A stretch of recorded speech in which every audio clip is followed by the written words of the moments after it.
to the second day of the Aspen-GMF Bucharest Forum. Good morning to people following us online on Facebook and Zoom. Let us now delve deeper into the pressing issues that bind us together.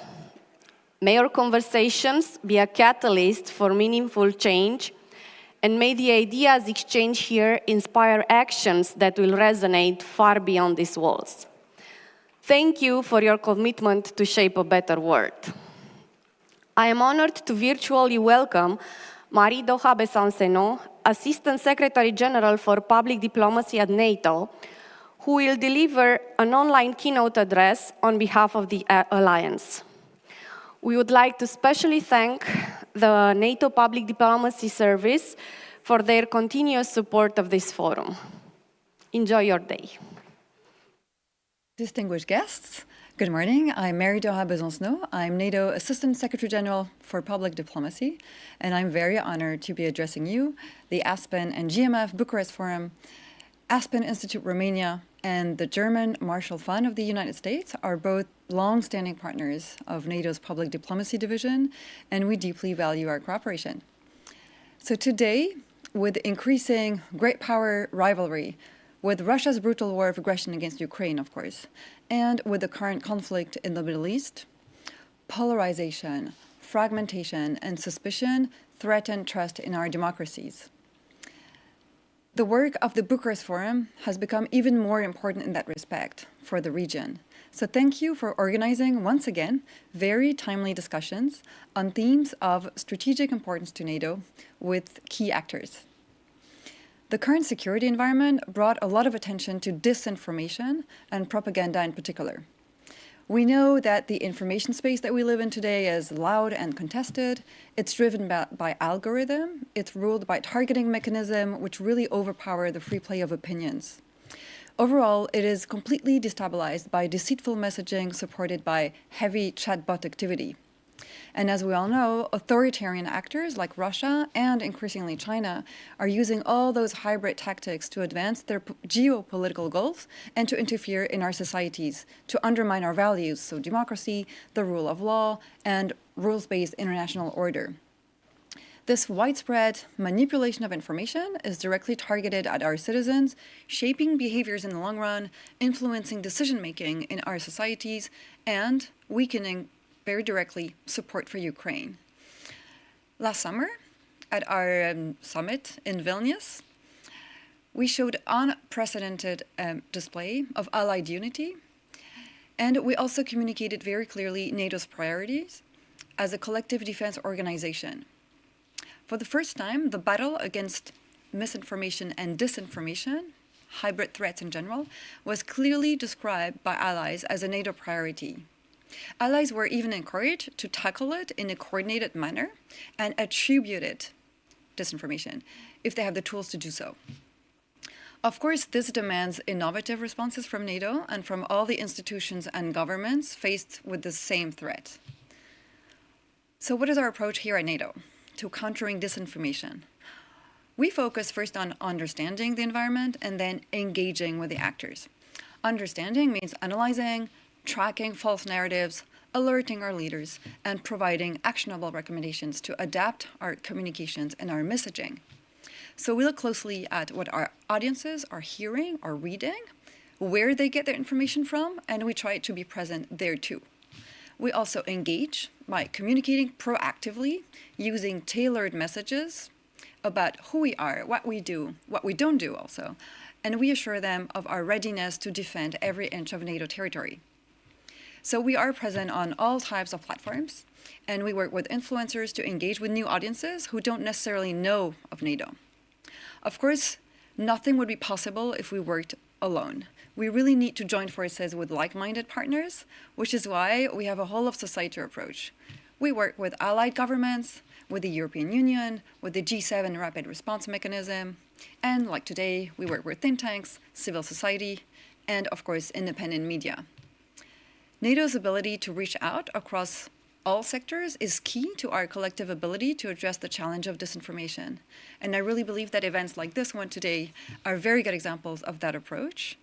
Today, more than ever, each one of you in the room has a role to play to contribute to shaping our information environment in a way that promotes reliable information, fact-checking, nuanced views, respect for plurality of views, and for encouraging dialogue. So with this, I wish you a fruitful day of debates and discussions, and thank you very much.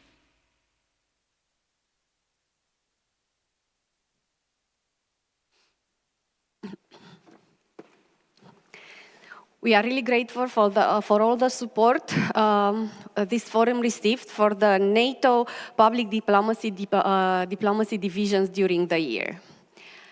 Now, we are going to start the panels of the day, and a very short logistic reminder. If you want to ask questions, please go to the mic, which is here just behind. Now it's quite in front of me, so for you to see it. So, to introduce our first panel, Rising Europe, Central, South and Eastern Europe, a new European architecture, I'm inviting on the stage Mr. Romain Lequinu. I hope I pronounced the name okay. Program Officer, International Republican Institute. Welcome. Thank you. And the pronunciation was perfect. Thank you very much. Ladies and gentlemen, good morning and welcome to the plenary session, Rising Europe, Central, Southern, Eastern Europe, towards a new European architecture. My name is Romain Lequinu. I'm Program Officer at the International Republican Institute, and this is my great pleasure to be here today and to moderate this discussion. A very important discussion, obviously, as the region is facing major challenges. Ukraine continues to fight for its freedom and for our freedom, for democracy against the Russian invaders. Conflictual situation re-emerge in Caucasus, as well as in the Middle East, and tensions remain high in the Balkans and around the Mediterranean region.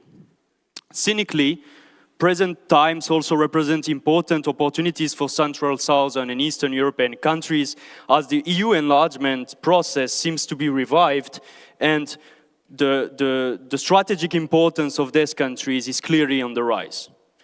With that in mind, the question is simple.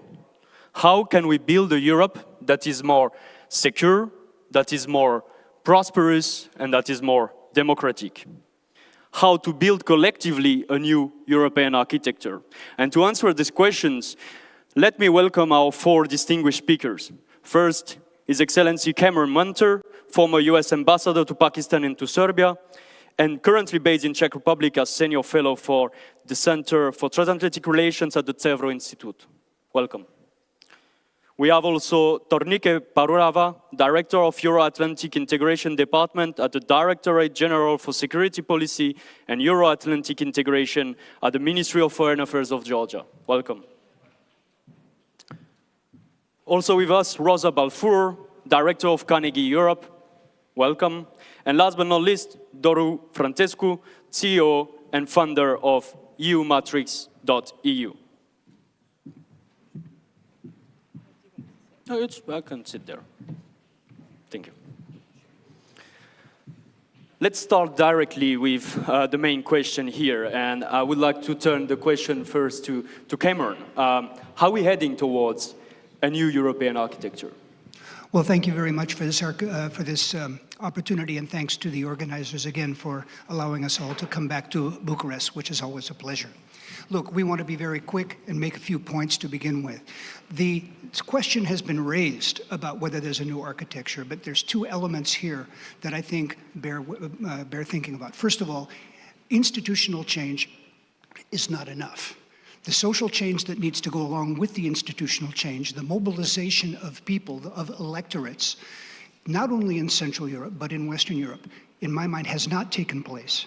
So that as much as we wish to talk about institutional changes, whether it's in NATO, whether it's in the European Union, whether it's in new institutions, Bucharest 9, who knows, whether or not these things take place, without the concomitant support from the public, this is not going to go anywhere. Now, the good news is, I think the war in Ukraine and even the war in the Middle East are part of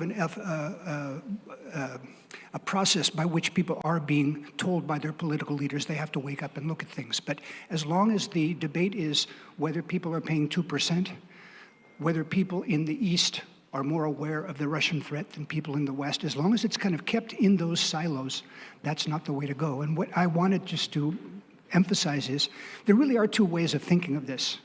And the way that I look at it is that two kinds of light. One is a laser, one is a floodlight. A laser, someone who's trained as an engineer, for example, in the American military, looks at a problem, defines it, and tries to make everything else external to the problem. Focus. That kind of thinking, I think, is too prevalent in the capitals in Europe, even too prevalent in Washington.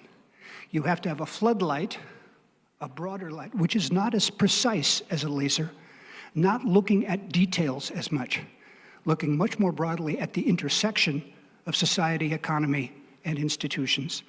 That we have not done, and as a former diplomat who is very much a floodlight and not a laser, I do think we need more of that. So my answer is, I think the question has been raised, I think it's out there, but without social mobilization, without the levée en masse, we're not going to get that kind of institutional change that people would like to see. Thank you. Tornike, what do you think about this?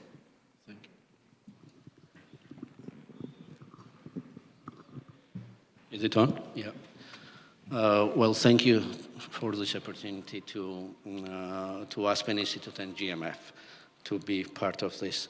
I think we are definitely heading towards the new architecture. I think new architecture is created as we speak today. And I have particular reasons. Let me take this into more security domain. I think a Russian war against Ukraine has demolished the existing, at least post-Cold War architecture in Europe, and especially security architecture. So I think we are heading that direction already, and the significant changes are already happening. Finland has joined NATO, Sweden is joining NATO. NATO has drastically rethought its security arrangements around its eastern flank. EU is drastically reorienting its trade relations, especially it's reducing drastically its energy dependence on Russia, which will have an effect and which will change the architecture definitely. The energy was a very important part of the European thinking in previous years, and it to a certain extent dictated the architecture that we had. This will have an immense effect on the nations which are aspiring to become both NATO and EU members. And I think a new architecture will be essential for restoring rules-based international order, because the order which we had in a pre-Ukraine war era never provided security arrangements for countries like Georgia, but still at the declarational level, we were told that there was security order and we were part of it. So now I think we are entering the phase where all of that is being rearranged, and we are in the process, and it will lead definitely to a better environment in Euro-Atlantic area. So a fairly optimistic view. What's your point of view, Rosa? So first of all, thank you very much for inviting me here. It's very nice to be here in Bucharest at this forum. I would say, in terms of architecture, I mean, we're talking about existing institutions that are going through, and this is the beginning of a big shift, and we need to see where that big shift is going to go. The first point, NATO and security. NATO enlargement has already happened. NATO refocusing its core mission on the European continent. This is happening. As far as the European Union is concerned, we're at the very beginning of a process, and we need to see where that process is going to lead. I'm optimistic to the degree that I think the EU can transform itself, can include countries such as Ukraine and Georgia. But of course, the path, it's a long path. there. There's one institution that we haven't talked much about, and that is the Organization for Security and Cooperation in Europe, OSCE. That's not doing very well at the moment, obviously because it includes Russia. But actually, if we think about post-war Europe, we do need the type of competences that the OSCE has embodied to bring reconciliation on the continent. So there's a big gap there.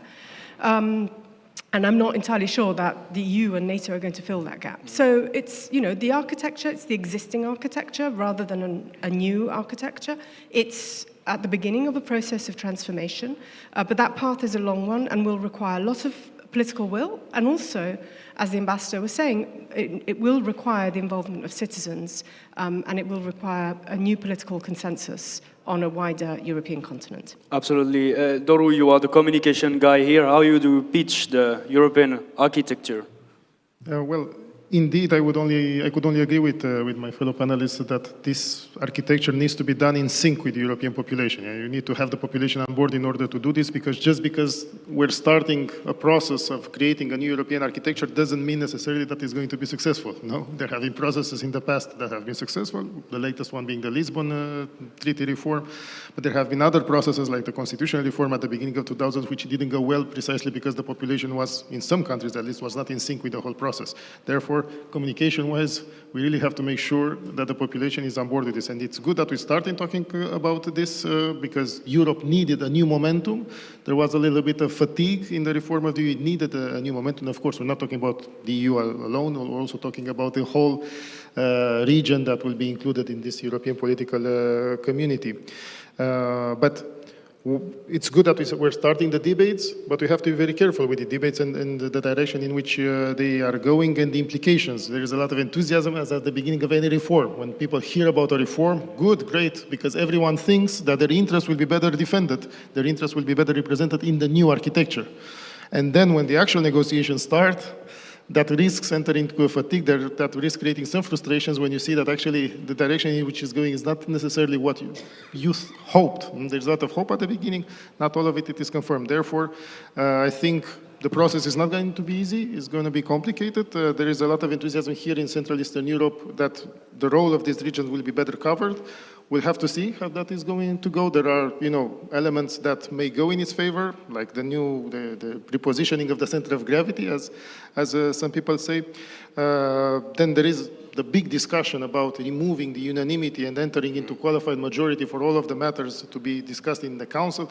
That's a very complicated issue, because it can go in all directions. Yeah? So, for example, in the country that we're in, removing unanimity would have helped this country entering the Schengen zone, so excellent, that unanimity would be removed. But that's just one situation. In other situations, the small countries are in minority in the Council. Yeah? The small countries are in minority when it votes with the qualified majority. The big countries still have the upper hand because they have bigger population, bigger voting power, so we have to be careful where this goes so that nobody feels alienated at the end of this whole process. Thank you very much. You said complicated. We will continue on a complicated topic. And I would like to address a second subtopic of this question, which is the East-West divide, the divide between the countries in the eastern part of Europe and the western part of Europe. Since 2022 and the full-scale invasion of Ukraine by Russia, we can see that the center of gravity, or at least we discussed that the center of gravity in Europe is moving towards the east. Is it or not the case? This is something to discuss. What we see is that there is still some divisions within Europe. And I would like to have the transatlantic perspective here. If we remember in 2003, Donald Rumsfeld said that there is a new and old Europe. Is it still the case? Well, it was convenient in the context of the Iraq War to talk about a new and an old Europe. And of course, there were the leftover elements of what came out of the revolutions of 1989 to 1991 that were the overlay then. I think we're in a different situation now. I think what we have now is a much more difficult task in drawing distinctions between East and West. There is not one East, there is not one West. You're talking about a city like Prague, which is just as expensive as Paris. But then you're talking about people living in rural Slovakia who are perhaps thinking differently than the people who are thinking in rural Romania. That is, within the East, there is more variation, and between East and West, there's more variation. What I think has happened is that the kind of discourse that we associate with the East usually it's associated with, say, Polish politicians, having a concrete sense about the security threat from the East, and a discourse that one associates maybe more with Berlin, which is there is a world in which political power is no longer, this kind of violence is no longer relevant, where we can have markets in China, cheap energy from Russia, and protection from the United States, kind of a world without end that didn't take any kind of action. I think those two kinds of discourses have not so much collapsed, but under the impact of the recent events, you have a discourse changing in both sides. That is to say, it is not just a question of Central and Eastern Europe having concrete concerns about security from the East. People in the West have it as well, but their adjustment is difficult. And again, I look to Germany as suffering perhaps more than anyone else from the confusion of this change of discourse. So East and West, when you say, is the center of gravity going east? In a sense, the debate has taken on characteristics that were more familiar in the East than they were in the West. But does that mean that decision-making power and institutional power has moved east? That remains to be seen. Mm-hmm. Rosa, let's go to something easy. Institutions, EU institutions. Yeah. Do you think that its institution is the reason why we still have this remaining divide between eastern part, western part? We can talk also southern, northern Europe. Do you think also that the EU enlargement and the reforms that are supposed to come with can fix this situation? Okay, I think the first point to make about center of gravity, I mean, in security terms, obviously, we've seen a shift. In political terms, less so. And let me just premise this, because I've always been someone who has regretted the fact that within the EU and with an enlarged EU, countries who joined in 2004 were not more influential in the decision-making process. But we still see that France and Germany are the indispensable engine. And when France and Germany don't get along very well, things do not work at the EU level, at the pan-European level. Now, what are we seeing? We're seeing, multiple constellations and pushes and pulls in various directions, but I think Central Europe is less influential than it could be. Why? First of all, it's split. Even the Visegrad 4 haven't been functioning as a bloc for a long time, therefore they're less influential on the Brussels-based decision-making process. Secondly, thinking ahead about the future European Union, what we're seeing, and the Assistant Secretary General of NATO was saying this earlier, we're seeing a much tighter interconnection between security, the economy, and democracy. So these threads need to really be connected if countries and geographies want to be influential in the EU in the future. And this is another area where Central Europe is lagging behind. Not all the member states are in the euro, for instance, and of course we have democracy and rule of law issues in a number of countries. So how will this play out on enlargement? On enlargement, I mean, the first thing, we're talking a lot about QMV and taxation and foreign policy, which actually is a little bit of a red herring in the sense that it's not that relevant insofar as the enlargement debate is concerned. What we really need to talk about in preparation for enlargement, and I say this again, I've been consistently in favor of EU enlargement. But we need to talk about the financial resources and the redistribution. We're not talking about these policies at the moment. That's where the real difficult political battles will take place. And it's not going to happen now. It's going to happen probably, maybe, in the run-up towards the discussions over the next multi-annual financial framework, or perhaps even after that, which would postpone the date of the next enlargement. So, this is an existential transformation, and it's a Herculean task. So we need to look at it in its complexity and understand the political dynamics, but also the financial and economic issues behind it. At the moment, the debate is only scratching the surface. It's good that the debate is starting. It's very good that France and Germany have put it on the table in terms of political reform within the EU, and not just in terms of, promising to making commitments that then the EU might not be able to fulfill. So it's very good that this debate has started, but we need to be very realistic that the path is going to be a tough one, and it's going to require a lot of creativity, and it's going to require really rethinking what the EU is about. Yeah, the financial aspect is very important indeed. Orban Viktor already started to talk about this. We have also some signals from Slovakia, so it's important to have this debate. I would like to turn to Georgia. And first, Georgian society obtained a few days ago the symbolic reward for its EU aspirations. Congratulations for this. Do you feel that Georgia is listened at the moment? Is it a proof that Georgia has its voice heard? And do you see it as a contextual moment, or do you see it also as a proof that there is a new way of living together politically in Europe? Thank you. I do believe it was a historic decision, a recommendation to grant aspirant status to Georgia. And I think time will show that it was truly historic, not only for Georgia, but for NATO, for EU as well. You have to understand that for many years, Georgian society was told that it's not going to happen. It's never going to happen.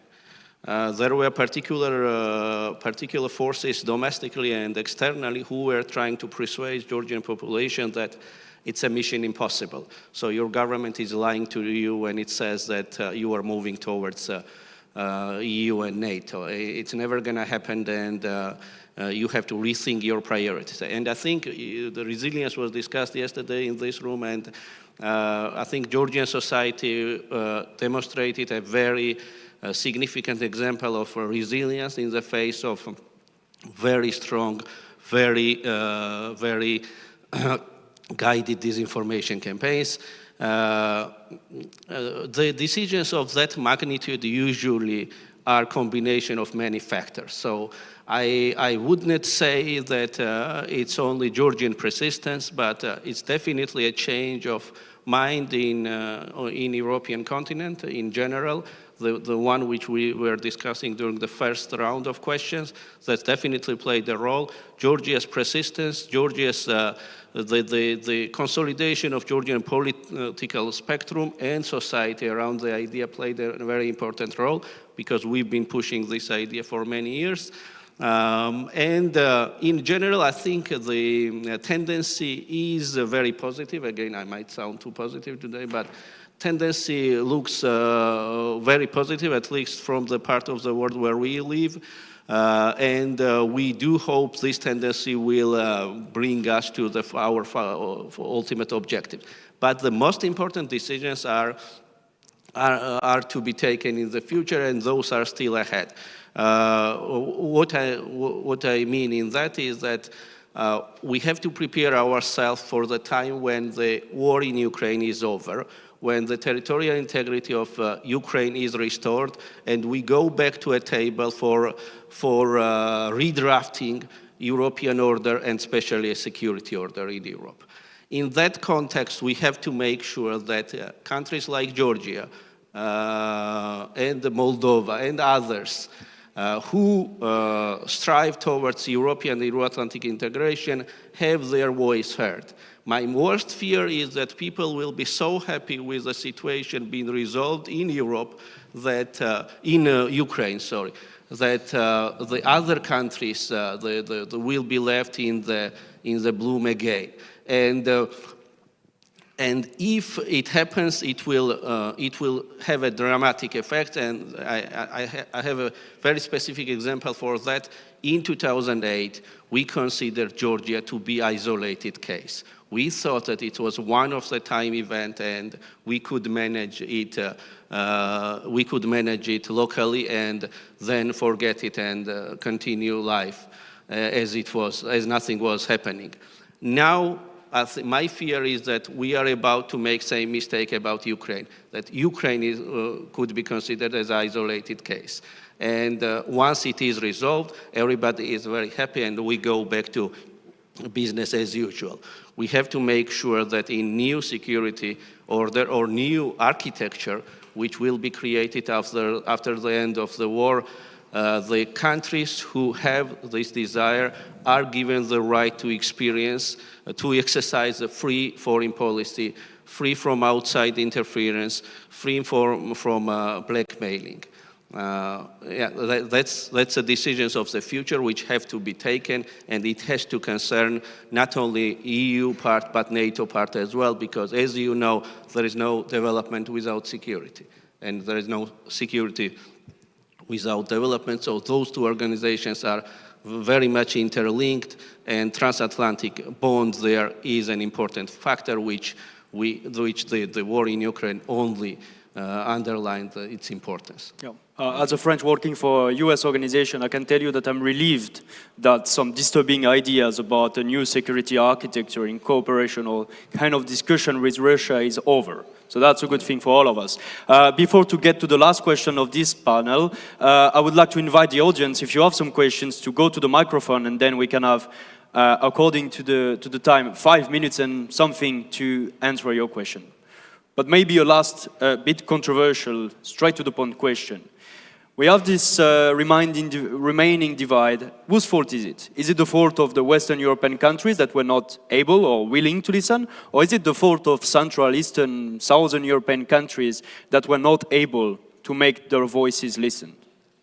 Listen, it's not about putting the fault on someone. It's the dynamics that we're seeing, and but I like the provocative way of putting it, because indeed, you can also put it like this.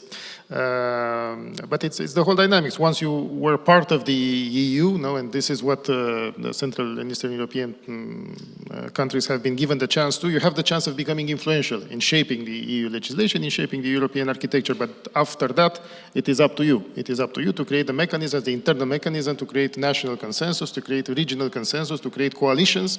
And as Rosa was just saying, that Central Eastern European countries don't really have a line, and after the latest developments in some of the countries, like Slovakia, for example, or not to mention Hungary, it's very complicated to have a common line, but that doesn't mean that you can create coalitions only within this region.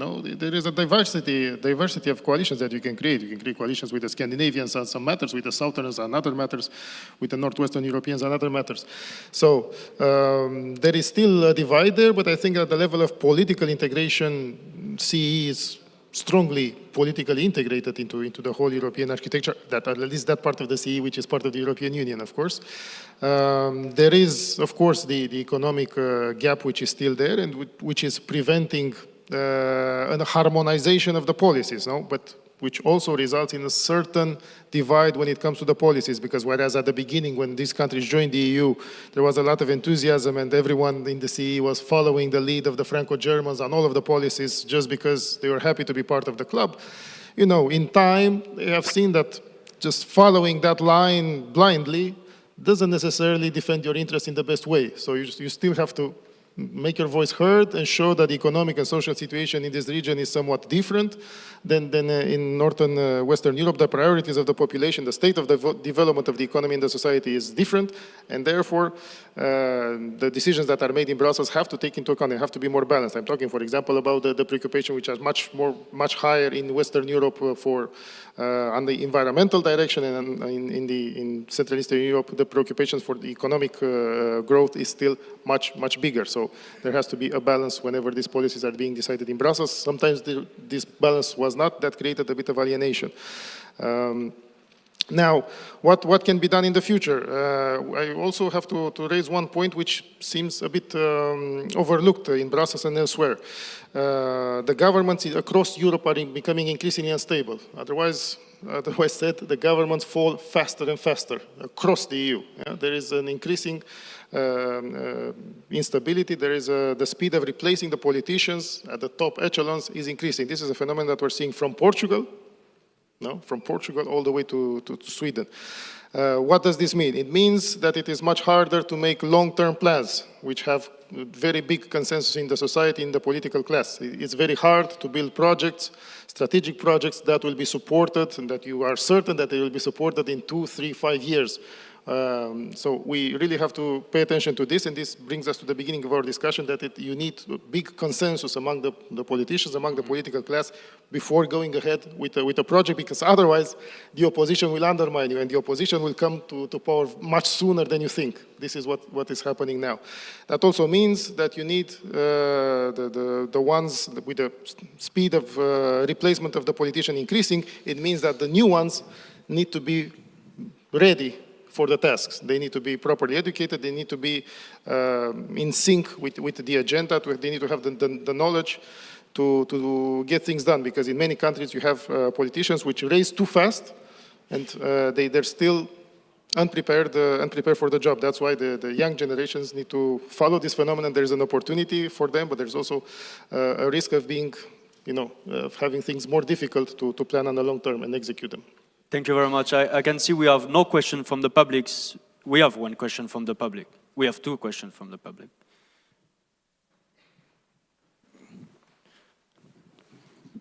Oh, okay.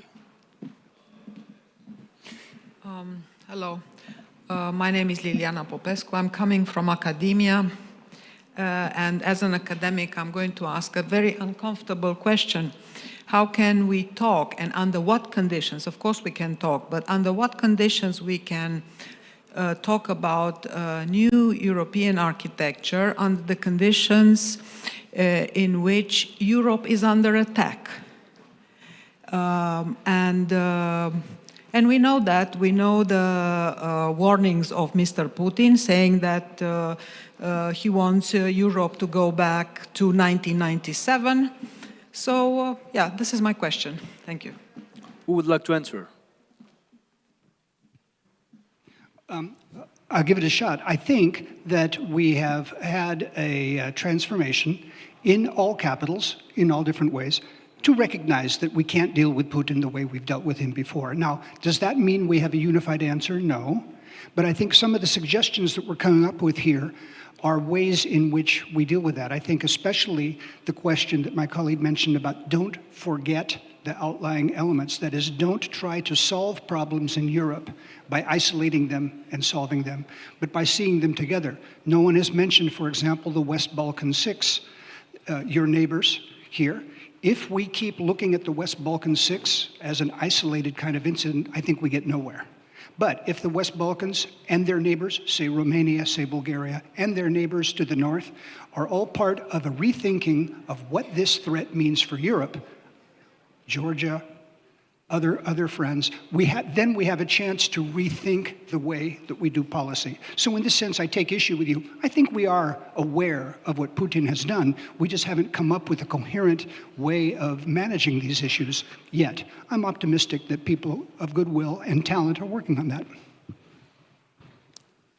If I may, to continue that line, I think the request which you mentioned, going back to 1997, the borderline, is exactly the reason why we need to rethink the existing architecture. I think one of the important lessons that we have to learn out of this war again is that the spheres of influence and the so-called neutrality areas, the buffer zones, did not prove to be right approach. So I think that demand of Russia to go back to 1997 line was a result of, to a certain extent, of an appeasement policy where we tried to accommodate totally unlawful requests of one particular player, on European continent, and I think that policy failed. And the realization of that policy failed leads us to creation of the new architecture. Yeah, that's what I wanted to add. Oh, I agree 100%. I mean, that's what Putin's invasion of Ukraine led to, that realization. That's what it took. But yes, it's the end of the recognition of, spheres of influence. It's okay, the EU and NATO are going to get bigger, and there's going to be a hard border with Russia. It's not what Europeans wanted, but it's the only response possible to Putin's invasion. Sir, over to you. Paul Schultz from London with Global Foresight Strategies. I think my question fits onto the last one, and it's about the language and the emotion with which relations with Russia need to be discussed. I see a dilemma in the commentary that's building up. It is necessary to combat Ukraine fatigue. If the Russians are not to be allowed to win in Ukraine, it's necessary to continue to support Ukraine. But that can only be done by mobilizing a certain amount of emotion behind it and not ceasing to be angry, not ceasing to look at what is happening every day and letting it become normalized. But that gets caricatured as Russophobia. If you concentrate on atrocity and lies and murder, the Russians have this convenient word, the Tsarist diplomatic service coined Russophobia. It's irrational, it's wrong. So it seems to me that what's necessary is a kind of Russian disgust, not to individual Russians, but to the behaviors of the Russian state. But if that is mobilized, how do you integrate Russia in a new security architecture the day after? How is it possible, in other words, to remain sufficiently determined and yet not create a chasm between Russia and the rest of Europe, which would be impossible to bridge in the new architecture? That surely is part of our problem, isn't it? Would like to... Yeah, well, please. I mean, I think this is a huge problem. And I think Europeans haven't quite made up their minds whether we're fighting Putin or whether we're fighting Russia. And I leave that open because I think this is an open question. But a lot will depend on what happens in Russia. And I think the general consensus is in the entire West is that the West is not pursuing regime change. It's down to Russians to decide what their future will be. And depending on that future, then the new agreement or architecture or the way in which the West engages with Russia will be shaped very much by what happens domestically. There's been, I think, partly because of the bad reputation of the regime change policy that the US was pursuing from 2003 onwards, there's been great reluctance to say anything about domestic politics in Russia. But there's also been great reluctance to judge the Russian people on the basis of what is happening. These are people that have been under dictatorship or various, forms of dictatorship forever. And how Russia is going to evolve is a question that is beyond the influence of the West. I think one of the problems we have is that there is a certain overload, that there are tasks that are immediate, and this task, for example, the support of Ukraine militarily, various other questions that we've talked about. And the idea to overplan, that is to anticipate where Russia will be 5 years from now and what kind of architecture will come up, is something that, in my opinion, is probably not as fruitful as making sure that we win the war.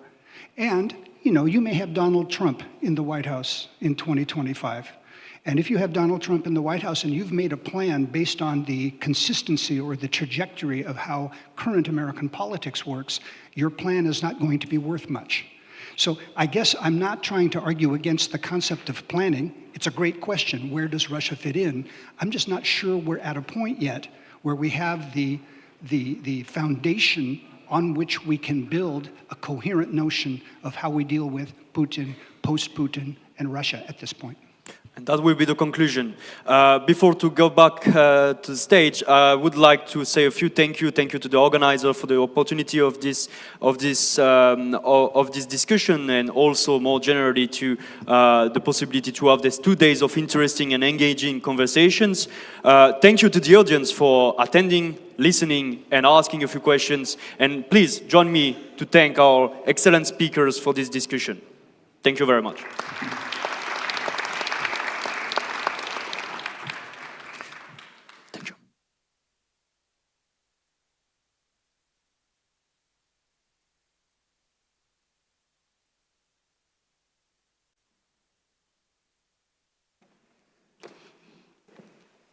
Thank you, Romain, and all the panelists for bringing new perspectives into our vibrant exchange of ideas. Next two panels will be focusing on the situation in the Black Sea region. For the first one, turbulent waters, Russian hegemony in the Black Sea, I welcome on stage Alina Inaye, Senior Fellow, German Marshall Fund of the US.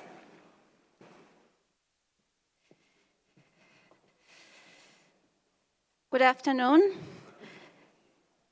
I'm very happy to see that we almost have a full room for a discussion which is obviously very important, very timely, and very difficult, although all the problems were solved in the green room, so we are just coming here to tell you the solutions. I do want to invite the panelists to join me on the scene, and I will announce each of them as they will start speaking, so we don't do a long list of names right now.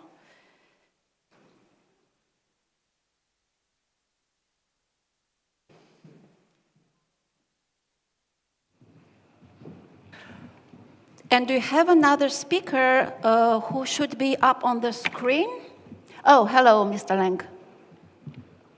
Can you hear us? Hello, good morning, everyone. I can hear you very well. As in almost every year since the forum started, which is 12 years ago now, we have a panel on the Black Sea. We have a panel on the Black Sea because we are in Romania and the Black Sea is important for Romania. But in the last few years, in the last 2 years at least, we are having a panel on the Black Sea because the Black Sea region is a theater of war, because the security of the Black Sea and of the region is increasingly more complex and more difficult with the war in Ukraine, but not only with the war in Ukraine, with everything that is going on now in the Middle East and with the conflicts which are somewhat surrounding us, and with the great powers, to use a term which was very much used in the history of Romania, with the great powers being preoccupied with a lot of other things. We'll be trying to untangle the security of the Black Sea, what is needed for the security of the Black Sea, obviously what is lacking, and if anything can be done. As I said, with 5 wonderful speakers, and I'm very happy that we have here people who are extremely knowledgeable and very involved in the security of the Black Sea. And I will start with our Romanian speaker, Iulian Fota, who is the State Secretary with the Ministry of Foreign Affairs of Romania, and ask you, well, pretty much directly, how safe is the Black Sea? I'm talking about the sea itself. I'm talking about the region, and what do you think, as a Romanian, is still missing for the region to be as secure as possible at this moment and in the future? So, good morning to everybody, and thank you for having me. Coming from the host countries, I was convinced I will be the last one in this panel, but anyway, I will do my best to break the ice. How safe is the Black Sea for the moment? Black Sea is far from being safe, but on the other hand, if you look at the strategic balance between Russia and Ukraine, and I think that Ukraine did an excellent thing, and that's why now the strategic balance seems to be in a better shape. Ukraine had a very successful counteroffensive, you know, on the Black Sea, and I think this is a fact which is sometimes ignored. If you look at the whole counter-Ukrainian offensive, which is successful in my opinion, definitely the most important achievements are on the Black Sea. Russia lost important capabilities in the last few months. They are forced to withdraw. They are looking for a harbor now on Georgian soil because that harbor in Abkhazia, where the Russians are planning, you know, to build a secondary naval base, is official Georgian territory. And I think, and of course, and also we have to underline the fact that the situation seems to be a little bit better also because our Turkish friends are doing a great thing, you know, not letting the Russians to come with their ships from the Mediterranean. So I think that all aspects put it together, the Ukrainian bravery and the very smart way they are using, you know, all kind of naval capabilities, and the fact that Turkey is very, very tough on their attitude on not letting the Russians to increase the number of capabilities, I think bring us in the situation we have today. And it's not an accident that the number of ships, you know, coming to Odessa and leaving Odessa is growing, because I see that definitely Russia has some operational difficulties, you know, when it comes to their continuous will to control the situation in the Black Sea. So thanks to Ukrainians and thanks to our Turkish friends who are doing a great thing, not letting the Russians to bring more ships into the Black Sea, the situation seems to be a little better. And I hope that the situation will be even better because we will end soon negotiations with Turkey and with Bulgaria for trilateral countermining, which also will help for safer waters, at least when it comes to our territorial waters. And finally, the strategy is better also from the political point of view, because I see a better or a more defined interest, for Western countries like France or US, or for organizations like NATO, EU for the Black Sea, which is also to be taken into consideration. You're reminding me at least that everything is relative, because you keep saying that it is better, but it's a matter of what we are comparing it with. But I will see what the others will have to say about their assessment of the situation. And because you're talking about the interest of other countries in the Black Sea and in the Black Sea region, I do want to turn to Thomas Lenk, who is the head of division for Ukraine and the Black Sea with the Ministry of Foreign Affairs in Germany. And Thomas, Germany does have an interest in the Black Sea. There is going to be a hearing, as far as I understood, in Germany on the Black Sea. So there are more actions taken by Germany to show not only the interest in the Black Sea, as I was saying, but also very strong support to Ukraine. However, there are voices within the expert community, but not only. There are voices who are wondering how long the commitment, Germany's commitment to the current policy it has with Russia, against Russia, towards Russia, how long this is going to be actually sustainable, and people fear would be too much said. As I said, having concerns about a possible 180, yet another 180 degrees turn when it comes to Germany's policies towards Russia. How relevant are these concerns? How well connected to the reality are those concerns? If you can, please tell us. Yeah, thank you very much, and I'm really grateful for the invitation to be present at this panel. On your last question, yet another 180-degree turn, I would not buy the assumption that there has been a 180-degree turn, because we have always been supportive of Ukrainian independence. And let me remind you, Germany was one of the main drivers to stop the Russian expansion in 2014 by driving and pushing for as hard as possible at that time sanctions against Russia. And in a way, it worked to stop this expansion then. This is not saying that we have not learned since, and I think the word Zeitenwende in a way symbolizes our way of learning about the nature of the Russian regime at the moment. So I think we can all be assured that the support of Germany for the sovereignty, territorial integrity, and independence of Ukraine is fully unbroken. We will support Ukraine as long as it takes. And that means also that we will take commitments to support Ukraine well beyond the end of this war. You all know about the G7 statement from Vilnius this July, and the bilateral commitments of most of our countries to talk with Ukraine about long-term security. Having said that, maybe one word on the Black Sea. One of the guiding questions for this panel is the Black Sea a Russian lake, and will it remain so? And I think this is something we all have to ask ourselves. Maybe we have been a bit we've been looking away in a certain way when Russia made fait accompli in the Black Sea, even before the annexation of Crimea in 2014. There's a consistent string of moves to occupy the ground in the Black Sea, to get control militarily over more and more of the area. So this, in a way, this is the past, and it's high time that we wake up to this past and get aware of it.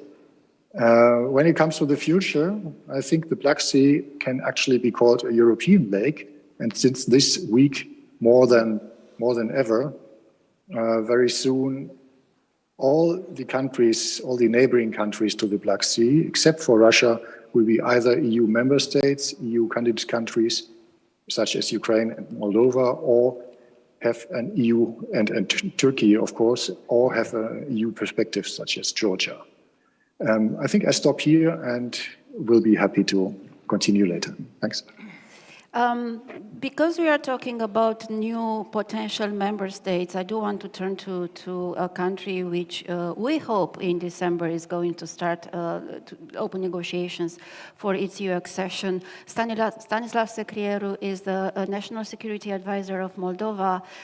Stanislav, I will ask you very, very simply and very bluntly, how secure is Moldova? How secure do you feel Moldova is? And what would Moldova need to enhance its security? And I'm not only talking about military security, although it's very, very important. First, thank you for invitation. Amazing event, GMF and Aspen. Congratulations. If you ask me, the reading of situation, it's still tense and difficult, but much better than it was 1.5 years ago.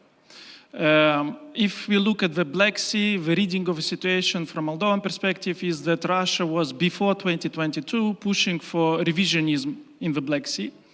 What happened in 2022 is the switch from gradual towards the high-paced, brutal revisionism, which obviously raised the security problems for Moldova. First, it was an existential threat for Moldova. If Ukraine would fall, Moldova would be next. There is no doubt for us.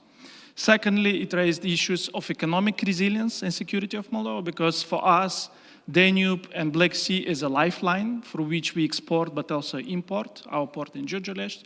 But then the third one was most important, is that what Russia was doing and still does in Black Sea is the challenge for international law. It's the challenge for rule-based order in the region. We are the small country. The protection for us is international law. Obviously, we strive for restoring international law in the region. This perception is actually reflected in our draft of national security strategy, in which we mentioned 4 times a Black Sea region. We mentioned Black Sea region in the context of insecurity.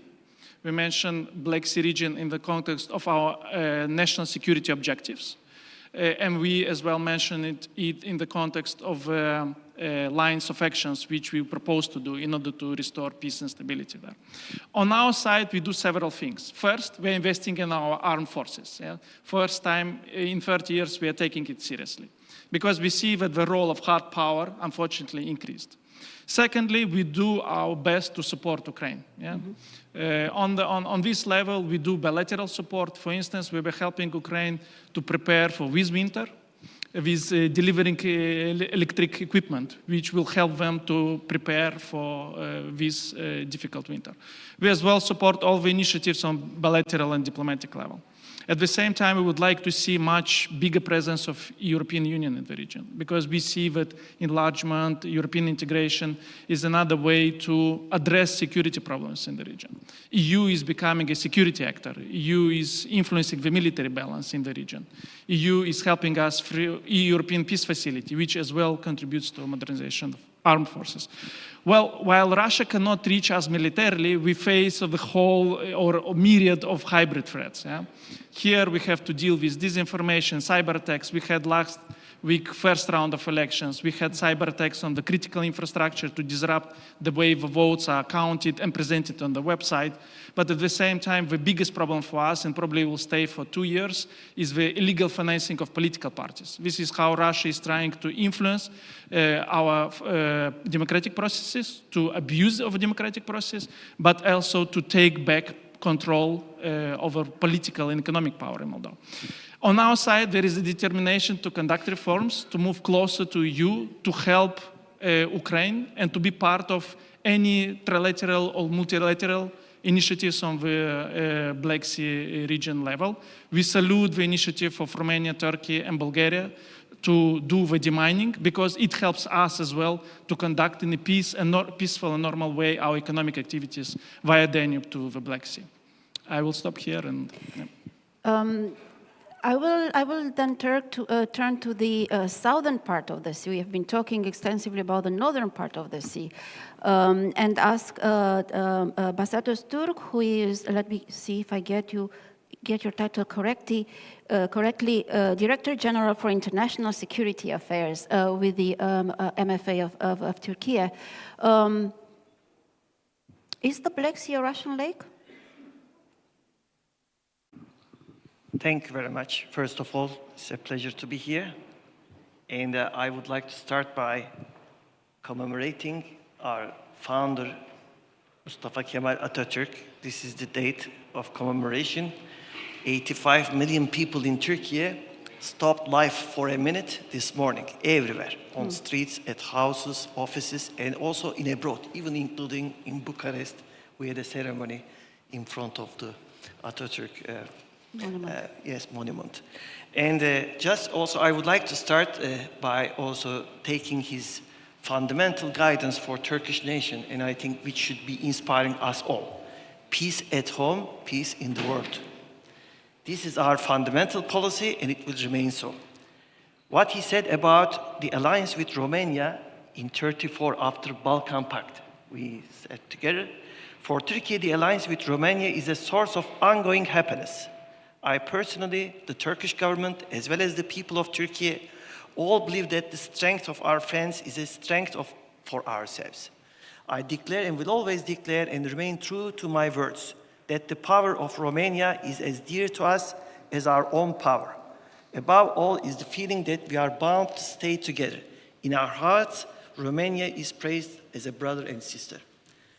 So it's not a coincidence. Our fundamental policy, foreign policy, security policy is the same. So in this context, we come to the Black Sea, and the Black Sea, first by definition, is not a lake. It is a sea. It is a semi-enclosed, enclosed sea. And it's not going to be a Russian lake, or NATO lake, or European lake at all. It's going to be a sea for the literal countries, allies, and in this spirit, Romania, Bulgaria, and Turkey now started to prepare a mine countermeasure task group. This is also exactly the tasking from NATO Vilnius Summit. Paragraph 79 of Vilnius Summit, just we had in July recently, says that all 31 heads of state and government agreed to support the allied regional efforts to uphold safety, security, freedom of navigation in the Black Sea and in accordance with Montreux Convention. And here I come to the rules-based order or international law. Montreux Convention is part and parcel and fundamental piece of international law and regulations, rule of order, whatever you call it, in the Black Sea for 87 years, since 1936. It survived the Second World War. It survived the Cold War. It survived the Russia-Georgia War. It survived the annexation and occupation of Crimea. It even survived the most recent war. Why? Because it is such a convention which really provides strategic stability in the Black Sea itself. The conflicts in the Black Sea region are all on land. There is not a battle in the maritime domain. So this is very important to recognize. The only real danger are the drifting mines in the Black Sea, the sea surface, and we are taking care of it. With Romania, Bulgaria, we will form a mine countermeasure group, and we will take care of this risk and threat altogether. So this is my answer to your question. It's not a lake, it's a sea for littoral countries, first of all. But if the European Union also would like to take Turkey as a member soon, it may become more influential in the Black Sea to the extent it is ready for that. Otherwise, the longest coast of Black Sea is Turkey, my German friend. You will not have a Black Sea as you define. Thank you. Thank you very much. Thank you very much for this. One thing which I noticed from your remarks is that We got used to the war. We got used to having a war in the Black Sea. Mr. Fota starting by saying, it's a little bit better. It's better than it was last year. And everybody, we are all, even myself at times, I find myself referring to these days and accepting that the war is there and the war is going to be there and trying to adjust to it. And I turn to the American on the panel because we are talking about the interest of big states, of big countries, of great powers in the Black Sea. Everybody is saying, including the American president, that, or most of the countries are saying that they're going to support Ukraine as long as it takes. But as a friend here in the room would probably tell us again, it would be better if they would say, we support Ukraine as much as it takes. So the war is actually over, and we can actually talk about the security of the Black Sea.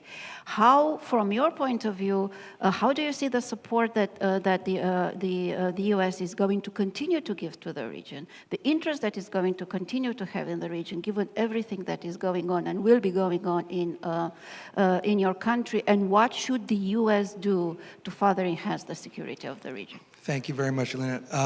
I will address those questions as part of my presentation of the Atlantic Council's soon-to-be-published strategy for the Black Sea, if I might. I forgot to introduce you, Stephen, but go ahead and introduce yourself. I'll introduce myself. I need no introduction, I guess. Stephen Shapiro, I'm with the Atlantic Council, with the Scowcroft Center, and it's my honor to represent them, and we are grateful for the invitation to participate in this terrific forum. We have a Black Sea Strategy task force which was set up at the same time that Congress mandated the State Department to conduct its own lead agency review of the U.S. government's strategy. I find it interesting that Congress needed to tell the State Department to do this, but nonetheless, they have. We're not going to see that document, but the Atlantic Council's paper will be presented. I'll give you the highlights here. There isn't earth-shattering news, but what is important is that the Atlantic Council is lending its very important voice to these points. So we acknowledge, of course, that the Black Sea is a critical geostrategic intersection, desperately in need of a strategy and Western attention. We know that Russia exploits the seams of instability in the Black Sea states, in the littoral states, both overtly and covertly. Its aggression also threatens global food security, international economic security, and the viability of international legal frameworks, which are so important to states like Moldova, as you explained. With respect to Ukraine and the war, we believe, in fact, that it's more likely than not that Ukraine can expel Russian forces from its territory, provided it receives the material that it requires, which we all know about: long-range fires, air power and air defense, artillery, ammunition, and technologically superior weapons. The problem, as you asked in your question, is the risk of time, that sanctions and popular support will erode over a period of time, whether through fatigue or political division, as you're seeing, in fact, in the United States and Europe itself right now. So, in fact, this emphasizes that Ukraine must win its war soon. And in order to do that, this means that the United States, NATO, and the EU must maximize today all the available tools while they are still effective and politically viable. Stabilizing the region, we understand, requires more than just Ukraine winning. It also requires an enhancement of NATO's presence in Romania and Bulgaria, providing security assistance to Black Sea states to strengthen their deterrence and defense capabilities, leveraging sanctions to get Russian troops out of Georgia and Transnistria, and most importantly, early membership in NATO, EU, OECD, and the 3 Cs initiative for the Black Sea states that are not in those organizations today. Removing the Russian military threat and integrating Black Sea states into those Western organizations or European organizations, we believe will set the conditions for a peaceful and prosperous region. With your permission, Madam Chair, I will go on to a specific proposal that is not part of the Atlantic Council's paper, but it's dubbed the Shapiro thesis, and it's with complete respect to my new best friend, Basat, that I make this suggestion. In fact, I appreciated your remarks because by citing Montreux and your adherence to the terms of Montreux, you actually make my case. So this proposal is one to call for full compliance with Montreux. And by that I mean, and the goal of this is to enhance Black Sea stability, to reduce Russian attacks on Ukraine grain ports, storage, and ships. And here I do disagree that there's no surface warfare. There indeed is surface platform and naval contestation. A third-party ship was hit just 2 days ago, and a man killed in that endeavor. This also enhances the ability of Ukraine to get its grain out, and Moldova to have its commercial lifeline. With grain flowing, food moves, global food prices may fall, and I note that, in fact, I don't think that from the statistics I saw, Mr. Fota, the grain corridor visits into Odessa ports actually has fallen down to like 1.5 ships per day from a high of 20 some odd early in the period. So we need to reverse that, and this proposal is designed to do that. It also will provide some coastal defense to Romania and Bulgaria, and in the process Moldova, and provide some income to Ukraine's courageous farmers. So it's with full acknowledgement that Turkey is an essential partner, not only in the Black Sea region, but in the entire region, that I make this suggestion. And this is with respect to Turkey's purported ban on non-belligerent warships transit through the Straits. This is in contravention of the Montreux Convention's provisions. We know that Article 19 specifically permits non-belligerent warships to transit the Straits in times of war when Turkey has not declared itself threatened by imminent war and when it was not a belligerent itself. So at this moment, that would be the condition. Nonetheless, we cannot sugarcoat the effect of this ban, and the ban is a perception ban or a legal ban, which I disagree with, but the result of the ban is that we cede the field to the Russian Navy. It's the only active Navy in the Black Sea, and its ability to launch cruise missiles into residential neighborhoods in Ukraine demonstrates how important it would be to undo that. So I would call on Turkey to withdraw its ban on non-belligerent warships transiting the Straits. And perhaps it means that, perhaps you don't have to withdraw it, you just say that you really didn't mean non-belligerent nations, because when you view your foreign minister's statement, it's ambiguous, but it has been interpreted and taken to mean a complete ban. The purpose of this would be to allow warships in to conduct grain convoys out from the Odessa ports. That itself would be a deterrence to Russian attacks, as those Western multinational convoys, which we would hope would include, if not be led by, Turkey in that respect. So Russia would be deterred from attacks on ports, storage, and ships as a result of the convoy's mere presence, which can be, in fact, constant by rotating 21 days in and out. NATO hasn't been present in the Black Sea for over 2 years. And so NATO should work with Turkey to remove that ban, or at least the widespread misperception that it may, in fact, lawfully impose one, because it cannot. In addition, Montreux permits Black Sea powers to come and go with notice to Turkey. Of course, it's a 8-day notice under the convention. So the proposal continues that outside of the Black Sea, we reflag to Romania surplus naval vessels who could then be driven home to provide coastal defense and convoy assistance for Ukraine grain ships without any duration or size restrictions under Montreux, because they would belong to a Black Sea power. Likewise, we would reflag merchant vessels to Romania, who can then bring them home and retrofit them in their substantial shipyards to provide small naval vessels for coastal defense. These would be anti-mine, mine sweeps, anti-sub, anti-air, coastal patrol. And in this regard, I know of your involvement in creating the demining task force, and that really is a first step in this, and it's to be applauded. And longer term, we would call on the EU and NATO to help develop riparian warship construction in Romania and Bulgaria. So with President Erdogan leading the way for both Black Sea stability and global food security, supported by NATO, this well-intentioned proposal to a good friend and partner for full compliance with Montreux and not selective compliance or blurred compliance, we believe could, or I believe, could change the course of the war. So with that, thank you. Thank you, Stephen. Obviously, everybody can see that he's a very good lawyer. But thank you for not making it extremely legalistic.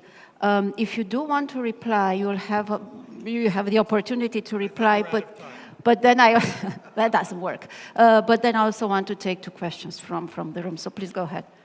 Thank you. And I respect, of course, what you have just said. It happens to be the case that I was director for maritime and aviation for 5.5 years, also implementing the Montreux Convention, including during the Russia-Georgia war in 2008. So reading the Montreux Convention alone and making interpretations would not be sufficient, my good friend. Even if they are well-intentioned, there is an acquis of implementation of 87 years.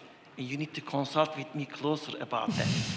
And in this context, I have to say that all the Russian ships belonging to Russian Black Sea Naval Fleet also have the right to return to the Black Sea according to Montreux Convention. If they were separated from their base. They are separated. They are outside the Black Sea, more than 20. I'm not going to give you the exact figure, but more than 20. Why can't they come back? Because we have persuaded Russians that it would be better for them to stay outside the Black Sea. The Moscow cruiser, the flagship of the Russian Black Sea Naval Fleet, was hit by 2 Neptune missiles not launched by a ship from land. So any ship coming to Black Sea, because it's an enclosed sea, can be hit from anywhere in the Black Sea. So if United States is prepared to enter into a war with Russia involving NATO, involving nuclear weapons, and we will start the 3rd World War, then I think we have to make a more serious discussion about the complications we may be facing.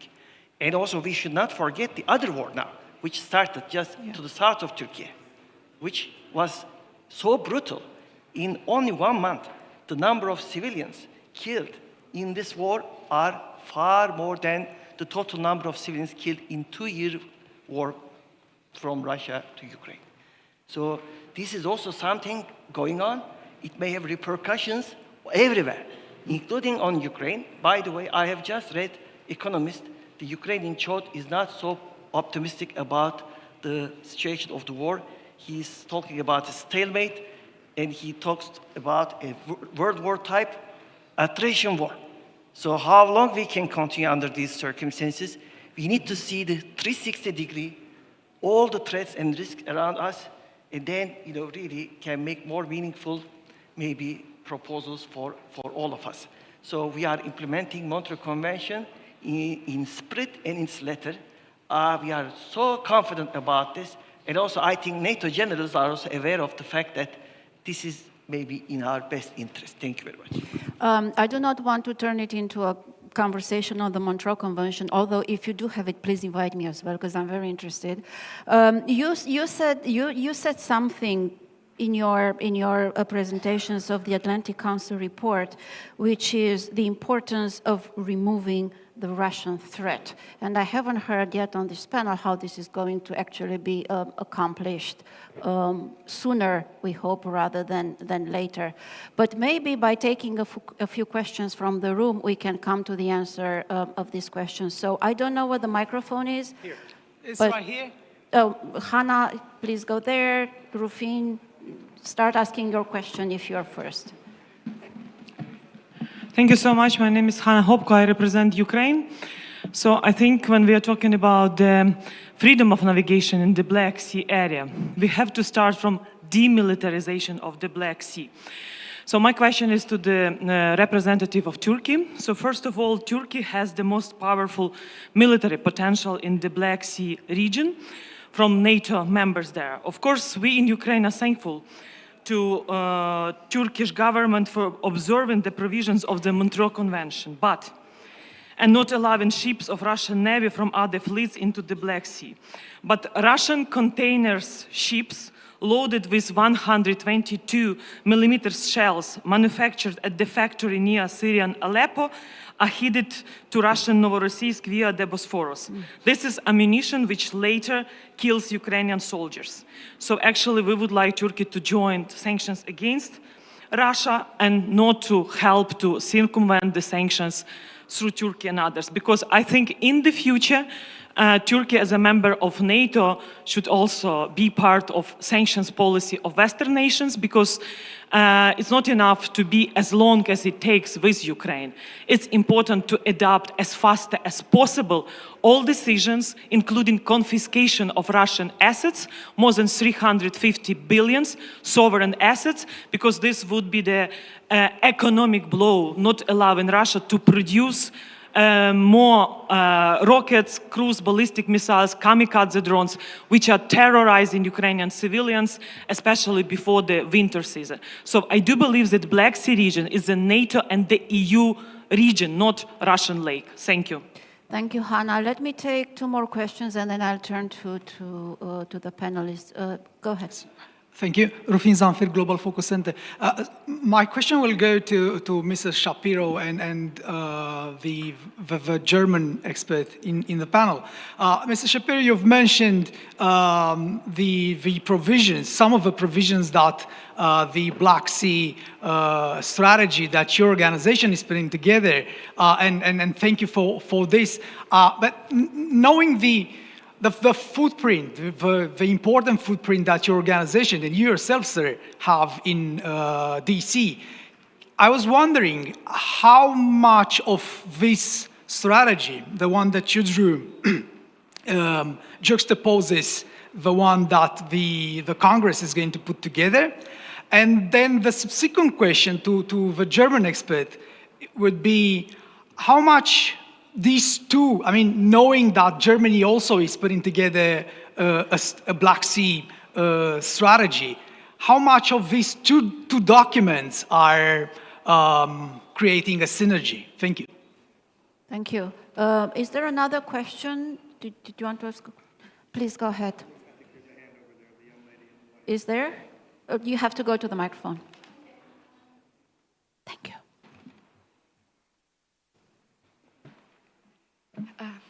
Hello, I got a question for all of you. What are the perspectives of Black Sea countries after the aftermath of Ukraine war? May I repeat again? What are the perspectives of the Black Sea countries after the war of Ukraine? So once the war. Once the war is over? That's yeah, after the war is over. Okay. Thank you. That was the question for all of you. Thank you. Should I start with Thank you. Thank you very much. I'm happy to be the focus. And first of all, I should like to answer the question about the circumvention on sanctions. So there is no circumvention of sanctions from Turkey. We, as a matter of principle, implement UN Security Council sanctions and restrictions.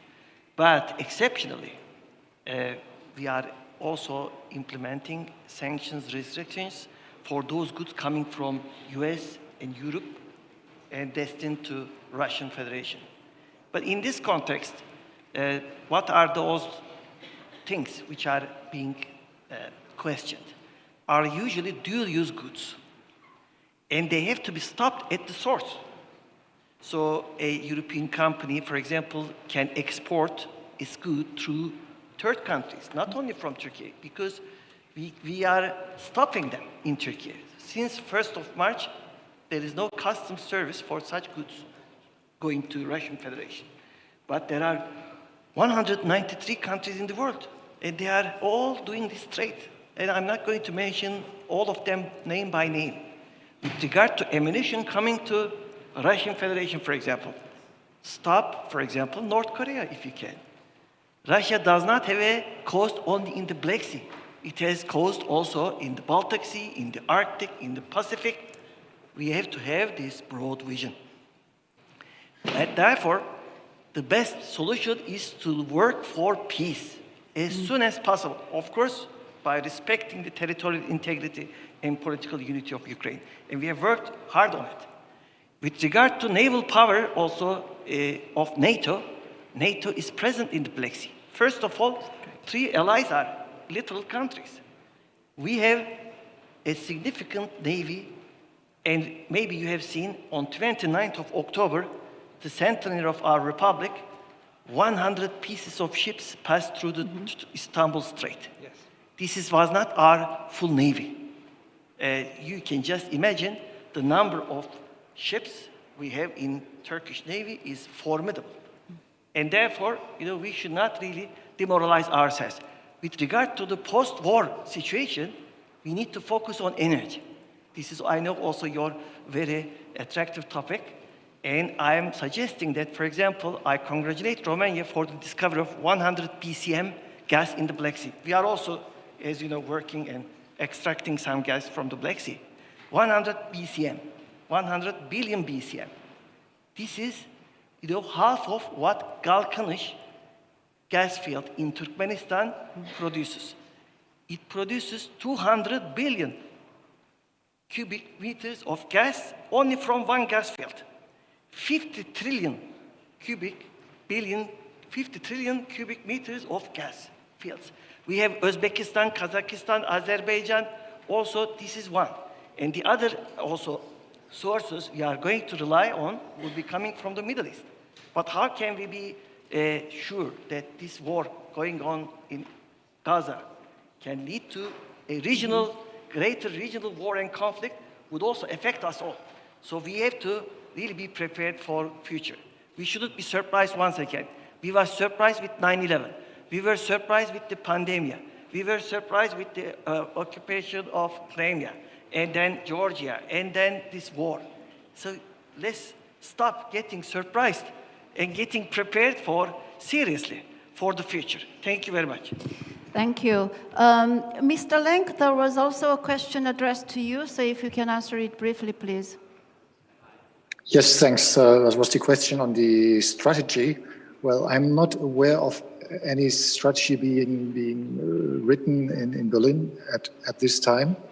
But what I can say, we are vitally linked to the Black Sea basin. There are 220 million Europeans living along that waterway that leads from Constanza all the way to Rotterdam, and of which 1,000 kilometers run through Germany. So obviously, even from that point of view, there's vital interest of Germany, and I would argue also of the EU, in a free, peaceful, and prosperous development of the entire Black Sea region. And I think that would also answer the second question: how do we see the region in the future? I think there's a lot of potential still unused in the Black Sea, and we believe it's worthwhile thinking about having a more strategic approach to utilizing that future. In the immediate, of course, the challenge is security, and we are very grateful, pay tribute to the initiative by Turkey, Bulgaria, Romania on demining the waterway. And we are grateful also for the Romanian leadership in driving a discussion on the strategic opportunities that the Black Sea region presents. Thanks. Stephen, there was also a question addressed to you on, I guess it was the strategy as well. So thank you very much. With respect to reconciling the Atlantic Council strategy with that of the State Department, of course, there is only one government, so it will be theirs. However, the Atlantic Council does have the opportunity through its reputation and its convening authority or powers to have our feelings known. I had hoped by the time I arrived in Bucharest, I would have a copy of the State Department's paper, and I've not been successful in getting that. So I can't actually comment on the substantive reconciliation. I apologize for that. With respect to my good friend's reference that Turkey is complying with the spirit and the letter of Montreux, I just have to read some of the letters of Montreux in Article 19 for those who are not fully familiar. Without going, just going to read one sentence. In time of war, Turkey not being belligerent, warships shall enjoy complete freedom of transit and navigation through the straits under the same conditions as those set forth in times of peace. It's not complicated. It's written in English. I even understand it myself, lawyer or not. And that would be a wonderful letter to comply with. With respect to 87 years of practice, I appreciate that can bend things, and we can discuss that. With respect to the question about Black Sea littoral states after the war, of course, I'm not in a position to answer that. Finally, well, I think I'll stop there. Thank you. So then let's go to the littoral states. Yeah, I will be brief. I think first about the end of war, we do hope that, and we will help Ukraine with all our available resources to restore fully control of its territory within the borders internationally recognized. Then about Moldova, the perspective is that Moldova will be an EU member state. We have an ambitious agenda until 2030. Second element is that we are an important piece in this framework of solidarity lines. When the war stops, we hope to become part of reconstruction lines, which will be helping Ukraine to restore and rebuild its country. And then we will be, as well as a EU member state, a state which contributes to European security, but not also consumes European security. And we will do it by actively participating in EU operations and missions, but also sharing our experience how to fight against hybrid threats, the experience we are unwillingly accumulating and will be willing to offer to our partners. So first of all, let me say a few words about demilitarization, because I think that we are only at the beginning of a new phase of international relations where we see a lot of remilitarization of foreign policy. So forget about demilitarization.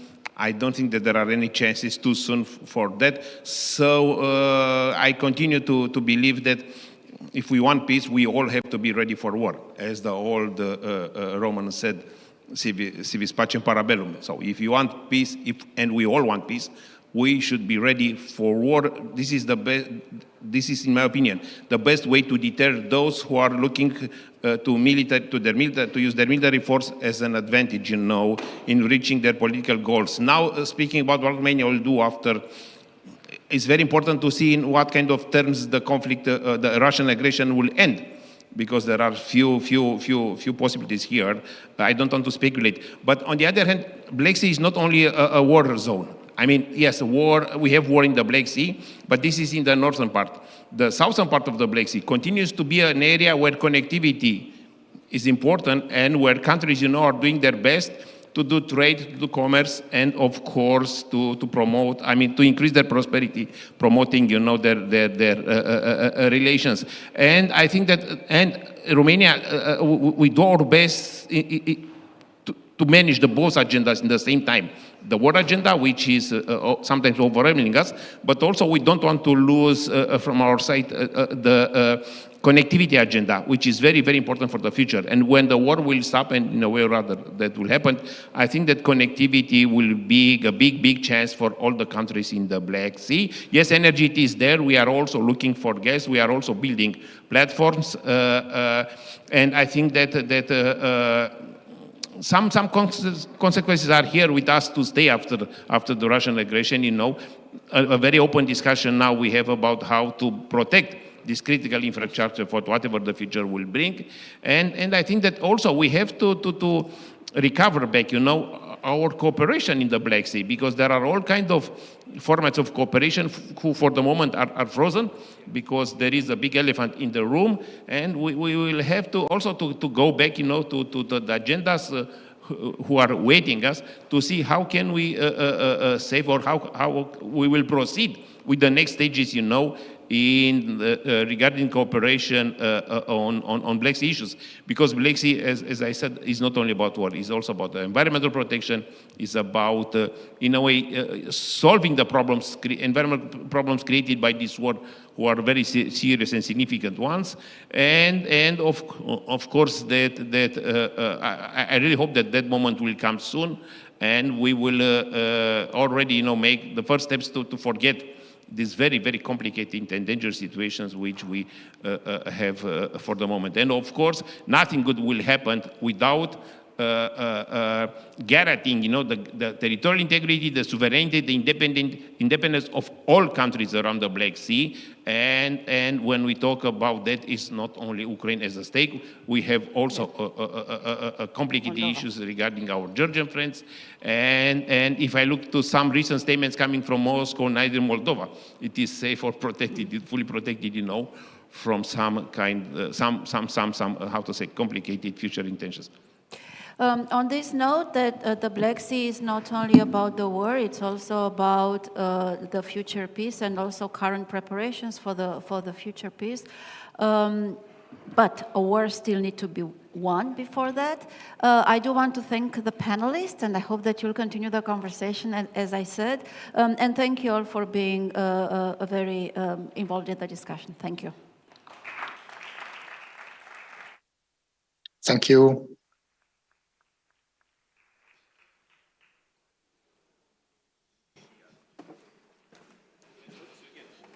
Thank you, Alina, and all the panelists for digging in such a difficult topic.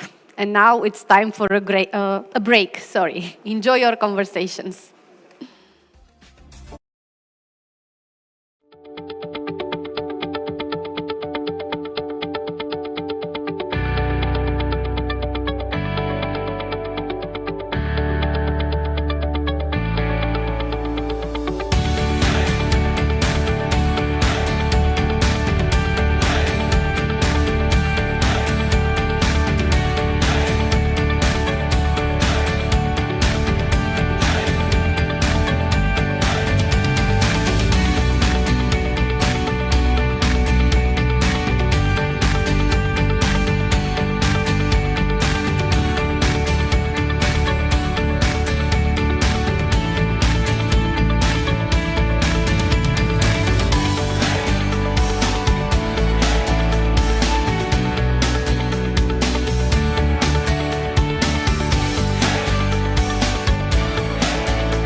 exchanges of ideas during the breaks and are energized, and you are all energized for our next sessions. I welcome on stage now Robert Lupițu, Chief Editor at Calea Europeană, the moderator of the Danube Black Sea Economic Opportunities Panel. Good afternoon, and thank you very much. It's a pleasure to see you all and an honor to moderate this panel. I hope you all had a very good moment of coffee and you always also solved your Black Friday shopping, and now we can have a very fruitful and energetic exchange on views on this plenary session entitled Danube and Black Sea Economic Opportunities, a new field of economic opportunity and cooperation, and probably a very important strategic consequence of Russia's full-scale invasion in Ukraine, because a few years ago we wouldn't have imagined the possibility of bringing together Romania and countries from the eastern neighborhood in such a very important moment, and now we see how important is the security nexus and also the energy nexus and the transport nexus between the Black Sea and the Danube, and also its economic opportunity. In order to have a very, very fruitful discussion, I invite on stage our distinguished panelists, Mr. Dumitru Alaiba, Deputy Prime Minister, Minister of Economic Development and Digitalization in the Republic of Moldova, and also Aspen alumnus. Please, Mr. Alaiba. A big round of applause if it's possible. Thank you. Also, Mr. Florin Marian Spătaru, State Councillor, Government of Romania, former Minister of Romania of Economy in Romania, and also Aspen alumnus. Please, Mr. Minister.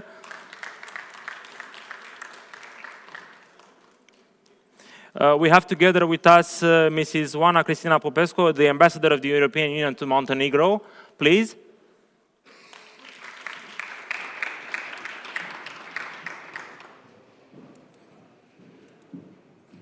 And last but not least, we have together with us online with virtual connection, Mr. Timofey Milovanov, President of the Kyiv School of Economics. Thank you for being with us, and also a big round of applause for you as well. I hope you can hear us.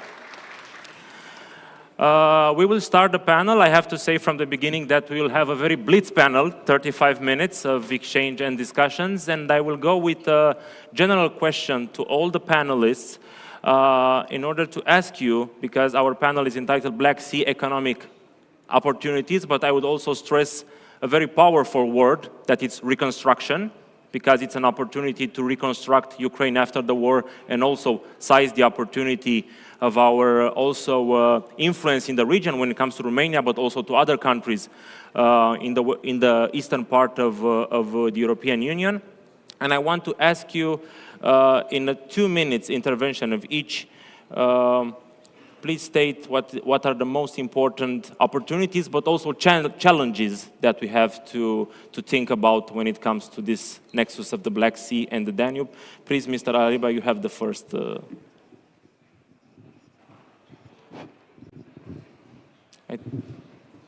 It's open, yeah. It's open, yeah. Yep.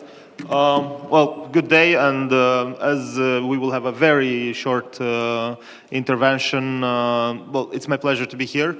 I would call them needs, because the region is in desperate need for investment and reconstruction, and the war has only exacerbated the situation and the needs of the entire region.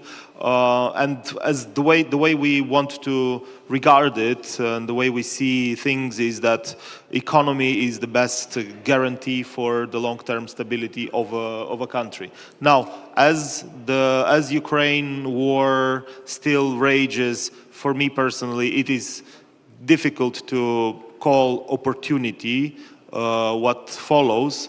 However, the reality is that there will be investments into Ukraine and into Moldova following this war and following the invasion, with the successful with the Ukraine being victorious in this unjust war.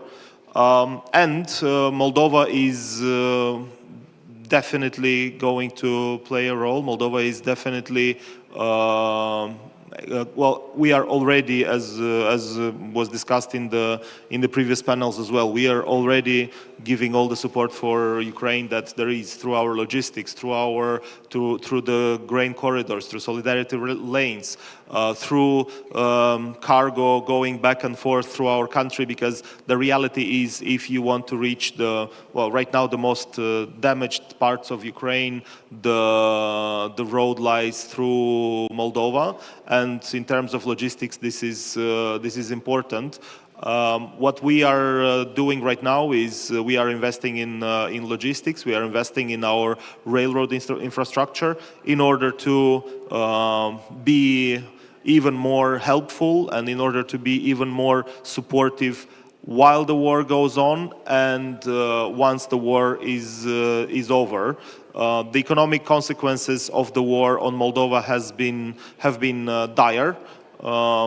Last year we were beginning the year with very good numbers, but 24th of February 2022 happened and all numbers basically reversed. We ended the year with negative growth. However, we are hopeful to have positive growth this year.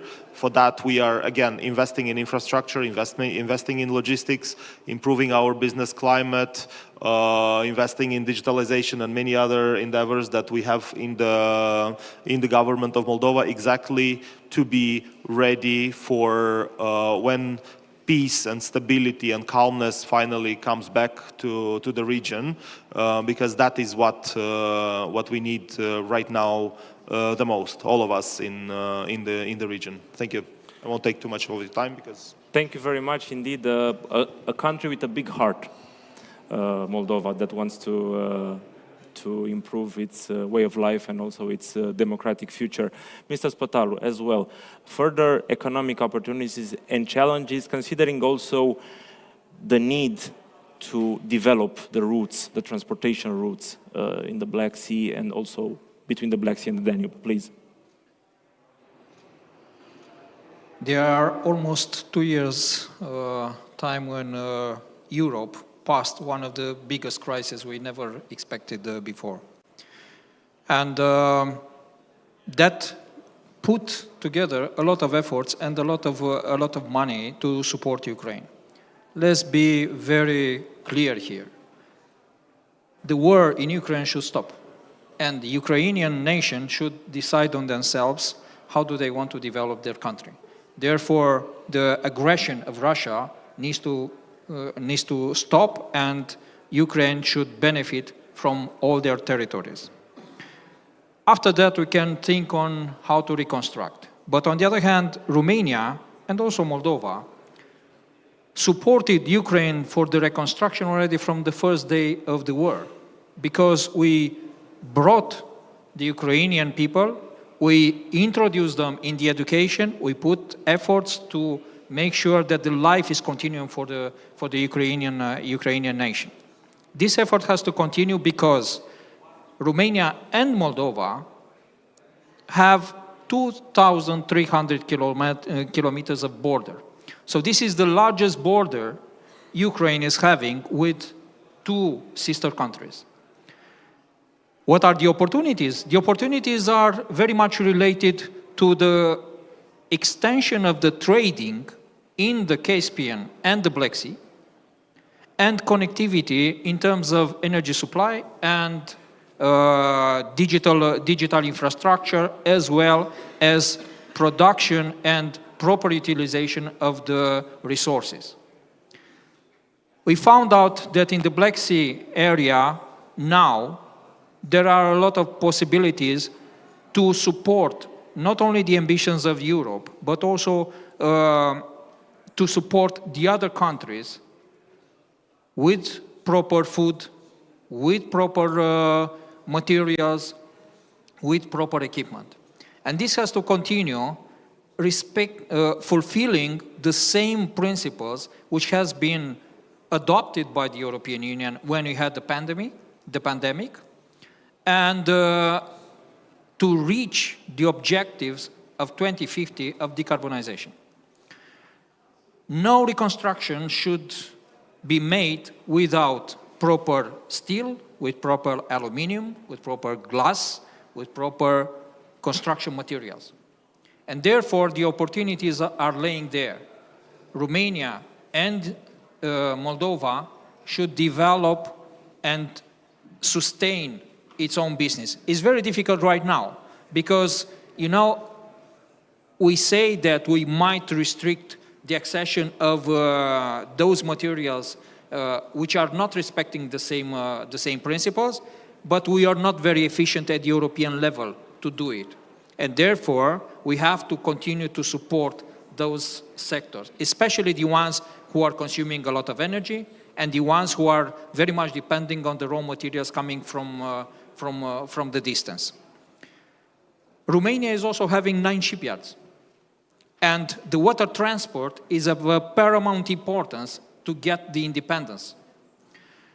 If we are going to work together to put in motion the capability of Romania on building vessels and create the trading routes which is connected many of these Asian countries with Romania and Moldova, and create the routing of the goods on containers or bulk to the west of Europe, that is the way of going forward.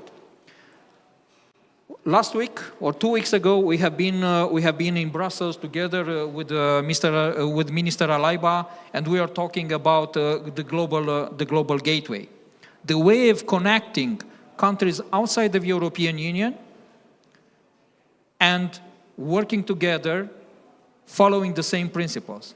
That's the way forward. That's the way we have to bring the values together and integrate also countries outside of the European Union through the Black Sea in order to make sure that this goal is going to be achieved. Let's do not forget that by 2050 we have to make a greener economy, 90% decarbonization.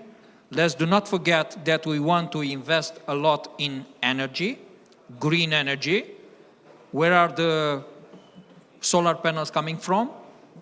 We should decrease our dependency, and let's do not forget that we should not create our independence by following another dependency.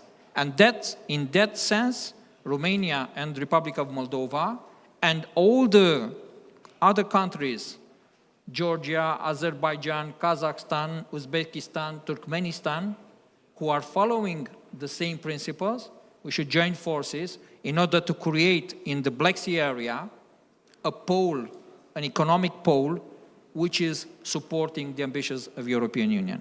Thank you. Spot on, thank you. You mentioned Global Gateway. I would also say that Moldova right now is eligible for the Connecting Europe facility, and recently the European Commission also deployed some money for bilateral projects, Romania, the Republic of Moldova, for existing routes and also developing new ones.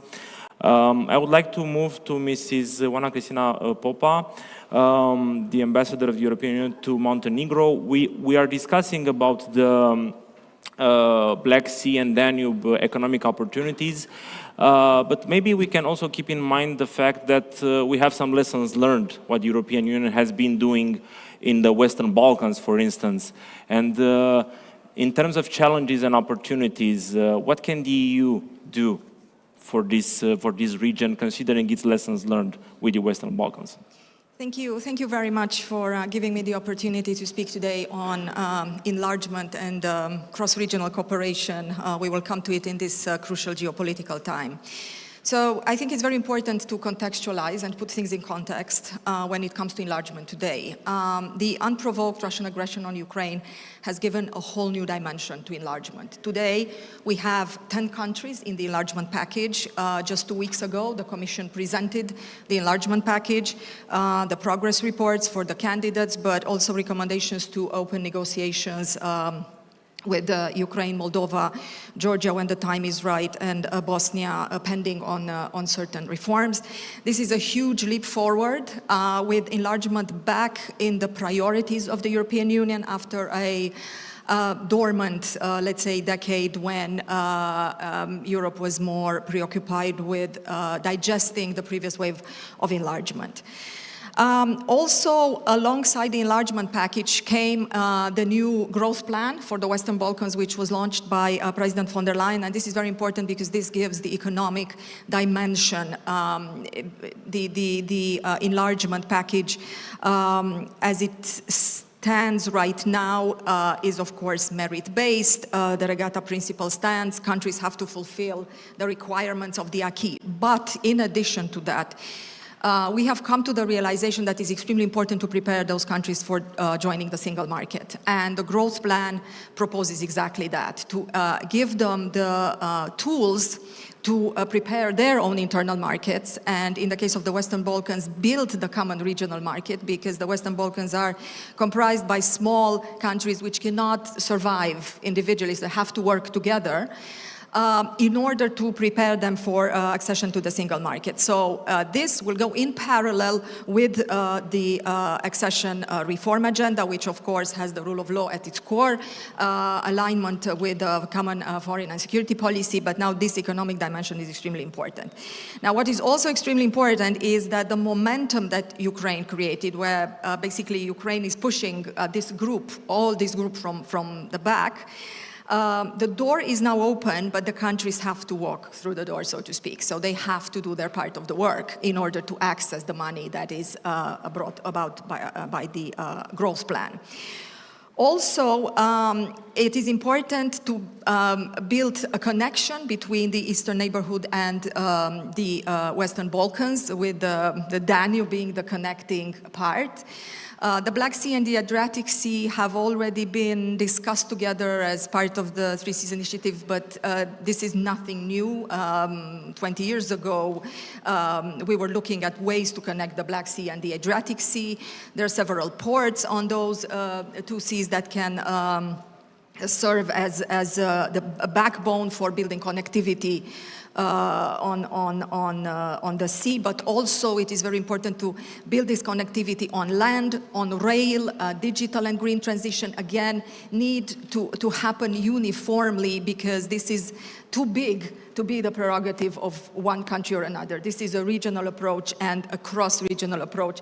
And from that point of view, I cannot stress enough that having a bigger enlargement package is actually good for enlargement, because it gives that impetus needed to push the process forward and to make the accession real and foreseeable in a palpable future. So I'm going to stop here, and there are a couple of other ideas that we can elaborate in the second round, or when we get questions from the public. Thank you. Well, thank you so much.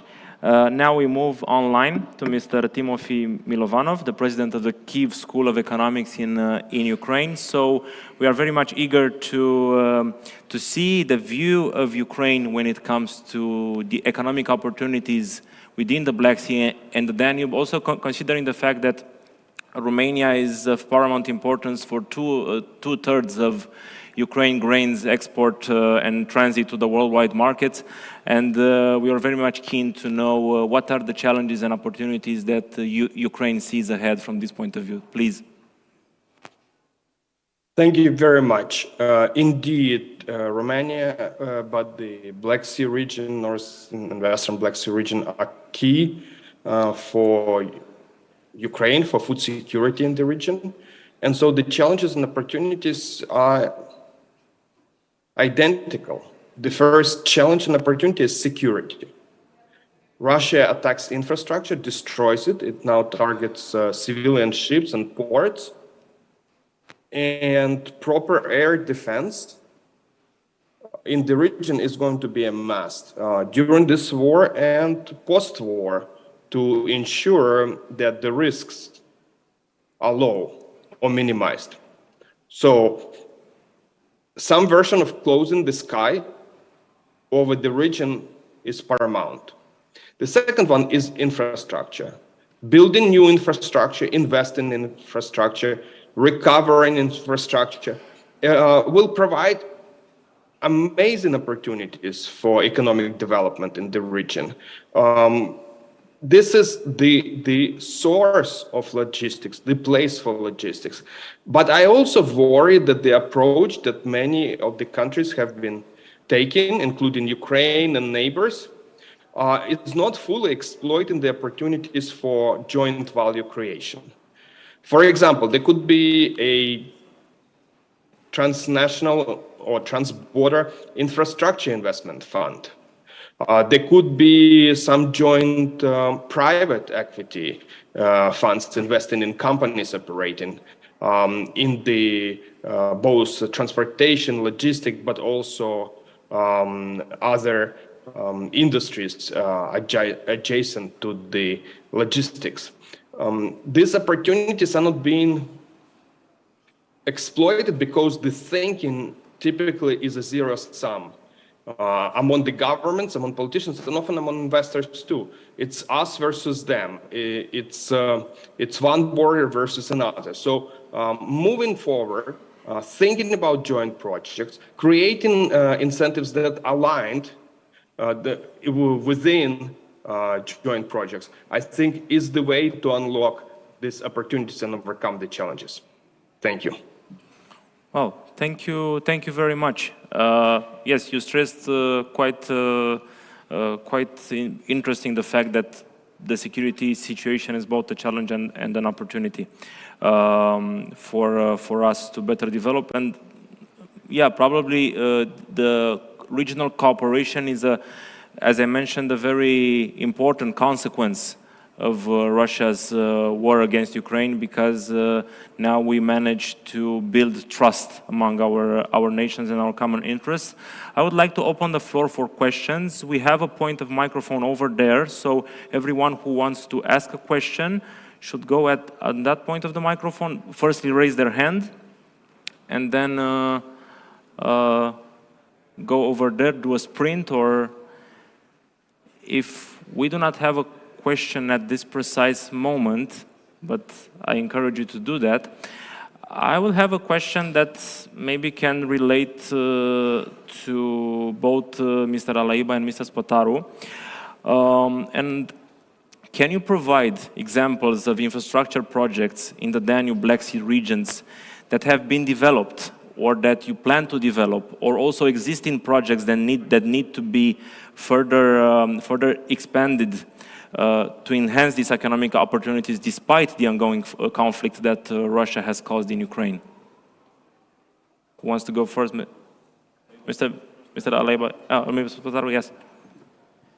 Yes. First of all, now you see that there is this priority on connecting the eastern part of Romania with, let's say, with Constanța area and with Bucharest. A7 and A8, they are already in the master plan and they will make the connection. This highway is also going to attract trading from Ukraine and Moldova.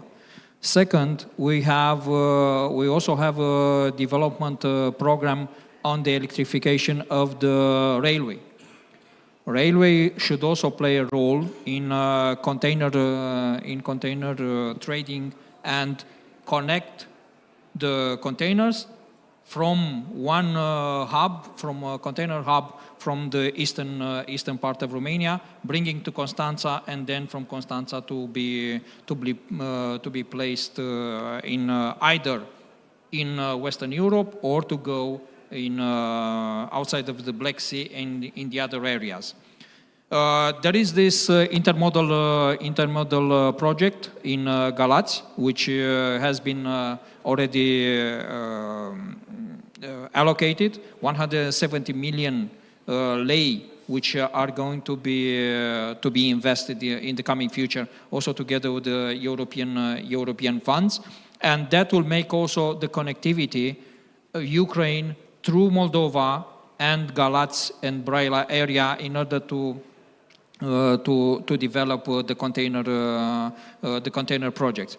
That would mean that we'll restart to use the biggest highway of Romania. We forgot to do that, and that's Danube. And on the Danube side, we can. There are also discussions together with the Ministry of Transport. It will be water transport strategy, which is going to be developed, which would involve the development of the harbors, multimodal hubs, and will use these capacities in order to attract cargo and also move cargo in the other areas. Okay, thank you. Mr. Aleba? Thank you. I would start with saying that it's been 30 years that we unfortunately mostly ignored logistics. Nowadays, well, before the war, our logistics infrastructure was barely supporting the needs of the Moldovan economy. And with the increased pressure of the Ukraine transit, again, to support Ukraine, we have to all make our contribution and chip in these times. However, it's taking a toll on our logistics infrastructure, and that is going to be and already is a major priority for the government, for Moldova. And here, the opportunities are huge, because if we look at the map, as I said, Moldova is an inevitable transit point. And logistics, again, is about speed, it's about waiting time, minimum waiting time, maximum speed. That would drive costs down, and at some point it's about the euro per kilometer per minute, and that is what makes commercial and business sense to use a country as a platform for transit, for example, for moving cargo. 10% of the Ukrainian grains, over 10%, that's at least what we have in our estimates, is going through the port of Giurgiulești. And that is, Ukraine is big, and the production is massive.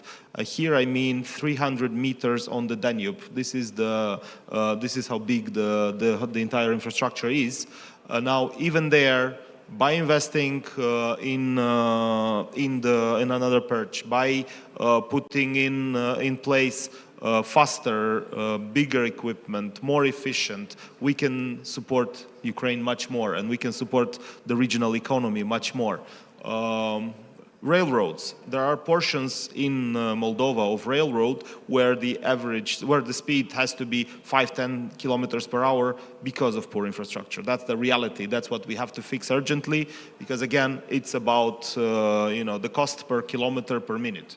That's what makes up efficiency in the end. And if we look at the map again, we are the transit point for most of rail cargo that is to be shipped from and to Ukraine. The line enters Moldova and then bifurcates to the north and to the south.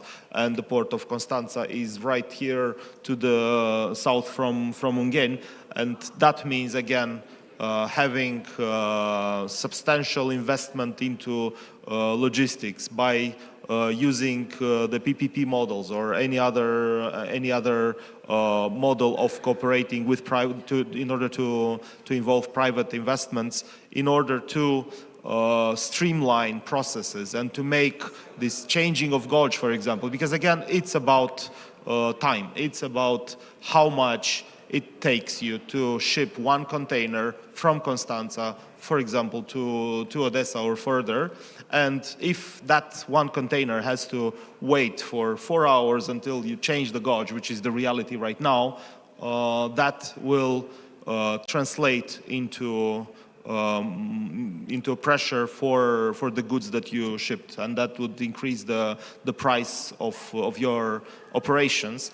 And now it can take 4 hours, which is more or less the time that it takes right now, or it can take 20 minutes, which is possible in other dry ports that you have in Slovakia, for example, in Serbia and whatnot. So that is the general, and that's only transport logistics. We are looking at the digital infrastructure. We're looking at business support infrastructure and many others in order to increase the regional capacity of the logistics infrastructure to support a massive pressure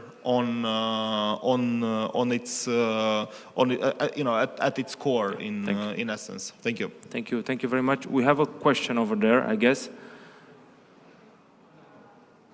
Hello. Oh, and also over there, yeah, Rufin. But yeah, Mr. Pogonaru first, and then Rufin will take both questions. Thank you. It's a comment first, and also a question. It's a question. It's a comment on the mindsets which we have about Ukraine, Moldova, and what is happening. First of all, I start by saying that whatever I'm saying should be interpreted in the sense that we want victory of Ukraine. No question about this. Let's do all the efforts for this. But let's accept also that we have to have two kinds of mindset. I am a businessman which is exporting at this moment in Ukraine, has connection with Moldova, so I have real business happening now. So there are two kinds of mindsets. The mindsets of war economy, where we are building specific infrastructure for the efforts of war and everything. But we should have the mindset of the future normality, future economic normality. And believe me, I am impressed sometimes how normal life is happening in Ukraine. I mean, I can tell you, do you know that there are retailers in Ukraine, they hate plastics, and there are retailers which are importing at this moment green bags, biodegradable bags, avoiding to spoil the country with plastic. This is a thing which is happening. People are living, are normal. And we as business people, we have to build connection and trust between us, leaving apart the war. We don't know, we want victory tomorrow, but we don't know how long this will last. We don't have even more with, in the context of accession. And I was involved in many years ago, by the way, meeting with Ukrainian businessmen in order to show best Romanian practice in the accession process and prepare the future normality. So there are things which, I mean, let's have the war economy, but let's discuss much more about the normal economy. Let's discuss, for example, how we are starting in Romania to apply digitalization, franchises like European computer driving license, teaching the public servants what they have to know as far as digitalization is concerned. Let's extend and discuss about the green economy, biodegradable, and so on. This is happening. So I think it's very important to be very focused on the war economy, but at this, don't forget that normal life is still happening. Business should happen, and you have to focus more on the bottom-up things, creating this mindset of cooperation and trust at the level of local business from Ukraine, Moldova, and so on. Thank you. We will consider it as a very good comment that brings a very good asset to our discussion. And if it's possible, we can go now to Rufin Zamfir for a question, and we will ask the organizers for an indulgence of 5 more minutes in order to be better equipped to wrap up this panel. Please, Rufin. Thank you very much. I'll try to be brief. The question goes first and foremost to the Ambassador Popa. but I would also like to hear perhaps Mr. Alaiba, and if the Ukrainian professor is still with us, perhaps he has to offer a perspective on the question also. So, Your Excellency, you've mentioned the efforts, and then I have to salute the European efforts in bringing Moldova and Ukraine closer to a European family. Of course, all of us know that it's not sufficient, this. You need to learn to sell the successes. You need to learn to communicate on the successes. And I was wondering, how, from a strategic communication point of view, how can we, the European Union members, should advocate for the decision that was taken a couple of days ago in Brussels regarding the Republic of Moldova and Ukraine? And I have in mind mainly how can we sell, quote unquote, this success to those parts of these two countries that are not too keen in moving towards or closer to a Western type of democracy. Thank you. Thank you. Please, Mrs. Popa, then we'll go to Mr. Milanov, and maybe a small comment from you, Mr. Alaiba. Please. Thank you for your question. So first of all, let me tell you that enlargement has become a geopolitical necessity, and that is the main difference from what enlargement looked before the Russian aggression on Ukraine. And there are, of course, member states, 27 member states with different opinions, but what they all understand equally is that enlargement has become a geopolitical necessity. Now, how we'll translate that into practice? Like I said, it will take time. It is still a merit-based process, but it is important to start working because at this point, the process of preparing for the EU is equally important with the actual date of accession. I know that that is the main preoccupation of candidate countries, but the process is very important at this point. Also, let us not forget geography, because geography is extremely important. If we look at the Eastern neighborhood and the Western Balkans, the Western Balkans are surrounded by EU and NATO member countries, so that should definitely give a boost, but it's also in the direct interest of those countries to have the countries in. And it's even more important when it comes to Ukraine and Moldova, because that is the sort of final frontier. And if you know, there's nowhere else for them to go. They have to be in Europe. They are in Europe, they have always been in Europe, and it's a geopolitical necessity to be in Europe because otherwise the alternative doesn't simply exist. Thank you. Thank you very much. Mr. Milovanov, sorry. He is still together with us? No, I don't think so. Mr. Aleba, if you want to have a small comment on that, maybe, and then Mrs. Potaru. About how we can best sell our successes, my personal opinion is that actions speak for themselves.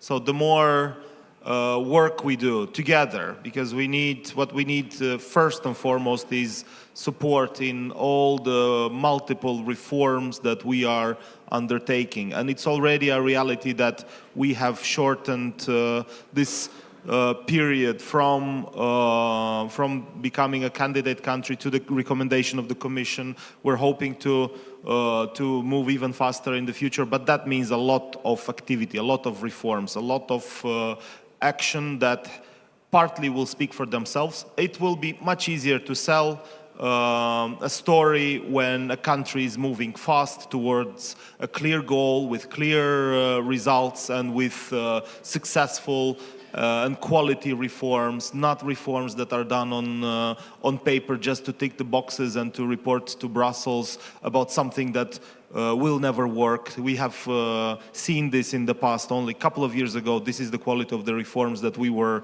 criticizing while being in the opposition, while being on the streets, basically. And this is a bad example of a country doing the reforms just to tick a box and to hope nobody will notice.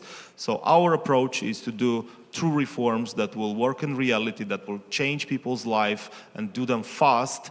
And that is a much easier sell of a success in any capital. Thank you very much. Since we are on extra time, 15 seconds, please, Yes. Mr. Fatar. These countries who are going to access into the European Union, they will have access to the biggest treasure of European Union, which is the single market.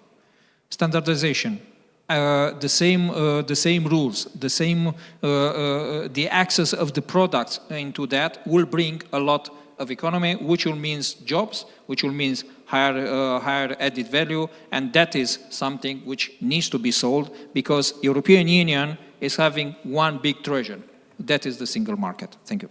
Thank you very much. And in order to conclude in a very hopeful manner, I would like you to complete the following sentence. By 2030, the Danube and Black Sea region will be? Well, EU and NATO lake, you could say, almost. Okay. Just like the Baltics. A very strong pillar into the single market of Europe. Part of the most important connection in Europe. Well, thank you very much for the panelists and for all of you being together with us. We will have now a technical break before the next panel. Thank you very much.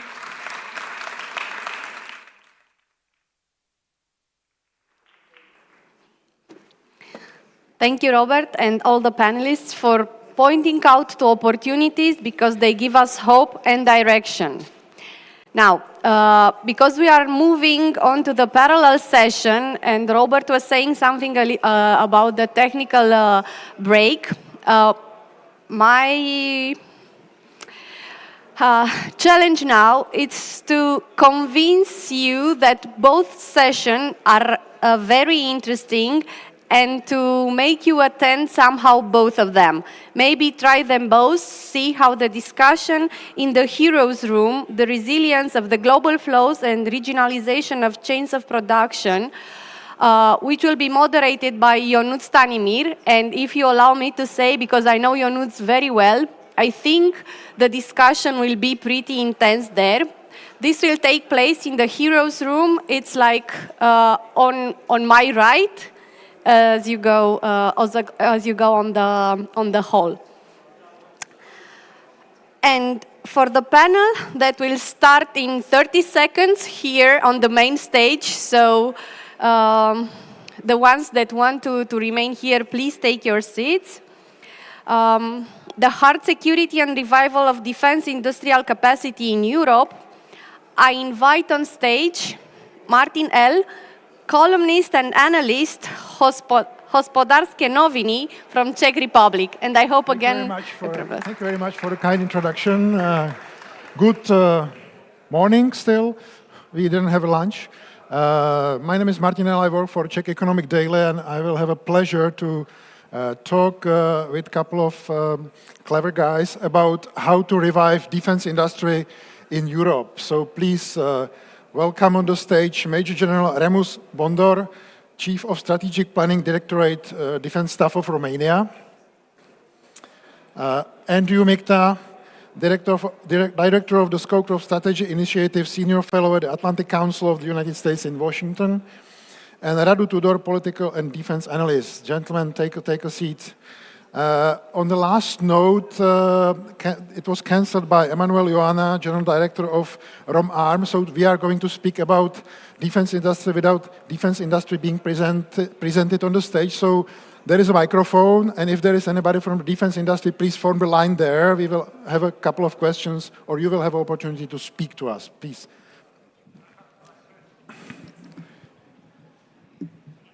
Gentlemen, let's start with General Bondor and with his remarks on where we are, because he's the end user of what we as a societies are supposed to produce on larger scale than we are producing now. General. Thank you, Martin. I think it's okay. Yes. So, yes, indeed, we are the end users. And the Romanian Armed Forces is in a dynamic accomplishment of the building response to any threat that can come against the independence, sovereignty, and integrity of the country. And also, we are heavily engaged in fulfilling our engagements towards NATO and towards our partners. Let's talk about security, and we can divide security into two parts: hard security, that we will discuss today, and soft security. After the fall of the Iron Curtain, I think the threat in Europe, the hard security threats in Europe, were perceived as zero. I think we were dreaming for 1,000 years of peace, and all the energies into the defense sector moved towards soft security.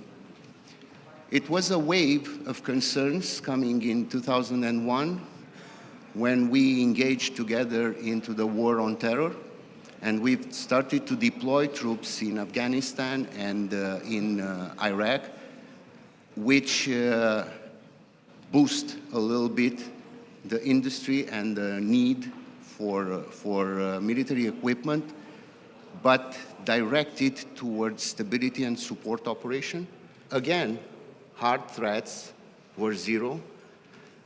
In our strategic documents, we were thinking that in the short, medium, and long term, there are no peer adversaries in the horizon. What was the consequences? The rate of consumptions, the replacement of the equipment, everything had a specificity that drove the industrial complex to diminish their production and to produce whatever was necessary for this type of threat. Suddenly, the clouds of hard power threats came over Europe. For Romania, probably earlier, because after the invasion of Ukraine, Romania engaged in programs of procurement, because I used to discuss before with the colleagues in the panel that being here, you feel the breath of the bear. And we've started ambitious program to improve our capacity to respond to an aggression against Romania. And these programs included long-range air defenses, long-range fires, fourth-generation multi-role airplanes, and also command and control system, modernizing our individual equipment, APCs for the infantry. So all these programs started a little bit earlier.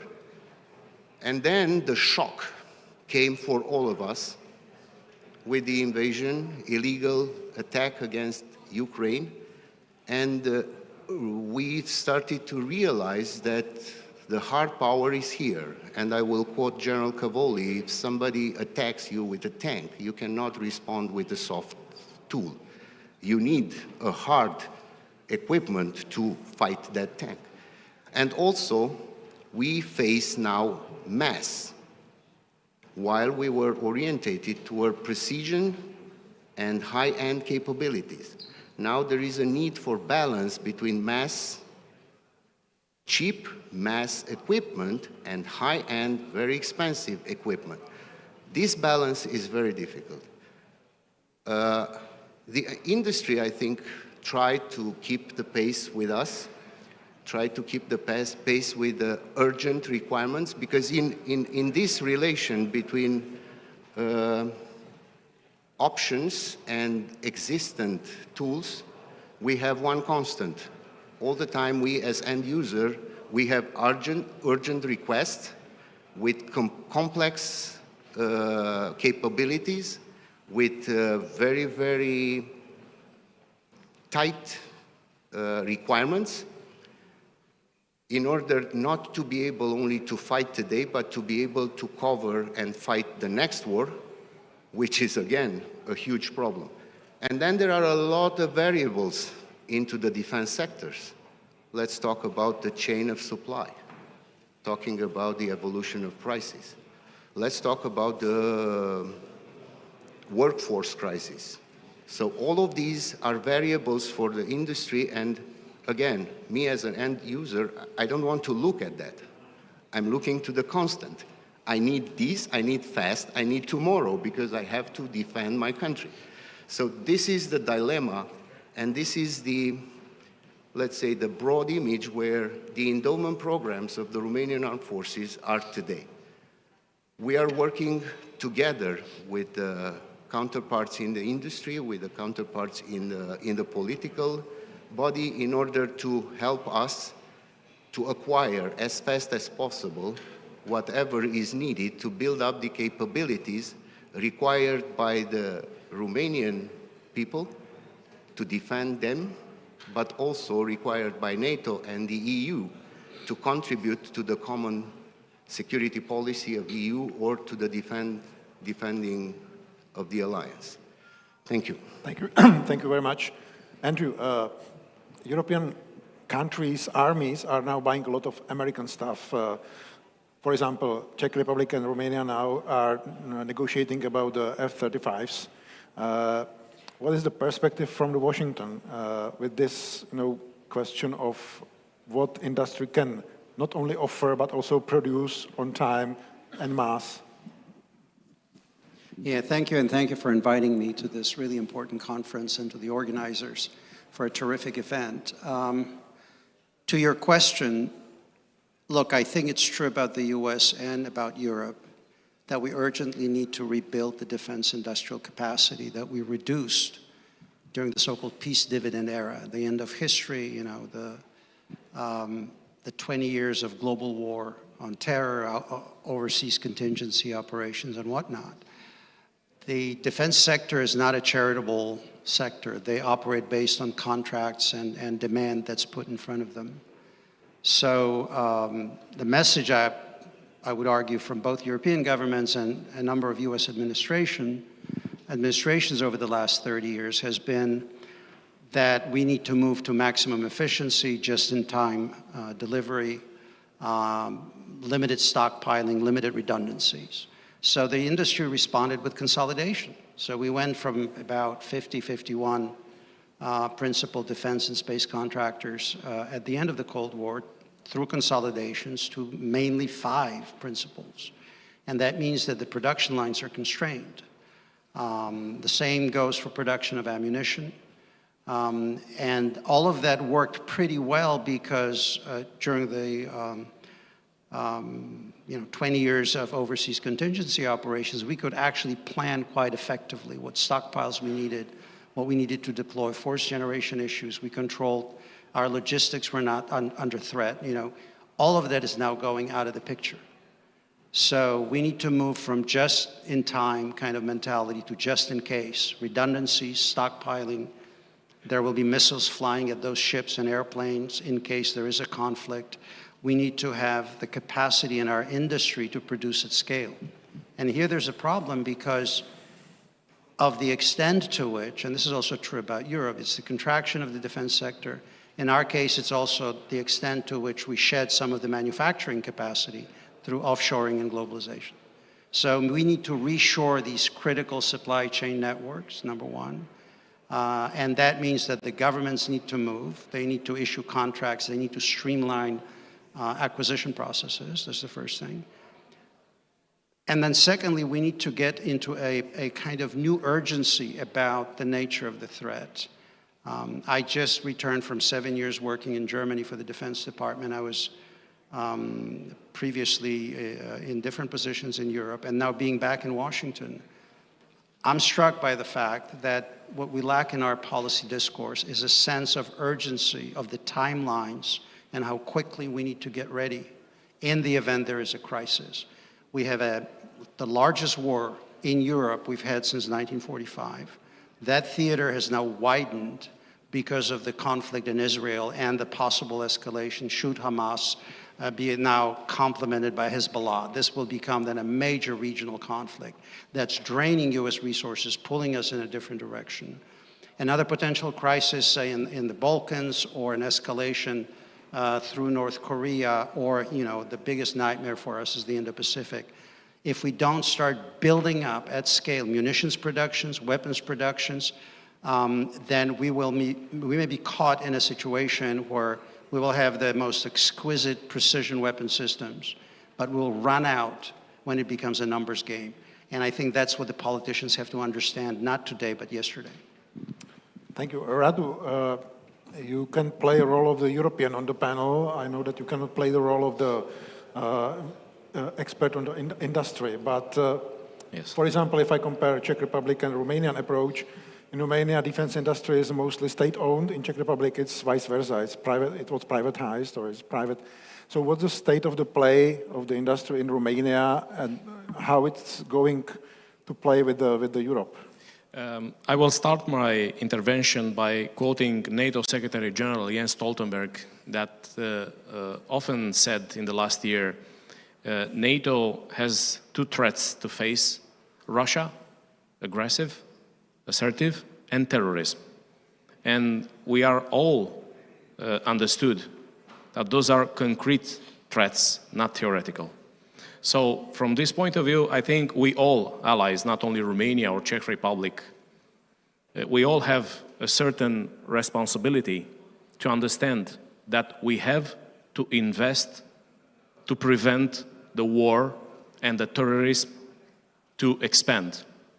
We don't have to wait for the wars to be on our frontiers. We don't have to wait for the terrorist threats to be, let's say, a daily breaking news in our capitals, in our cities. So from this point of view, I want to propose all of you an idea that we all allies, especially in NATO and EU, have to make a brave decision. I think we should have a certain percentage of the GDP to prevent the war and the terrorists to expand. Of course, we have this allied recommendation, 2% of GDP for defense. I think is a little bit general after the war started and we are facing the threat here in Europe, and we are facing this difficult, very difficult issue of state-sponsored terrorism in the Middle East and the aggression against Israel. So my idea is to propose 0.1 of GDP of all NATO allies to prevent the war and terrorism to expand. When we are thinking about spending money, also Jens Stoltenberg said, it's only an effort to our very good lives and peaceful and nice living that we have. It will be only an effort of money. The others are losing lives and maybe countries. So 0.1 of GDP to prevent the war and the terrorists to expand. Just think what our strongest ally will mean 0.1 of GDP. United States have $23 trillion GDP. 0.1 of GDP will mean 23 billion. Right now, United States is giving more than 23 billion as security assistance for Ukraine and helping Israel to fight terrorism. But let's have an exercise in thinking what will mean 0.1 of GDP of G7 countries. What will mean 0.1 of GDP for 31, I hope, very soon 33 NATO members. What will mean 0.1 GDP for all the 50 countries from defense contact group in Ramstein. So from my calculations, we will have something like $100 billion per year to prevent the war to expand, to prevent the Russian aggressive, assertive posture to come closer to Europe, and also to fight terrorism. 100 billion effort for us, it could be sustainable, because then we have the other 99.9% of GDP, of money, to have our peaceful, profitable, and comfortable lives. And if we make this decision that from 2% of the GDP for defense and security, we can have 0.1 to prevent the war to extend, then those money could go every year on an institutional base, because right now we have the coalition of the willing. Right now we have countries who are willing to support Ukraine to fight the Russian aggression.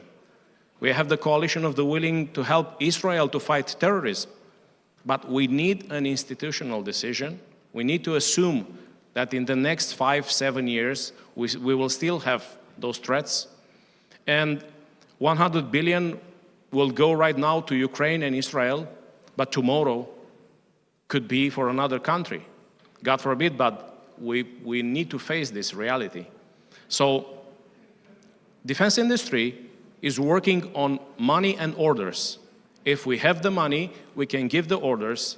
If we have this courage to take the decision, then we will have a perspective. We could be more resilient. And of course, there will be no more problems with delivering arms and ammunition to our partners, to our allies, and now to our friends that are fighting wars of invasion and terrorism. So this is my idea, and I just can expect to have the debate on. Thank you. Thank you. I think that the mother of all questions in this area is how to persuade politicians, how to go from the nice words into practical terms, orders.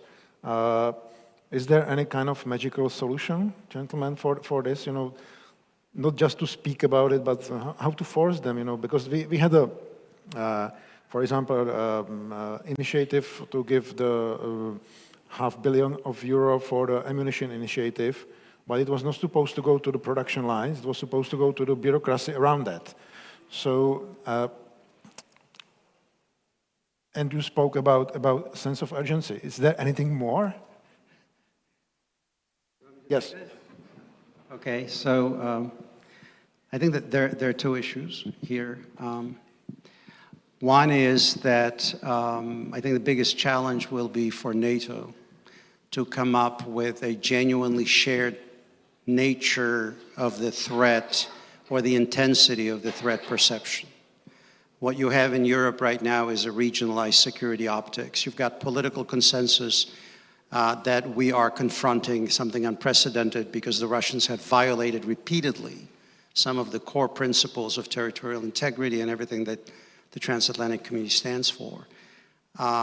But at the same time, the intensity of that threat is kind of regionalized across the geography of Europe. So if you go to Helsinki or Bucharest or in Romania, or you go to Warsaw or Tallinn, there's a very keen sense of the existential nature of the threat.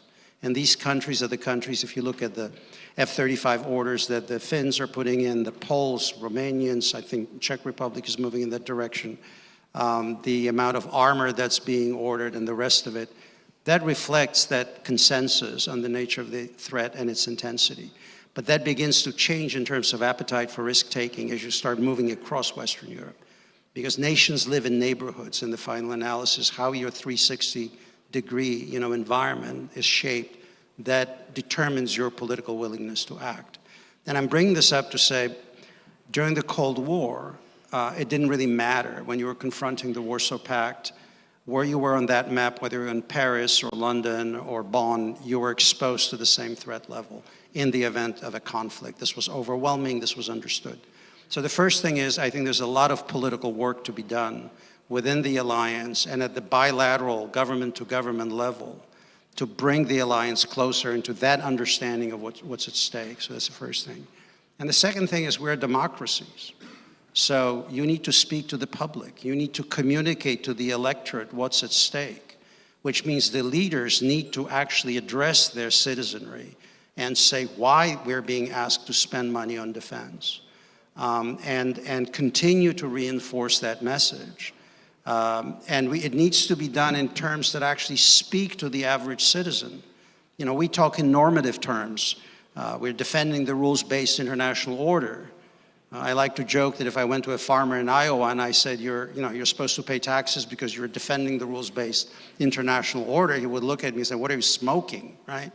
But if I came to him and I said to him, You're doing this because it's your economic prosperity, it's your homeland security, it's the safety of your children, it's the future of your grandchildren, and here's why.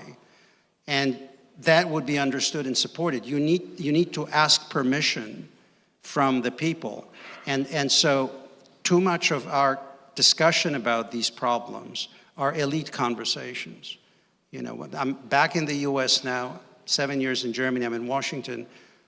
It's the corporate town. I mean, if you do national security, that's where everything is happening. But I sometimes have a feeling we should do more convening in Chicago, in Minneapolis, you know, go into the heartland and present these issues. And I think you need to do the same thing in Europe.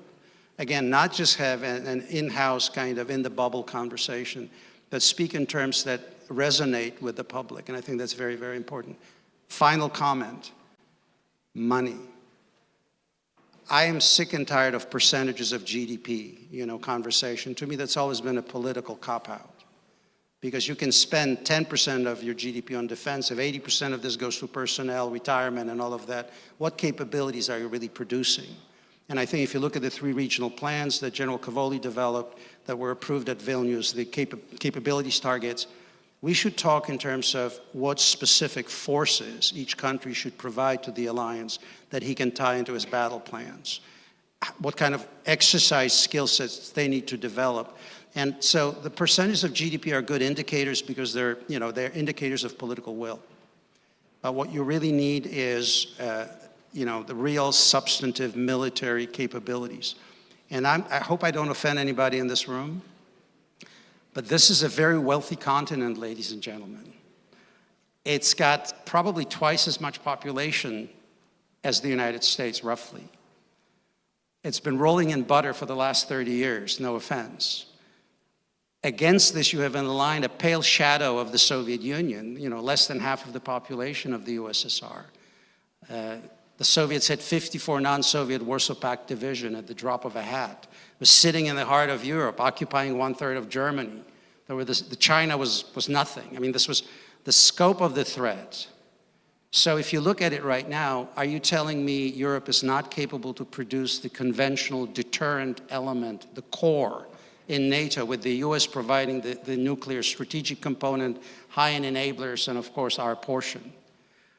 It's going to be very hard to sell to the US Congress that 5 or 6 or 7 years from now, not much has changed when it comes to rearmament in Europe. Bottom line, you need to rearm. You are more than capable to provide the core deterrent conventional capability, and if need be, defeat Russian aggression should it come to that. But it takes political will. General. Don't get mad at me. Connecting with this dot, you know, how to persuade public, how to persuade politicians that it is necessary to go this direction. It reminds me, in Czech Republic, the Czech army had to do a big kind of campaign to persuade the public that it's worth to buy F-35s and that spend this money in this direction. Are you here in Romania in this situation that you have to explain every day again and again why it's necessary, or is it the discussion? You don't have to tell any secrets from the cabinets, but if you tell, we will be happy. But where is the discussion here in Romania on this, and you just described necessity to invest, to revive domestic industry, to invest it more? We are a little bit lucky in this respect because we have a more than 300 history with Russians, and whenever the Russians came into the Romanian principalities and then in Romania, the Romanian people suffered. So it's no doubt that Romanians do not love Russians. This is why Russia was perceived all the time as a threat for Romanians. This is why when you come to explain our people that we need to defend against Russians, the Romanian people understand. It's something that is embedded in the collective mind. It's something embedded in the behavior of Romanians. But looking at the threat, and again, geography matters. NATO is speaking about the eastern flank Romania is on the front. We are not on the eastern flank. We are a front country.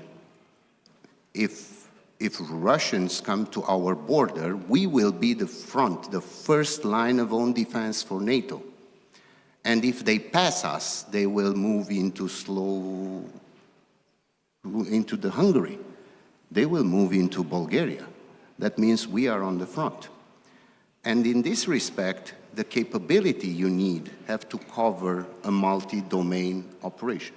Of course, you mentioned the regional plans and what happened in NATO in the last, let's say, 2.5 years. It's something that it doesn't happen in the history after the fall of the Iron Curtain. So these plans are not, the universal panacea. These are drivers to help us as NATO members to transform our armed forces in order to face this type of threat. Yes, of course, the plans have list of forces. Yes, of course, the plans needs to be filled with forces, and there are a lot of processes going on, starting from changing the NATO defense planning process to align the planning process to the requirements of the plans, moving into a new force model, which put the readiness of the forces on the forefront. So there are a lot of transformations and processes in NATO, and all the countries align their national defense plans with these NATO plans in order to ensure a synchronization in time and space and the convergence of effects in order to avoid duplication. And all these, if we come to an end, moves into required of capabilities.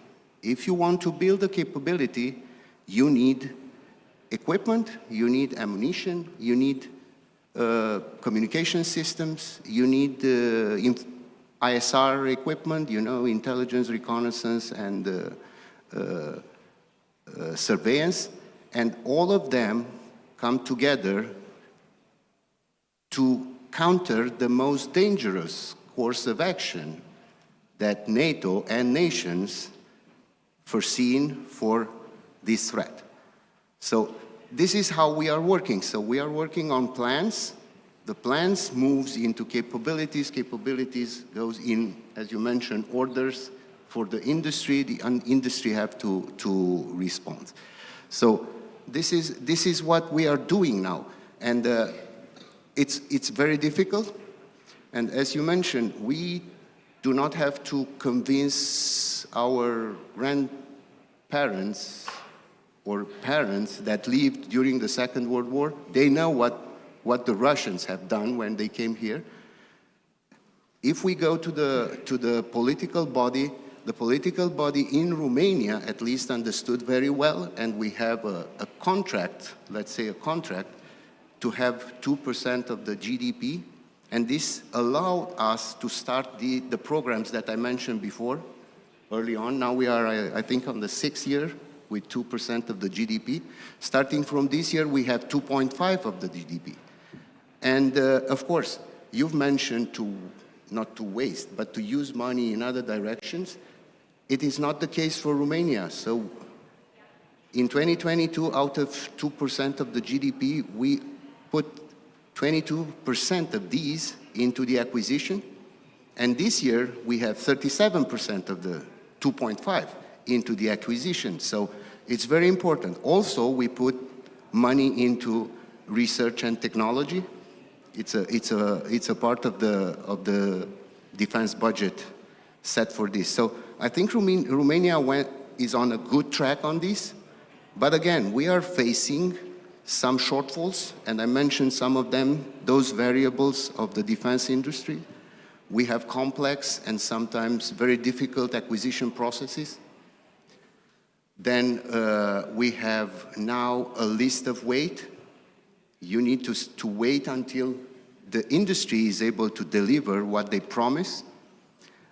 But what is to be done is to have predictability, to allow the industry to restart and to move into growing their capacity, and meantime, to have that strategic patience, which is difficult to maintain, because as I mentioned, we need to fight tonight and to prepare for the future war.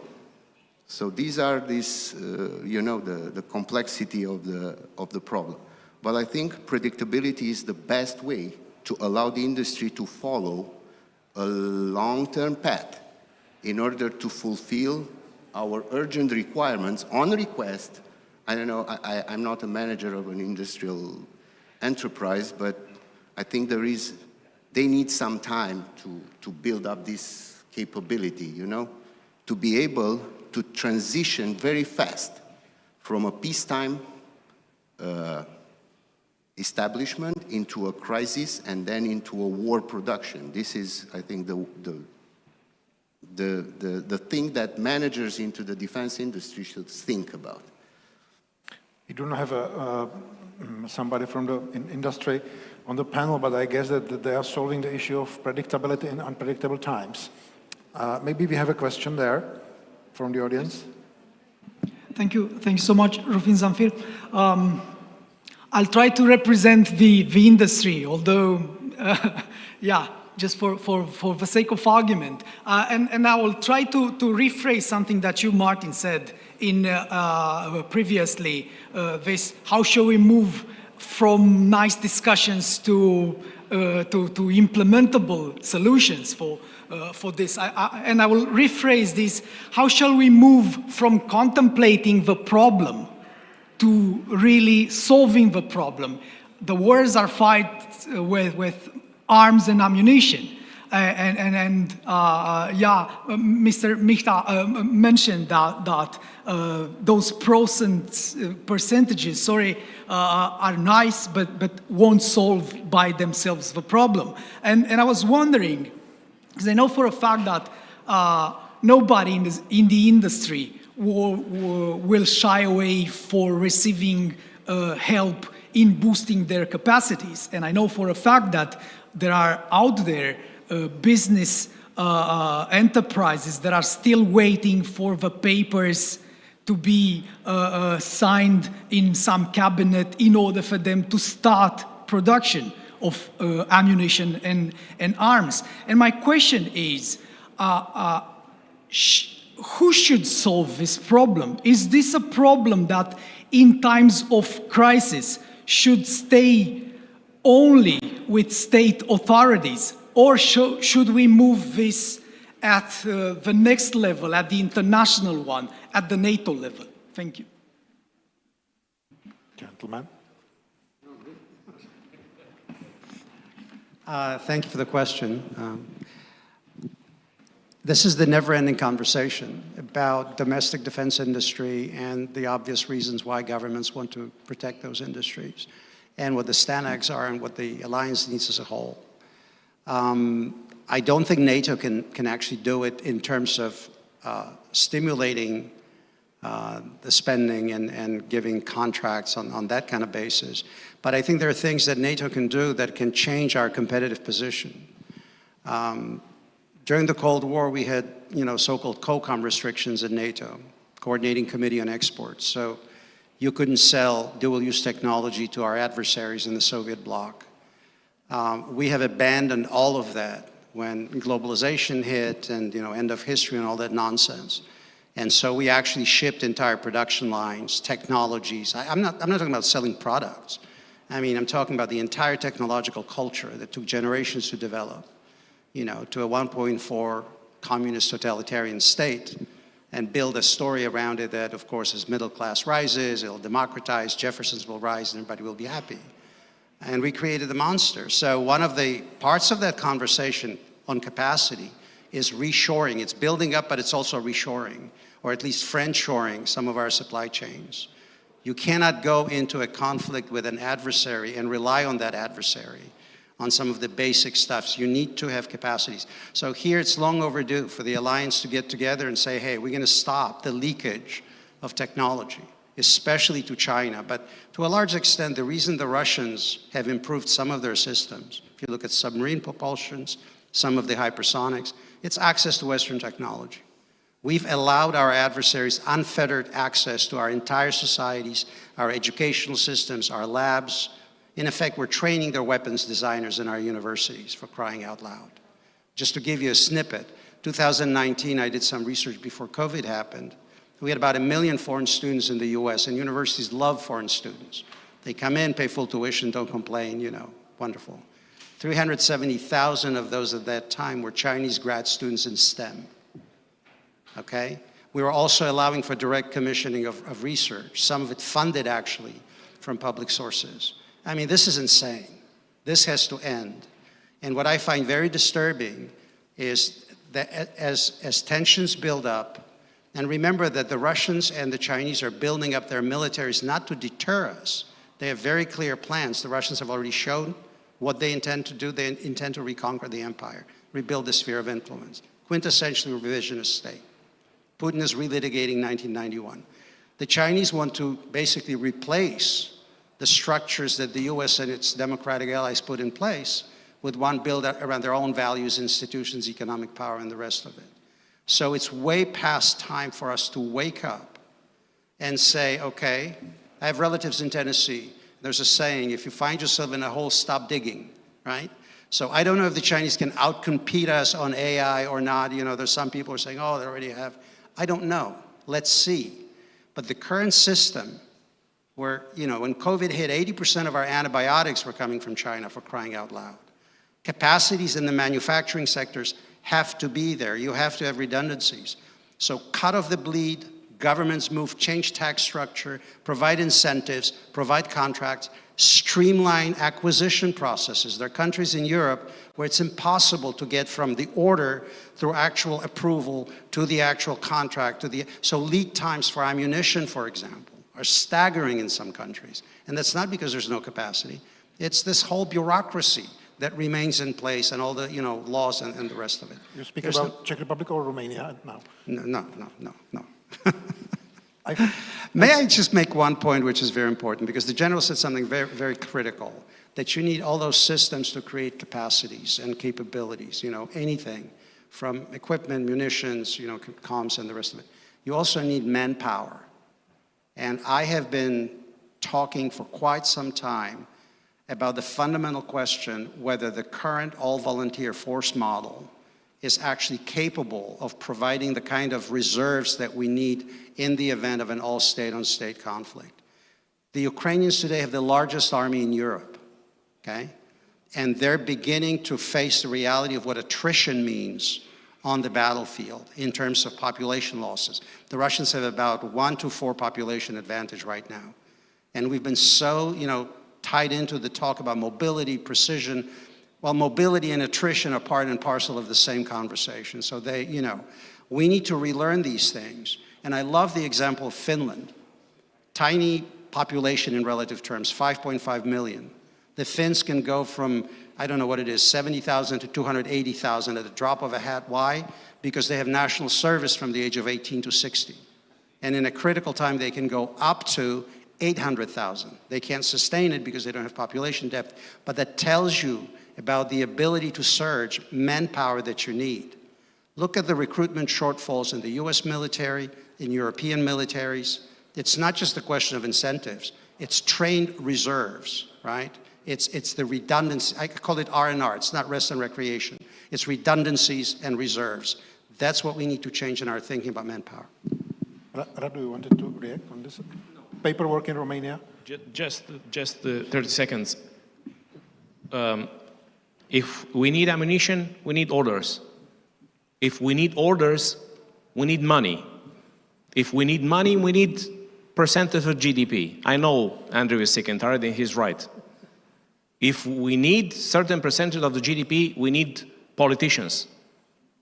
Do we have the politicians to face the reality that we are fighting a war? I don't think so. Because the military, they know what they need in order to fight a war. They need HIMARS, they need Patriot, they need 155 ammunition, everything. Do we have the politicians? I don't think so. We have a good example of Netherlands. which has a great reaction. And it's so brave because on Monday we will inaugurate the F-16 Center of Training in Europe, the first one in Fetești. And the Dutch F-16s are here. From 31 NATO members, how many members gave F-16 to the Ukrainians, which is a brave decision? 2, the Dutch and the Denmark.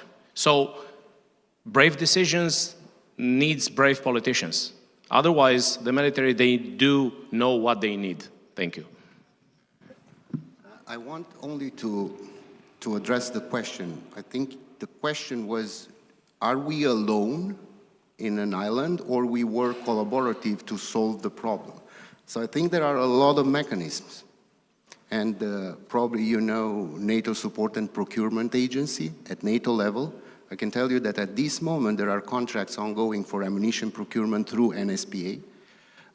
We have the Permanent Structured Cooperation Mechanism in Europe, and there are a lot of projects that are ongoing, and the companies can enroll in this type of projects.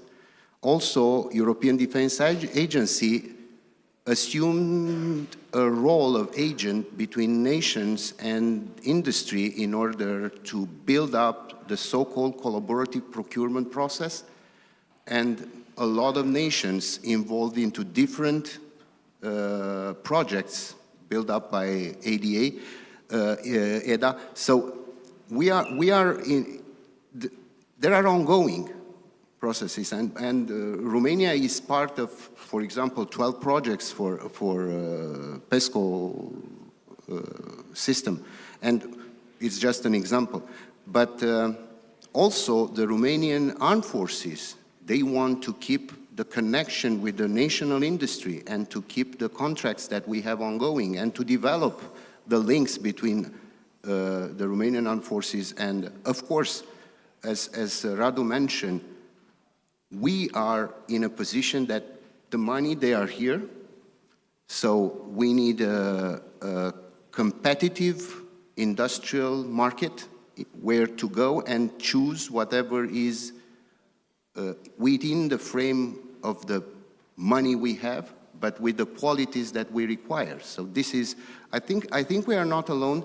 Of course, there are, as I mentioned, a lot of variables into the European industrial market, defense industrial market. There are a lot of variables, but this type of, let's say, collaborative work help every nation to get itself into the process and then to take whatever they need.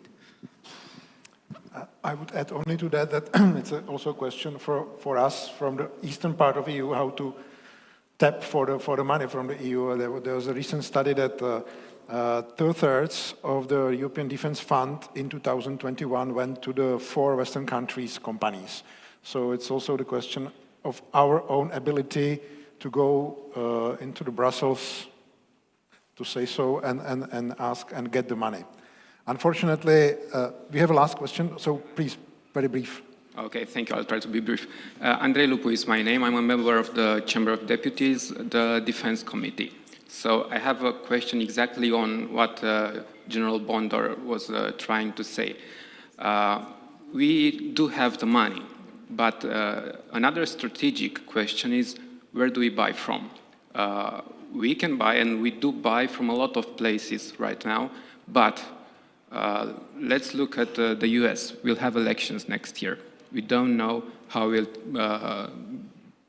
the next government look towards collaborating with Europe regarding defense equipment.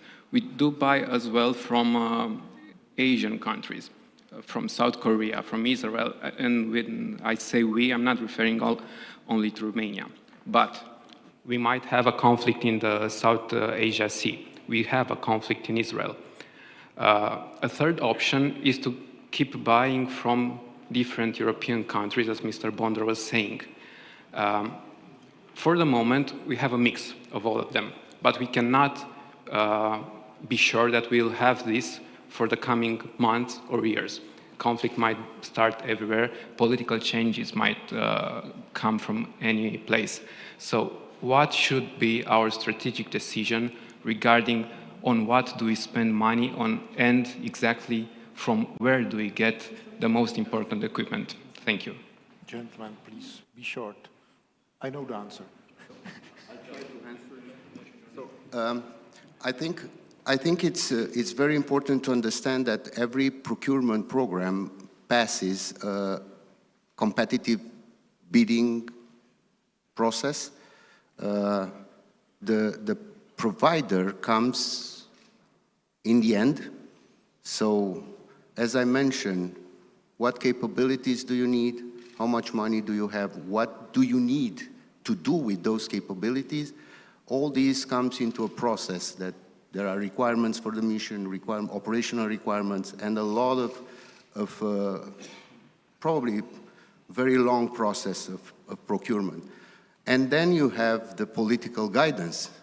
And you know for sure that for above a certain amount of money, we go to the parliament to have a decision on the acquisition.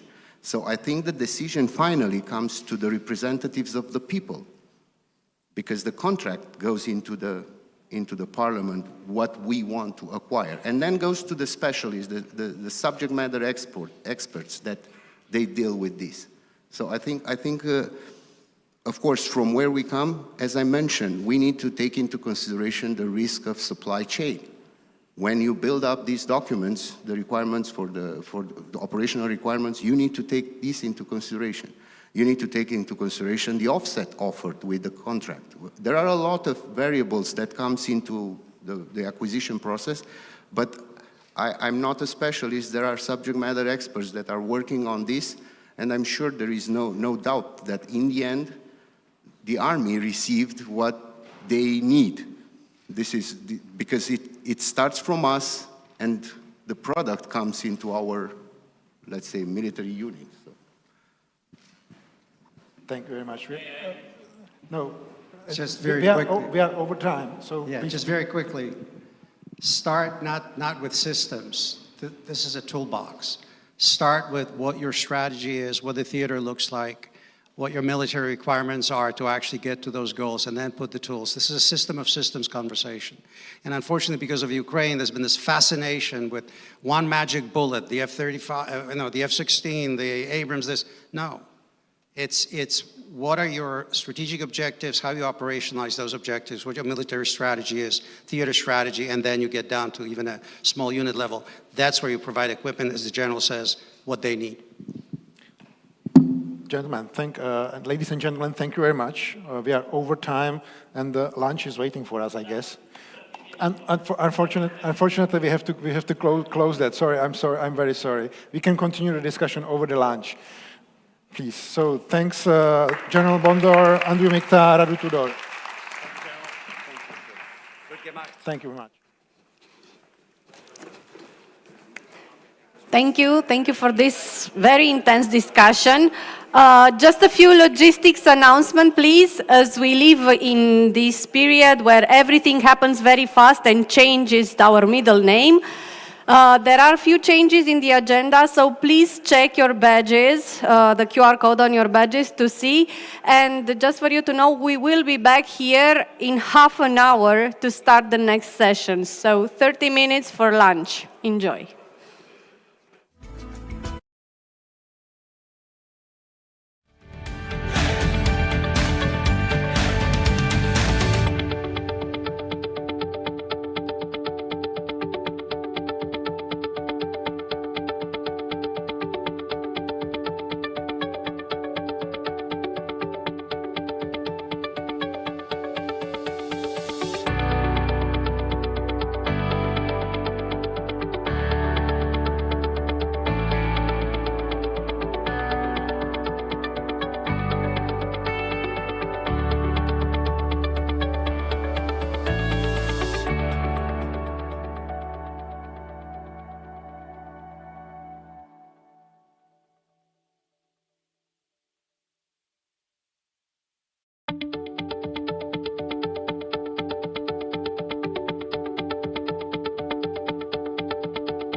Great.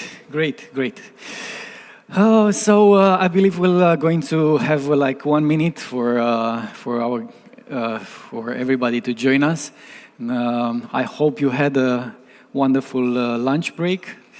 And after lunch, what goes better than a discussion about metaverse? No, it's a natural digestive, I hope.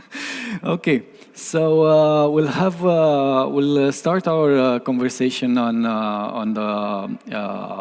metaverse in few minutes, and allow me to invite in the room and on the stage Vidnia Saldava, Public Policy Lead for Romania, Bulgaria and Baltics and at Meta, and Tomas Kasprovic, Vice President of Respublica Foundation. Welcome and thank you for making the time to be with us today. We'll start lightly the conversation because I believe people will join us once we start, and hopefully it will bring some light to this topic. No, once it's a complicated word, or not a complicated word, but everybody can put everything under the metaverse. We had our discussion yesterday about AI. Something similar happened there. So I will take the opportunity to open the conversation with. What do we usually put under this umbrella? I don't know, Vidnia. I can start with you. Just describing a little bit, or Thomas, if you want to jump in, just to setting the stage on what we discuss today.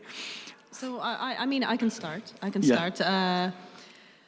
I should have studied up on my definition of metaverse, but luckily there's so many definitions going around out there. But I think what we're really talking about are immersive spaces where we are collaborating with each other. We're talking about the future of the internet. Let's say if we had text, then we had images or, pictures, then we had video, and now we're looking at having it immersive. So let's say you were learning about the planets. Mm-hmm. A text would be, oh, I really love Saturn, but then an image would be of Saturn. And then you would have a video, and then you could, in the metaverse, actually see, planets moving around you and be able to interact with a teacher or somebody else in that space, including the objects and other people. It's a new virtual world that we are building. No, it's a new experience that we are building, and probably around it there are a lot of discussion, and also coming back to our theme today. It's a world of opportunities, I see it, a world of economic opportunities, and we hope to talk about a little bit today. So, Thomas, you are the author of the recent policy brief we discussed even today, Harnessing the Economic Potential of the Metaverse, Opportunities, Challenges and Implications in Central and Eastern Europe. You outline there a set of challenges that can be addressed, at least partially, as you mentioned, by the tools that are currently offered by the virtual space like Metaverse. Could you please give us briefly a better picture on these challenges? I would love to. You see, our region has a certain set of challenges that we are facing. And those are arising from various underlying issues, like demographics, for example. Mm-hmm. Our societies are aging, our workforce is shrinking, availability of certain services in places is also limited. So now we are facing those problems, and Metaverse is giving us certain tools to deal with them. For example, we see the shortage of teachers, especially in the remote areas, especially in STEM and engineering, programming, and so on and so forth. This propagates certain inequality where the metropolis are in a much better positions. People living outside of metropolis are underprivileged. And here technology gives us a chance of propagating the best education, for example, also outside by using classes created by metaverse. Certain approaches to this problem were taken, for example, in Latvia, that is offering this sort of instruction to the remote areas with respect to programming and information technology. So that's one set of changes that can be at least partially addressed with metaverse. Another one is that people that are elderly or growing elderly population, one of the big problems of those people is lack of socialization. They suffer from loneliness. Again, here, metaverse can give this very lifelike interaction to those people and engage them into society and also ease some of their problems, also including, for example, their health monitoring, which can be done on a cursory basis, but also much deeper basis.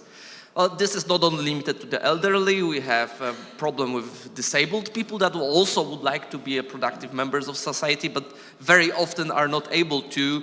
As we heard today, for example, certain universities would never take a person on a wheelchair because they don't have elevators, for example. So basically, those opportunities are close to them, but doesn't have to be that way. So that's yet another challenge that can be fixed this way. Also, when we are looking at lack of skilled,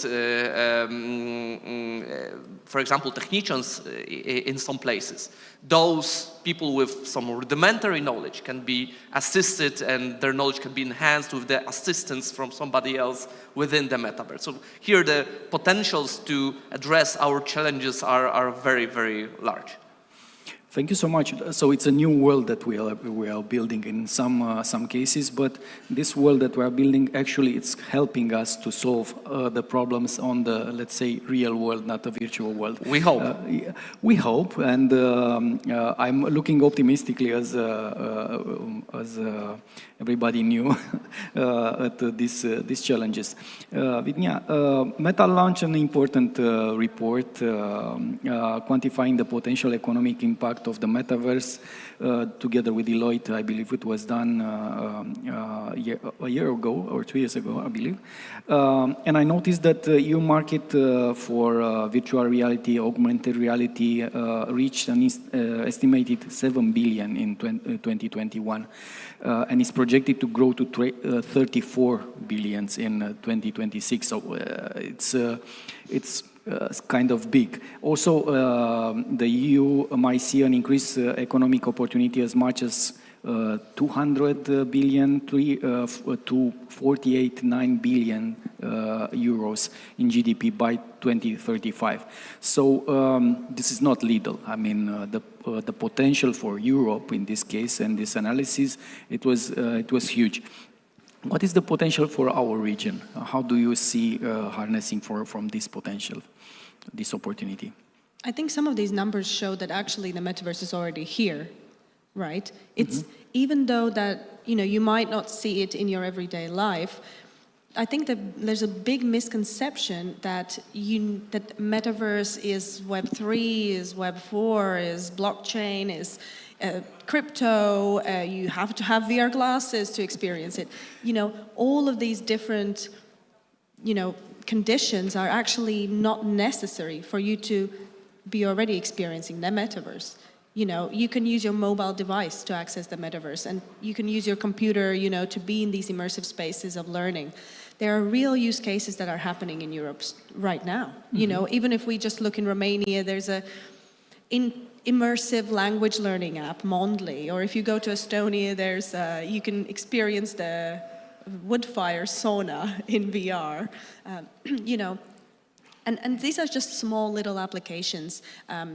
But we do believe that all these technologies are really going to define what the future will look like of the internet.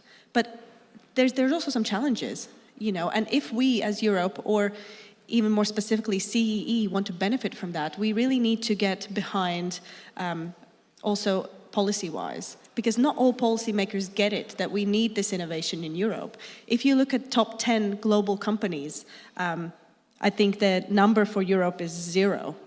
Yes. If you look at If you look at private quantum computers, 50% of them are in the US, 40% of them are in China, and in the EU, 0. You know, we're not doing so well in Europe. I think CEE, and this is why we're a little bit special, Central and Eastern Europe, because we have this passion in ourselves to prove something of us, to really put ourselves on the map and saying, look, I'm a small Estonia, but I can have most unicorns per person in the world. And that's cool. And I really think this is where CEE's strength lies. We have smart people, we have policymakers who get it, and I'm hoping that they can really take a stance, because this is what we need also on a European level. If we're talking about CEE's power, this is where our power lies. The fact that we believe in innovation in CEE, the fact that we see the need for these sort of technologies to really uplift our countries. So it's really time to speak up on the EU level, because not all politicians over there get that. And we really see that overregulation is actually harming people right now. We haven't really seen the cost of regulation up until now so much. I mean, okay, we had a cookie banner, okay, but these days we're really seeing an actual cost. Some products are not being launched in the EU. When you see, the Google's Bard or the Microsoft Copilot, delayed rolling out. There's some products that just will never launch in the EU, but will only stay in other countries like Asia, other regions like Asia and America. So that's something we need to think about, that we need to take also more of a political stance, and that's one way how we can ensure that these technologies work for us. Yeah, because it's a good opportunity and to burn a lot of steps and to be on this space. Thomas, you briefly presented the metaverse potential, and you both presented in terms of economic development, and Vinia just mentioned that we are somehow nowhere right now. How do you see how the countries in the region can better coordinate between them? Because I see that there's a lot of potential for collaboration here, not working at separate countries to build solutions, but also to have a broader conversation around this potential of the metaverse. How do you see it? Well, we are currently in the situation where we are lacking ecosystem. We have those very cool implementations here and there. There is this virtual park in Zagreb. There is a digital twin in Riga. There is this cool application for human body exploration. There is another one for fixing cars. This is what is called the islands of excellence, but they are islands. They are not even archipelago. There is no connection between those. There is this project, it's cool, there is a media frenzy about it, and that's about it. People do not meet, people do not talk that much. Not only within the region, even within countries. That's pretty unusual. We are currently conducting a series of meetings in CEE, one taking place here today. And those people, in most cases, see each other for the first time, despite of the fact they are dealing with metaverse for the last couple of years. This is deeply disturbing. Not to mention the need to connect those people on the, at least regional level. Only then there could be attempts to do what Vinia is saying, to create certain level of influence, first to educate the politicians, because let's face it, 99.9% of them do not know what actually AI, metaverse, blockchain is. And then, of course, the natural reaction from the unknown is the defensive position, which ends up in overregulation. So that's something that needs to be done. Who is going to educate those people? Who is going to educate the public about, on one hand, opportunities, but also dangers of those technologies? Well, only those people that are actually dabbling with those technologies right now. But to do it, they need to do it into coherent manner. And then when we have this level of awareness, we can think about what do we want, what do we don't want, how should it be regulated so that our companies profit from those technologies and are not harmed by crippling regulations that sometimes appear. But this needs understanding and ecosystem. because it's a fine line between the competitivity that Europe wants, the region, of course, wants, and the need for regulation. So it needs to be a balanced. And I noticed that once you don't understand the technology and the possibilities of technology, you tend to break this competitivity, as Vitnia was mentioning, in spite of, just being safer on that side. Vitnia, I'll move to you. We worked together on Aspen Institute Romania and we started a high-level conversation in Bucharest in September, which we hope to lead to a metaverse strategy in Romania. But having this broader picture that you have on the region, what would be the key aspects to recommend to consider in this effort that countries should put in such a strategy? It's helpful for us, but I believe it's helpful for all the others. What are the key elements to be there?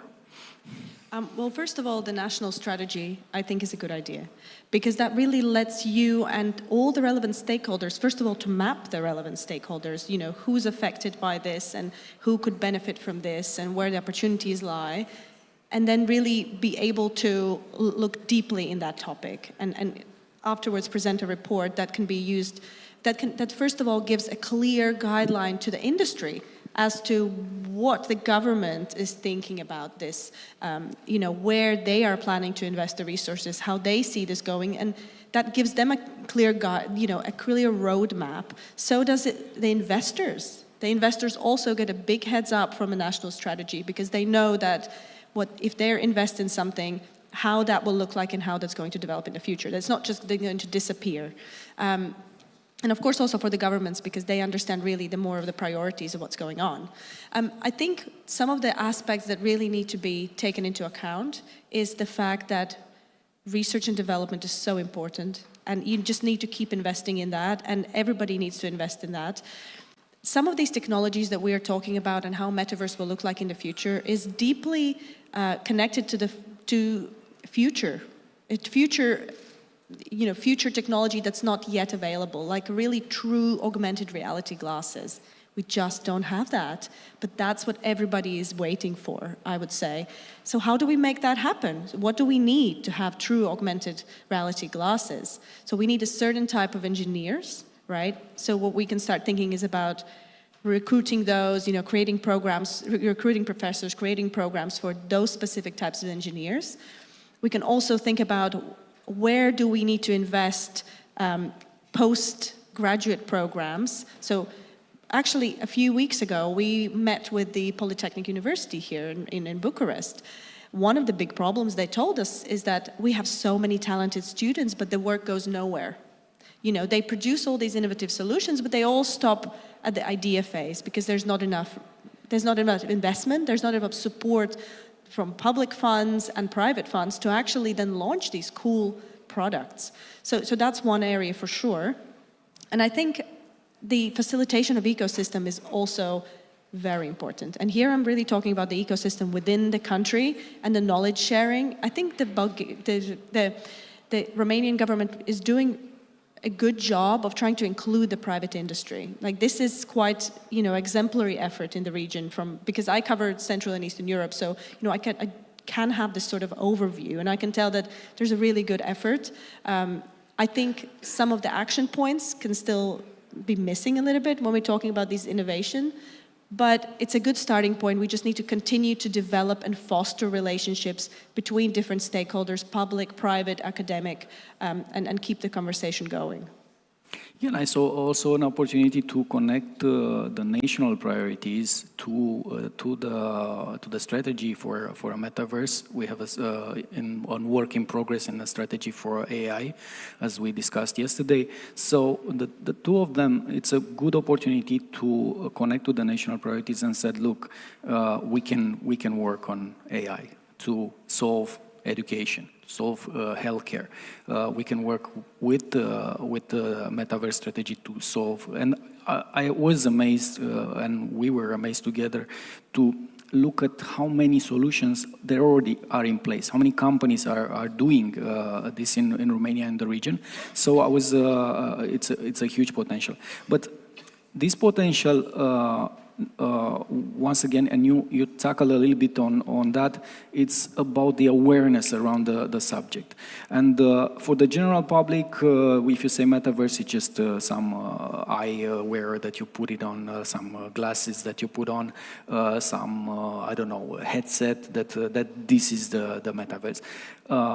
So how, and I'm back to Tomas, how can we make this so how can we make people and politicians and of course decision makers to understand better what's possible there?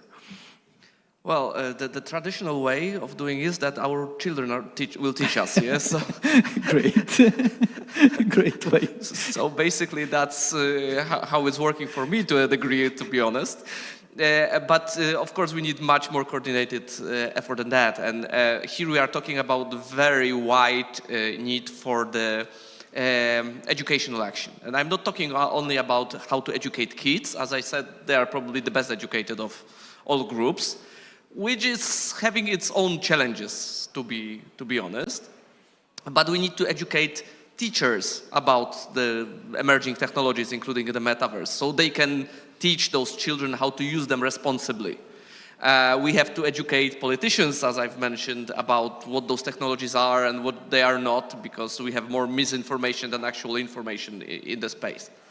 And unfortunately, there is no other way of doing it than the experts dealing with that, trying to figure out certain base of knowledge that can be safely transferred.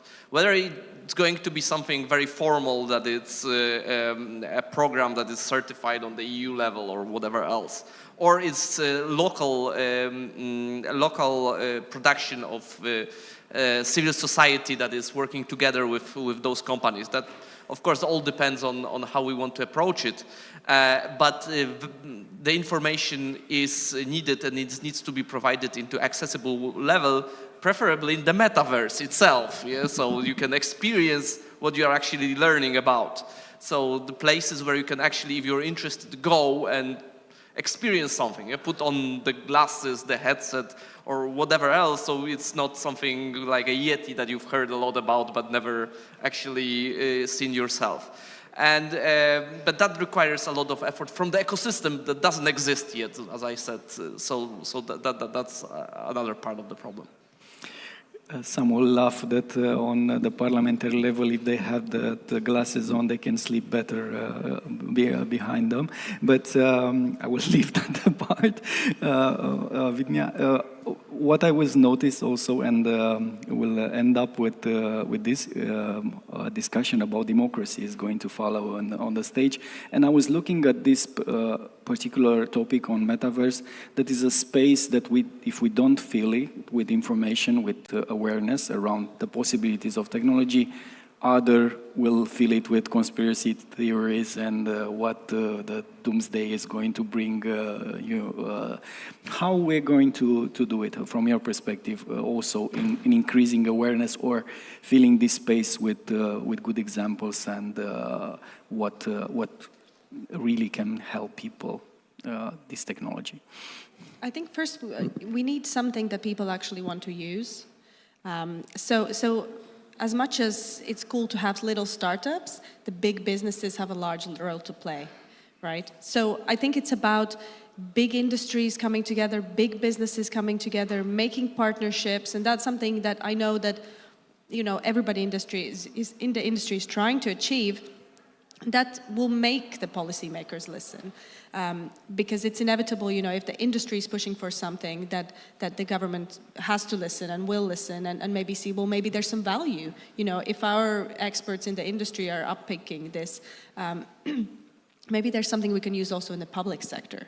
I think yesterday what was mentioned on this forum is that before, all the big inventions were created by the public sector. Now all the big inventions are created by the private sector. So I think that is probably how it's going to stay also with AI, also with the metaverse.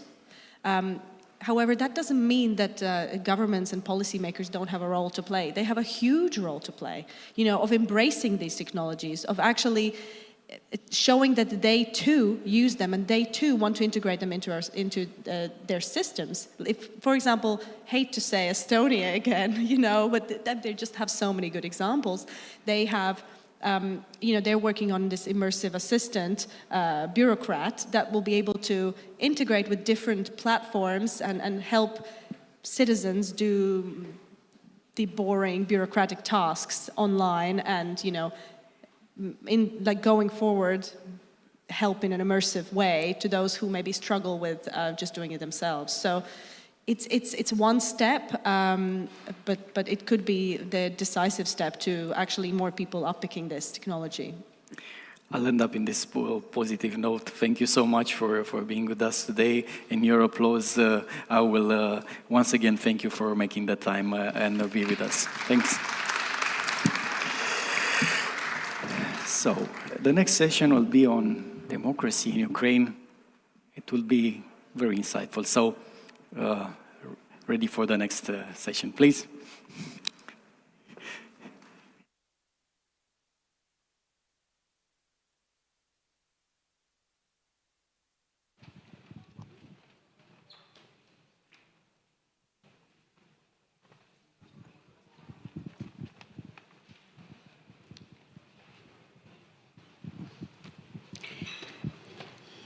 Thank you, Radu. Thank you and the panelists for talking about technology and the opportunities they bring. And now moving forward for the spotlight conversation, democracy on Ukraine, I invite on the stage Hanna Hopko, Chair of the Board and Founder, ACT, Navigate, Transform, Shape, and Ukraine, and Yulia Bankova, Editor-in-Chief, Liga.net, Ukraine.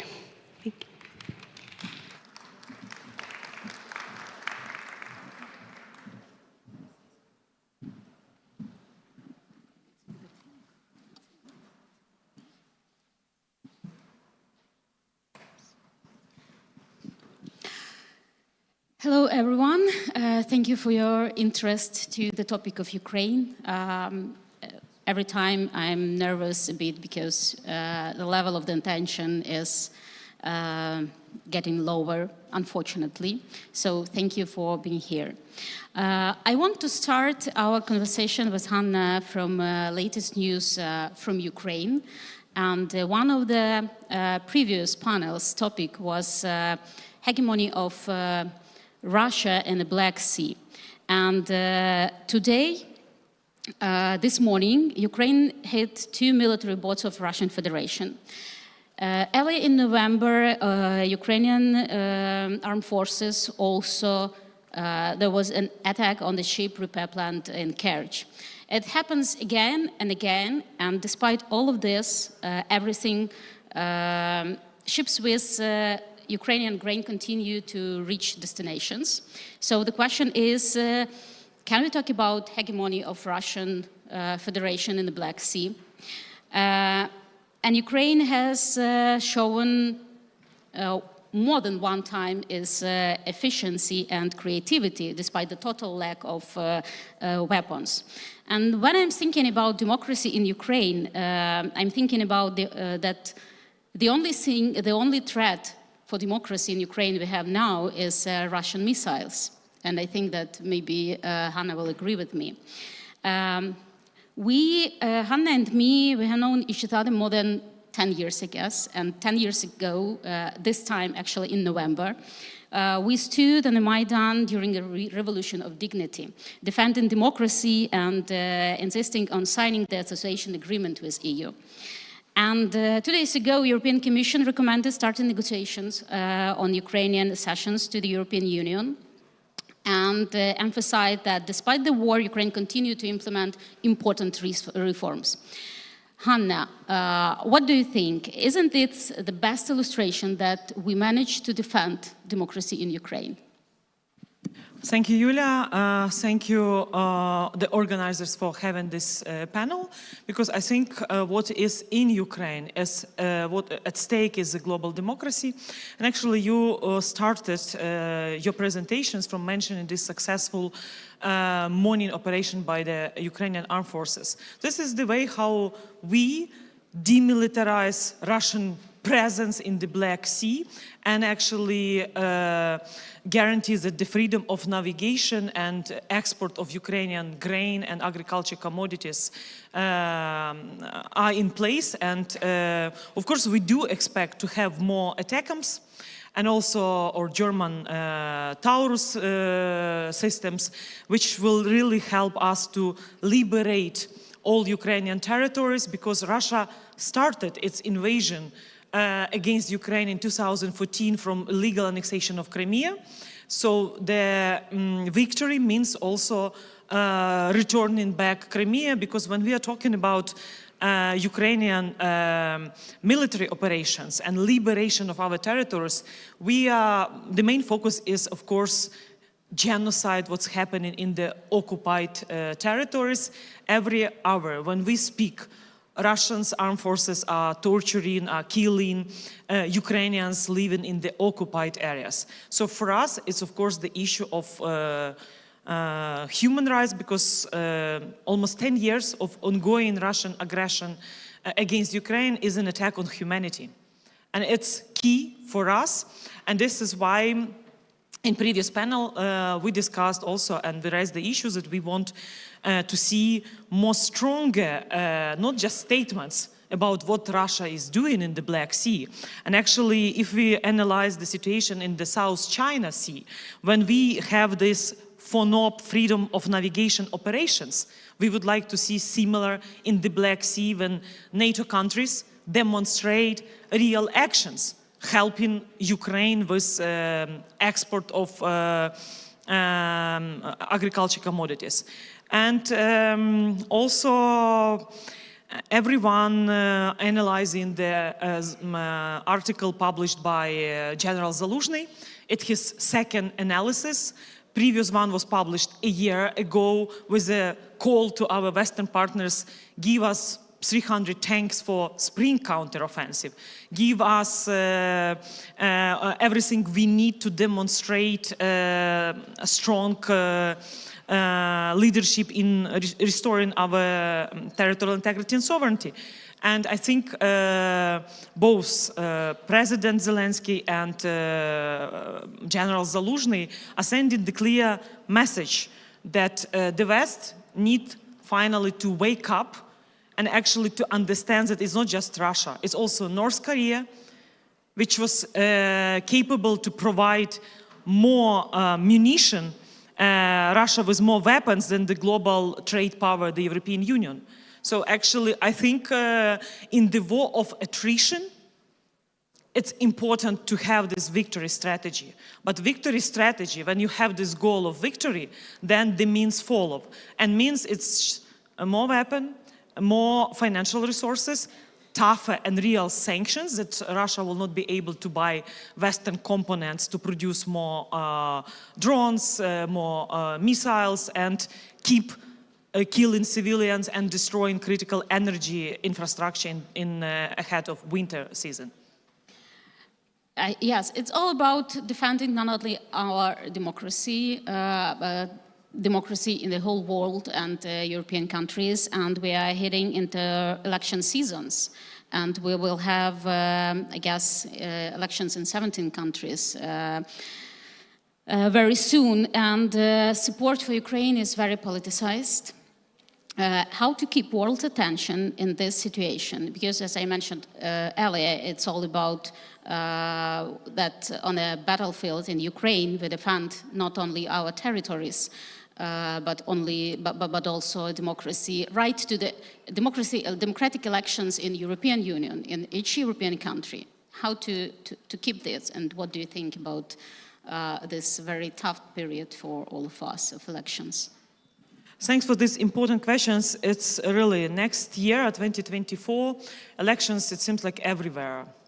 In the US, in European Parliament, here in Romania, in Taiwan.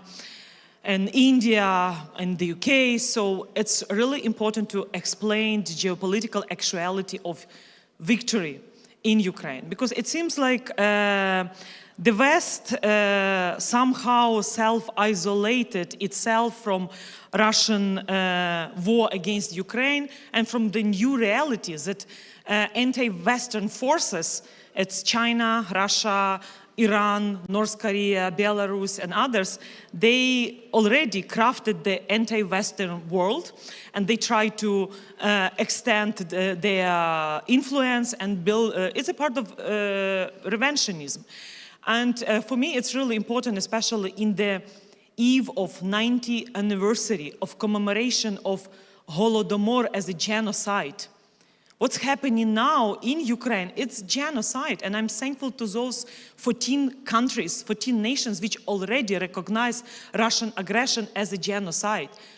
And because for recognition of Holodomor as a genocide, it took almost 90 years for European Parliament. And only after the new genocide, the full-scale war, they finally made this decision. Our European Parliament partners in German Bundestag. So I think the key is here. What's the blockade of the Black Sea previous year and till summer this year, weaponization of food is weaponization of hunger. And if 90 years ago, Stalin man-made famine was against Ukrainian nation, now weaponization of food is against global South countries. Because they will be threatening of hunger, lack of grain from Ukraine. And what's happening now in Cambodia, in Vietnam, when we see the hike of price for rice? It's all interconnected. So my question, why people need to suffer in global South countries, in Africa, in some Asian countries, because of totalitarian regime in Kremlin, which nothing changed from Soviet time till now. So actually we have to finally talk about sustainable peace. And in Ukraine, more than 40 experts, we developed a sustainable peace manifesto with key ideas: punishment for the aggression, and it included also confiscation of Russian assets, sovereign assets, and we need political will, tribunal, and reparations in the future. And second, also, it's membership of Ukraine in the EU and NATO, decolonization of Russian history. I can imagine what victory means for me. It's not just Ukraine restoring territorial integrity in 1991, internationally recognized borders. It's not just about reparations, because Russian society should also be moral guilty for not protesting against a Russian dictatorship regime, what they are doing. But also, I can imagine one day visiting Moscow and seeing in the Red Square of Moscow the monuments for victims of Soviet genocide against Ukrainians during Holodomor. Also, another memorial to Chechens people, which were also, remember, First and Second Chechens War, but it was a genocide against Chechens people who proclaimed their independence during the disintegration of the Soviet Union. And also another memorials to the genocides what Russia is doing now. We have to talk about de-imperialization of Russian Federation. This is the way to go. And actually through economic sanctions, which we are discussing now, 12 sanction package of the EU. But I can imagine the influence of this package if this package was done in 2015. Maybe this could help us to prevent the full-scale war or somehow limit Russian capacity to prepare more military and to have this build up with more than 160,000 of troops near Ukrainian-Belarusian border in 2021, then 2022, before the full-scale invasion.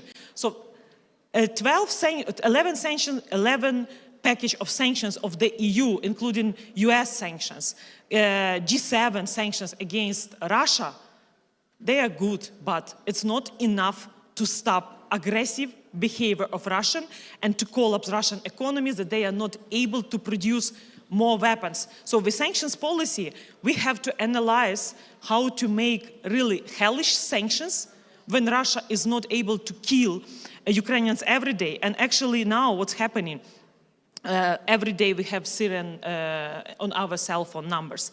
And the number of guided aerial bombs launched by Russia on daily basis is growing significantly. They remotely could use it like 50 kilometers from the fighting lines and actually to destroy villages, kill civilians. So Russia adjusted to the war reality and actually managed to produce more weapons with this receiving supply from Iran, North Korea. This is why my questions to the Western nations.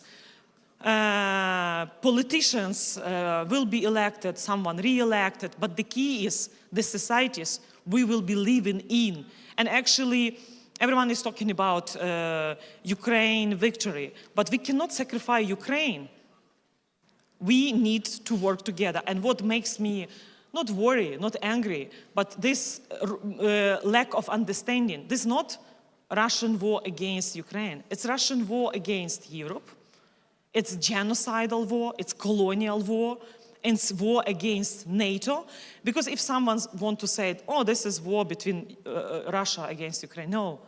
Remember some Putin statements before in 2021 against NATO. And what's happening in the Baltic Sea, also recent special Russian military operation with the communication underwater. So Russia using hybrid warfare to undermine stability. And actually Russia-China, I'm sure that China already investing resources in building infrastructure of alliances like BRICS, Shanghai Organization, investing in Latin America, in Africa, besides Djibouti military bases, everywhere. So one day we will see a not surprise attack in Taiwan. We will see that China has this network of organizations, including terroristic organizations. This is why, for me, it's very sad that even recognition of Wagner Group as a terroristic organization didn't happen in the US, which is strange. Why? When Wagner Group was their terroristic activities everywhere, in Mali, in other African countries, in Venezuela, in Belarus, in Ukraine, and others. So this is why I think victory of Ukraine is so important for Moldova, actually to restore territorial integrity and bring back Transnistria. It's important to Georgia because it's about returning back Abkhazia and Ossetia. It's important for Belarus because this is their chance actually to have, through elections, to have a democratically elected government. It's also important for other nations, but the key is here, especially what's happening now in the Middle East. Where is the Western strategy of prevention? Not, oh, we didn't know about this. Now it's everything clear, what's happening. And I think we have a few more minutes, and for me it's very important to send another message about internal policy of Ukraine. And I guess that when we are talking about democracy and elections in Europe, we also have to, we also hear this conversation and discussion if there is a possibility to have election in Ukraine. Even our partners ask us about that. Will you have presidential election? Will you have a parliament election? Is it possible? Personally, me as a journalist, I see and I talk with many people, politicians. So I see the situation 2 weeks ago in my in neighboring town of my hometown, where destroyed, not destroyed, but at least somehow broken every school. And every kindergarten. And usually elections take place in schools. So I have no possibility to have elections in Ukraine during wartime, because this town is very far from the front line. But how to make them safe, how to give people a right to vote and to be elected. Personally, me think that many those soldiers who are fighting on the front line have right to be elected. They have right to be members of parliament, but there's no possibility to them even to be elected. So what do you think about these discussions? I'm not asking about if it's possible, because I don't think so, and even our president already said that. What do you think, and what message should be sent to our partners? So Ukraine, compared to the aggressor state, always have been conducted free and fair elections. So according to our constitution, during martial law, election is prohibited, it's unconstitutional. So I cannot imagine when Russia daily attacking Ukrainian cities by massive cruise missile, ballistic missile, kamikaze drones. So those who are recommending us to conduct elections, okay guys, come to Ukraine and work in the election commission without anti-air defense systems enough, without all our no-fly zone protection and everything. So it's impossible. So Ukraine, in Russia, it's clear who will be next president. In Ukraine, it's about competition. It's about political competition. It's about voting rights. It's also about, so it's impossible. It's not just, some people say it's about money, we have to find money. Guys, it's not about money, it's about democracy. Really true, free and fair elections during the full-scale war is impossible. So first, victory, and after victory, now our parliament is working on some amendments, how to guarantee for millions of Ukrainians who are living abroad their voting rights, this transition period. We are working, we are preparing, because we are true democracy. We want election, but election free and fair. With our soldiers, their rights not just to vote, but also to run for elections. Because they are the defenders of our freedom, and they have a right to be together with others to compete for being in the offices in the future. And also, I think this is a kind of manipulation. And I understand this is part of Russian propaganda, to say, okay, if Ukraine do not conduct elections, it means that Ukraine is not a democratic state. So it's a trap. And let's be frank, I cannot imagine, I imagine who is in this interest, because can you imagine if Ukraine starts election and then Russia will start bombing us, and then everyone says, look, Ukraine is a failed state. They wanted to conduct, but they are not able. So during the war, election is impossible, and more than 100 think tanks, civil society representatives, they produce a statement 2 months ago with all arguments. Why? So my call to all partners, help Ukraine to win faster. Give us everything to need to liberate all our territories, because it's also questions about people living in the now temporarily occupied Crimea, about their rights also to vote. So this is why I really want everyone in Ukraine to be in equal rights to vote.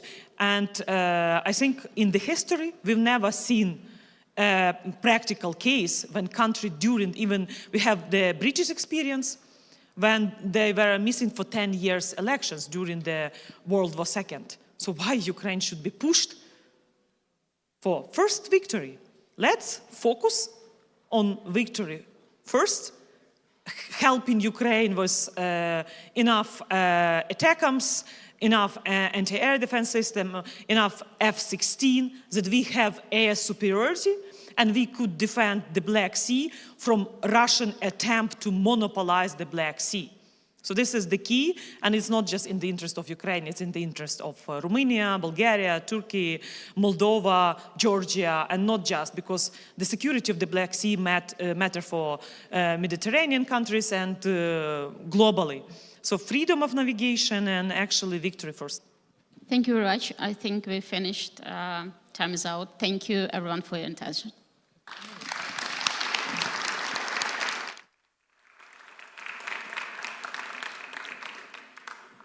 And thank you very much, and good afternoon to all of you. After this discussion about Ukraine and the situation there, we are now moving towards discussing one of the subjects that are of direct interest of the European citizens, and which is one of the outcome of the war in Ukraine, and that is the concern for the food security and the disruptions in food supply that we have seen as a result of the war in Ukraine have, of course, not come unanswered by the European institutions, by the European executive, and this is what we're going to discuss next. And for the next quarter of an hour, we have the privilege of talking to the best person that can update us on how things are being seen from Brussels, from the European Commission, on the changes in terms of the policies that the European executive has done in order to cope with all of these problems.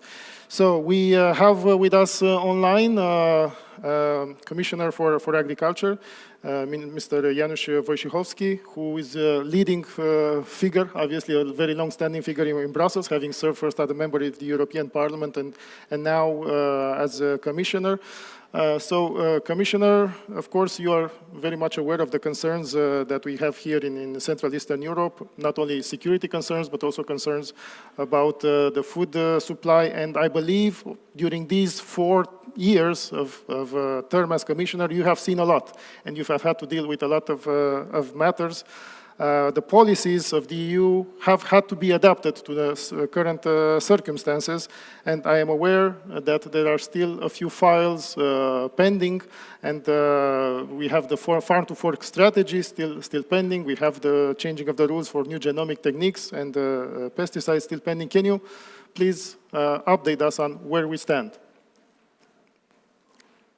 Thank you. Thank you very much, ladies and gentlemen. First of all, thank you for the opportunity to speak to you this afternoon. It's my great pleasure.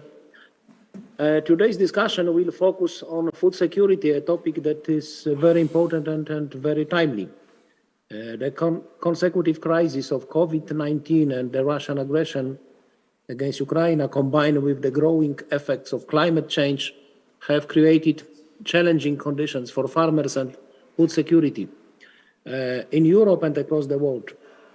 The Food and Agriculture Organization, FAO, estimates that about 780 million people across the world faced hunger in 2022.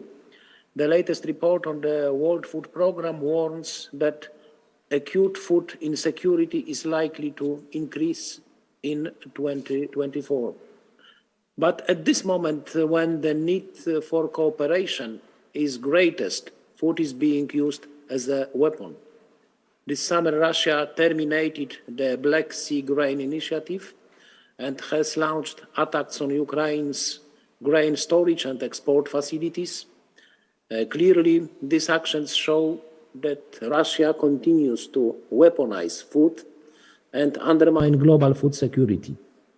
In response, we must come together to ensure that food is not used as a weapon of war, but as an instrument of peace.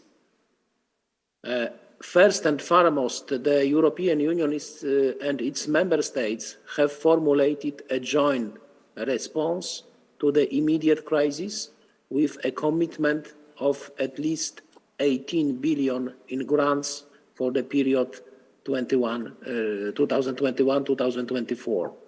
Africa and Middle East, the regions most affected by food insecurity, will receive around half of this support.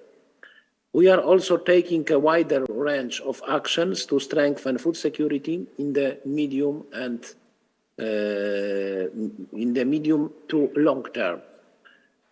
For example, we are committed to supporting exports from Ukraine, who normally supply around 45 million tons of grain to the global market every year. We need to support all efforts to facilitate exports of Ukraine's grain and other agricultural products to the countries most in need, notably in Africa and Middle East. Following Russia's decision to terminate the Black Sea Grain Initiative, solidarity lanes have become the only roads available for Ukraine's exports and imports.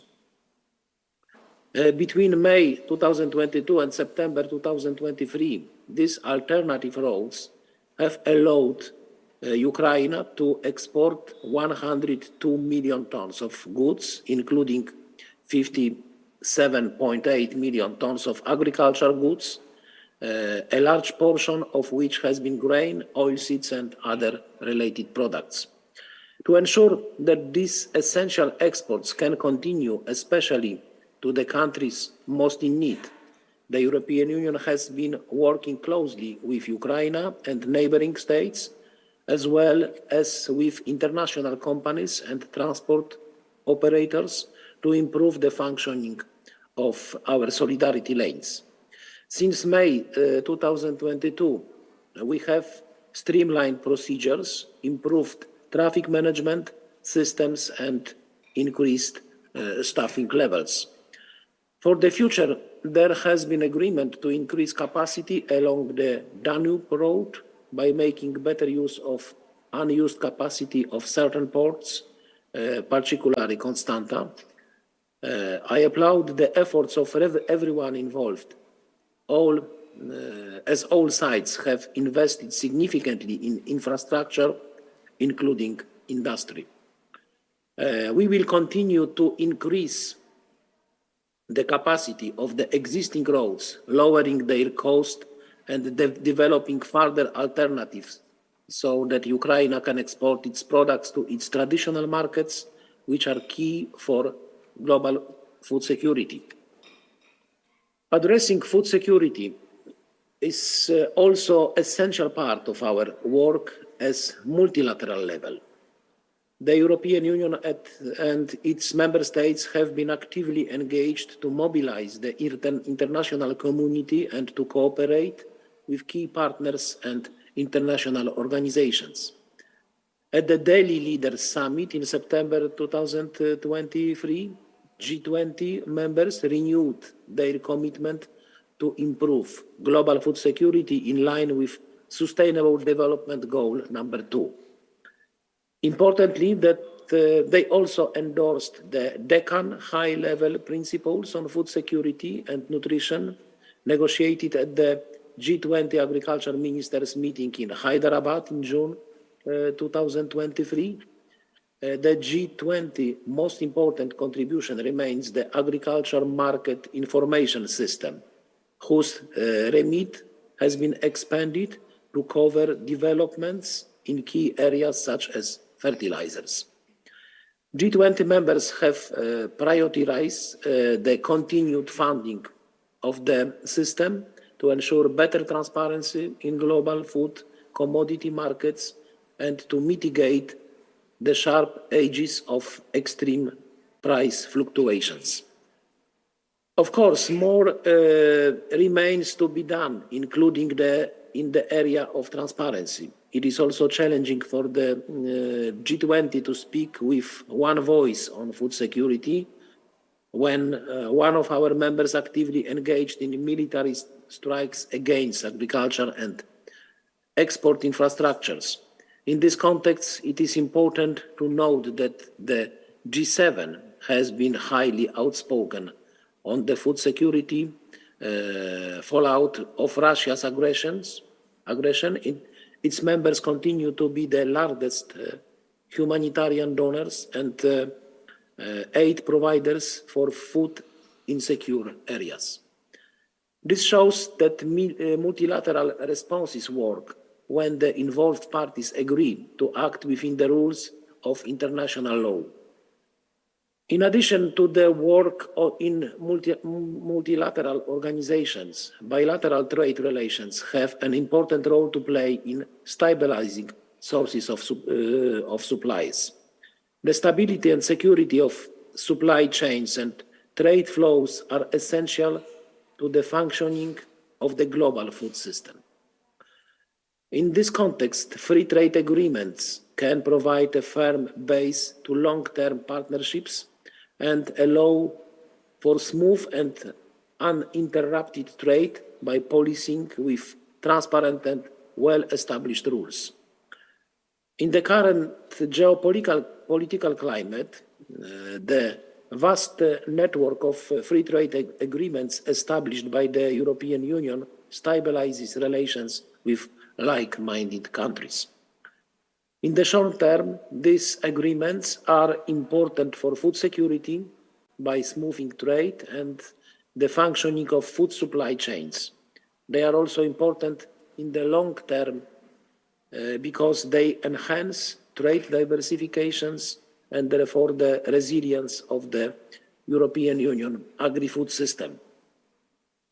Finally, trade agreements pay increasing attention to environmental and social standards, contributing to the broader goal of sustainable development in their dimensions, economic, environmental, and social. For instance, European Union recent trade agreements include chapters on trade and sustainable development, and the modernized agreement with Chile should include a chapter on sustainable food systems. This enables Europe to play a leading role to reinforce the resilience and sustainability of global food systems. Ladies and gentlemen, to conclude, the challenges facing global food security are significant and complex. We can only address these challenges by working together to deliver pragmatic and effective solutions. Whether it is reinforcing solidarity lanes, building consensus in multilateral organizations, or working to ensure strong and sustainable international trade, the European Union intends to drive these solutions and take the lead in safeguarding global food security. On that note, I would like to thank you for your time. I wish you a constructive forum, and I look forward to the hearing outcomes of our discussions today. Thank you very much. And thank you very much, Commissioner. If you still have a couple of minutes for questions. Yes, please. I'd like to see if there are any questions from the room. Otherwise, I have something prepared. As we are now going towards the end of the mandate of this commission, and the farmers across Europe need predictability for the legislative agenda, as we know there are still a few files pending in the European Parliament, such as the rules for the pesticides, for the new genomic techniques. The parliamentarians, as far as we know, are trying to push these files, but there are still a lot of political divisions there. Compromises needed to be reached, whereas the farm-to-fork strategy in the end was delayed because it has to be adapted to the new context. How do you see the legislative agenda for the next 7-8 months remaining of this Parliament and Commission terms? Can we expect on some of this legislation being adopted, or will this be pushed through the next political cycle? Thank you for this question, but this is not directly my responsibility as the Commissioner for Agriculture. That I can say that we have, this year is the first year of the new Common Agriculture Policy. After 2 years transition period, we started our new reformed Common Agriculture Policy with national strategic plans. Each member state submitted the strategic plan which was approved by the European Commission. We started this new policy with many instruments of the green transformation of our agriculture, green architecture in the strategic plans. Eco schemes, mandatory for member states, voluntary for farmers, the practices like carbon farming, more attention to animal welfare, 4 times more. But your question was about some initiatives proposed outside of the Common Agriculture Policy, like pesticides regulation, which is now the topic of the negotiations between co-legislators, Council and Parliament. I have no answer what would be timing of the decision of these questions. There are some controversial questions like pesticides regulation. The main problem to solve is fair approach to the different starting points in member states, because the level of use of pesticides can be measured by this. The indicator is to use how much is used of the active substances per 1 hectare. And differences across between the member states is like there is the countries with the highest uses using 9 kilograms of active substances per hectare, but the countries like our host Romania, where it's 0.6 kilograms per hectare.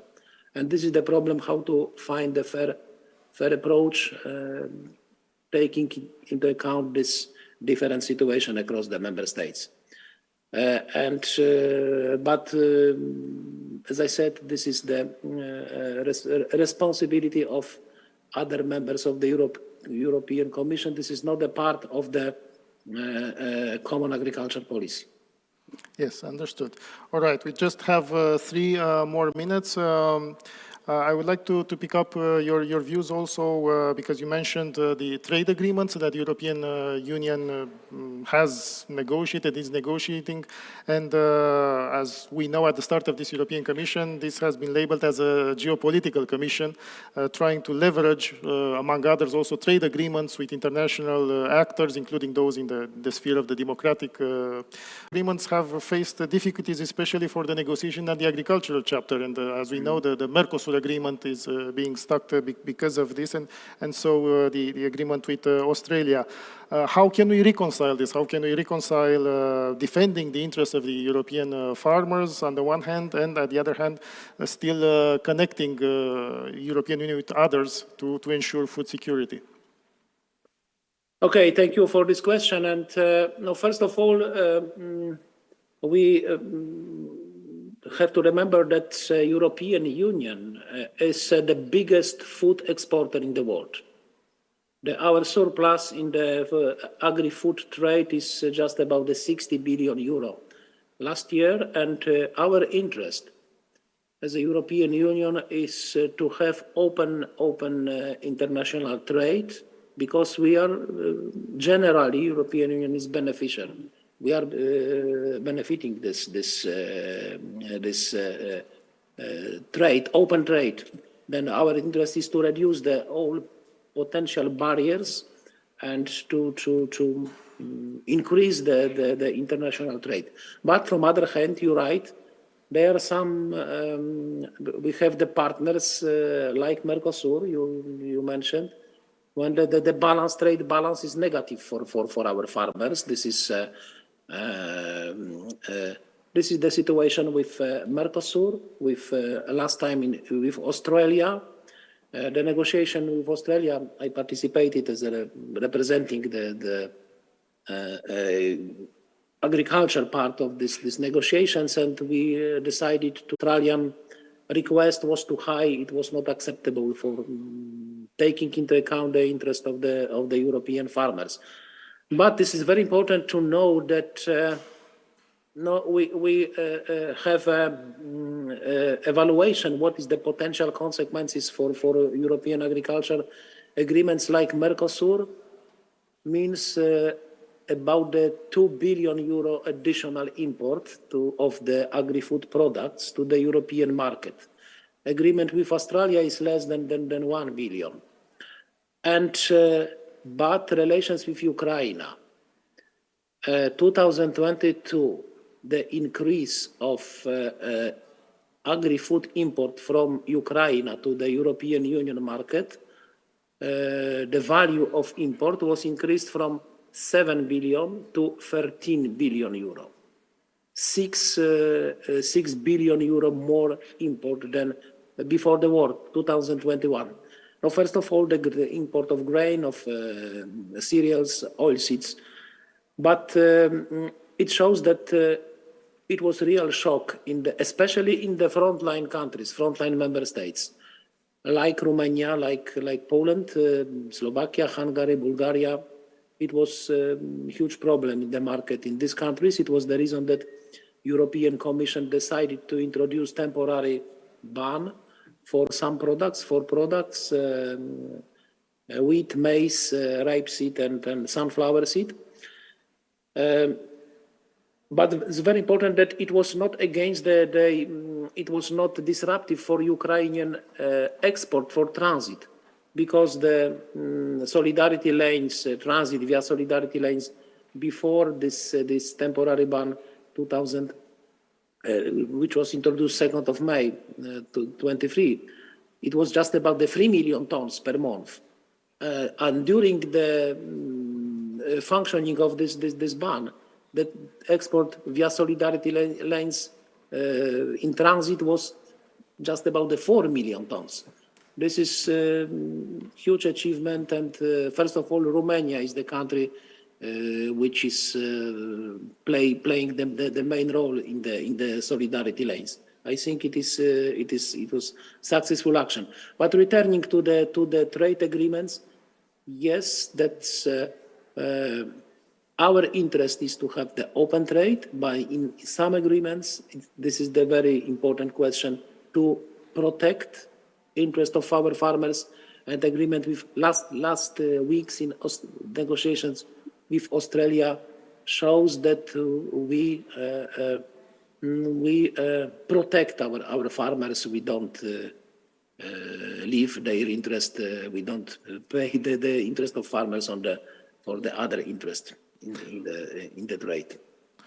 On the other hand, as far as I saw, the relations with Japan and Canada are easier in terms of agricultural cooperation. I just saw your visit to Japan, and there is the upcoming EU-Canada summit that will deal also with agricultural products.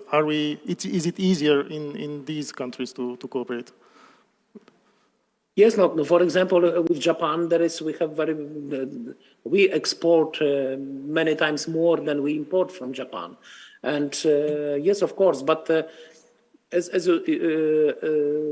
about the Japan, I have the experience because we had the promotion mission promoting our food in the Japanese market with representative of the European food industry and representatives of farmers also. But it shows that how important is the quality of our food. We have a very good promotion value of our food, the quality of food, which is very important for our partners, especially in Japan. Japanese consumers, they want to know what is the food, the history of food. Geographical indication is very good for the promotion, very good system to inform our partners, consumers, what is the history of the products, what is the products which is the part of our heritage food as a part of heritage, local, regional, and this is very important. We should to continue this promotion of our food as a high quality food. I think the general European Union has no chance in the international global competition in intensive, to producing more and more intensive. Our chance, our success is to produce more and more high quality standard food. This is the chance of European food production, European farmers in the global market.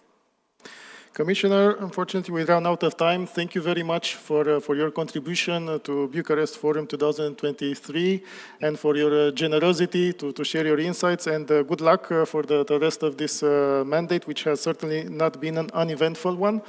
And with that, I think we move to the next section. Thank you very much. Thank you. Good afternoon. Ladies and gentlemen, thank you for staying with us for this wonderful second day of the Aspen-GMF Bucharest Forum. It's a pleasure to announce we move on to a wonderful topic looking to the foreign policy of Germany especially. The panel title is Zeitenwende in Germany and its impact for a stronger Europe. And it's my pleasure to be introducing on stage Ms. Liliana Popescu, the director of the Diplomatic Institute in Romania, who will be wonderfully moderating the next panel session. Ms. Popescu, thank you.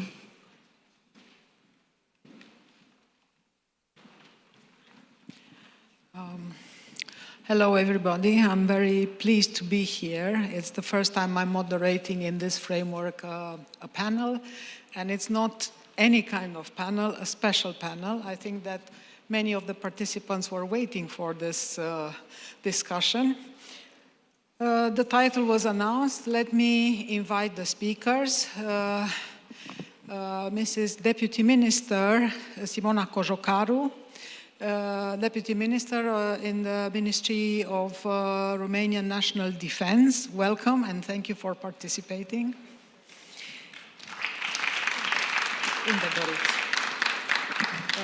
His Excellency Dr. Per Gebauer, Ambassador of the Federal Republic of Germany to Romania. Mr. Christos Katsoulis, Director, Friedrich Ebert Stiftung, Regional Office for Cooperation and Peace in Europe in Vienna. And my counterpart in Latvia, Karlis Bukovski, Director of the Latvian Institute of International Affairs in Riga. I will sit down just to introduce the topic. And I have to say that apart from the description that you all have in your papers or on the telephone, I thought of kind of empathizing with Germany and emphasize what I believe that happened in the beginning of this war, of this aggression of Russia against Ukraine. And I think that Germany had to take in a lot. And I wrote down a few, I identified 7 items. First of all, it was clear after the aggression on the 24th of February 2022 that Russia is an enemy. So that was a big thing to swallow after a long period of time in which Germany tried to be civil, friendly, make business with Russia. The challenge of getting involved militarily, which is main part of the Zeitenwende. Then this turning point in the EU as a geopolitical actor, because this aggression from Russia determined this repositioning of the European Union. Then, of course, what are we going to do with Eastern Europe, with Central Eastern Europe, the enlargement issue? It was the first time that the barrier, the Russian barrier to inviting Moldova, Ukraine, Georgia was removed. Then there is this another, the 5th in my list, the China challenge, which is an economic challenge not only for the US but also for the European Union. And we know that Germany is the economic engine of the European Union. I put it like that. You may challenge me, of course. Then there is a matter of European trust in Germany. How much can we trust Germany in this new position, in this turning point? And not least, I would say the 7th element I identified, the challenge of internal democracy in Germany and how to capacitate maybe the population, the German citizens, to make a shift in their view, in their positioning. And I was talking with our distinguished guests and saying that I'm looking forward to listening to a podcast which is specifically focused on the German strategic culture and the change in German strategic culture. And we know that it's more difficult, it takes time to change this culture. So In this note, I would like, sorry for, maybe I'm not well positioned. I'm going to change my position. Sorry about that, I didn't realize. On this note, I would like to invite Deputy Minister Simona Cojocaru to take the floor and address a few words on this topic, of course. Thank you very much. Good afternoon, everybody. I'm really delighted to be here in this panel. Thank you for inviting me. Aspen-GMF Forum is such an exceptional venue. And I have to say from the start how important this panel is today, because we have received some very important news from Berlin, and the ambassador here already mentioned previously about this, so I will start with this. Germany's announcement regarding the contribution to Romania's deterrence and defense, air policing. 4 Eurofighters are going to join air policing end of November, so we are really appreciating this coming from Berlin. So this is only a proof that Germany is stepping in to this huge effort here on the eastern flank related to deterrence and defense. The second is that Secretary General Stoltenberg was yesterday and today in Berlin, having talks with Chancellor Scholz, with the Minister of Defense Pistorius, and we have followed a lot the visit, very, very important one. And as Secretary Stoltenberg said yesterday, Germany is making a huge contribution to our shared security. And thirdly, let me say from the beginning that also just yesterday, we saluted the release of German Defense Policy Guidelines 2023. So I'm absolutely happy to be on this stage this Friday afternoon to talk about Zeitenwende and Germany new defense and security policy. So very much important. Zeitenwende is here, Zeitenwende is happening. And this is indeed a dramatic change in the Germany security and defense policy. This is absolutely clear. And I would like also to say that in our view, yes, this is a turning point. And in a famous speech by Chancellor Scholz, related to the fact that Europe is our future, he mentioned very clearly, he stated very clearly that the center of gravity is moving eastward in Europe, and that Germany is adopting new roles, such one as the bridge builder. I kept into my mind this expression. It's absolutely very, very relevant today. Germany is a bridge builder in European security, a bridge builder in the transatlantic link, and also in the defense, which is absolutely very, very much important. And I think, ladies and gentlemen, that Zeitenwende is an answer, if you like, an adaptation to the world we are living in today, which, needless to say, is very much complex, very much turbulent. It's a turmoil, and we are facing a new geostrategic context. And I think what is very much important is that Zeitenwende, because we are talking about, as I said, a new approach in German security and defense policies, Zeitenwende has the merit, I think, primarily of separating German approach to international security between what was before and what came after 24th of February. This is absolutely very much important, and even more important, and I'm very much eager to learn from the other distinguished panelists here, I think is the implicit admission that the idea of having Russia as a partner in building European security was a mistake.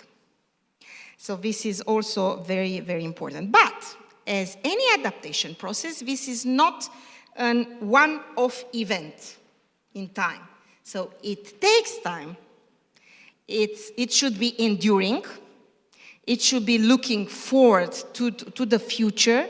And I think this is not just a correction of previous mistakes.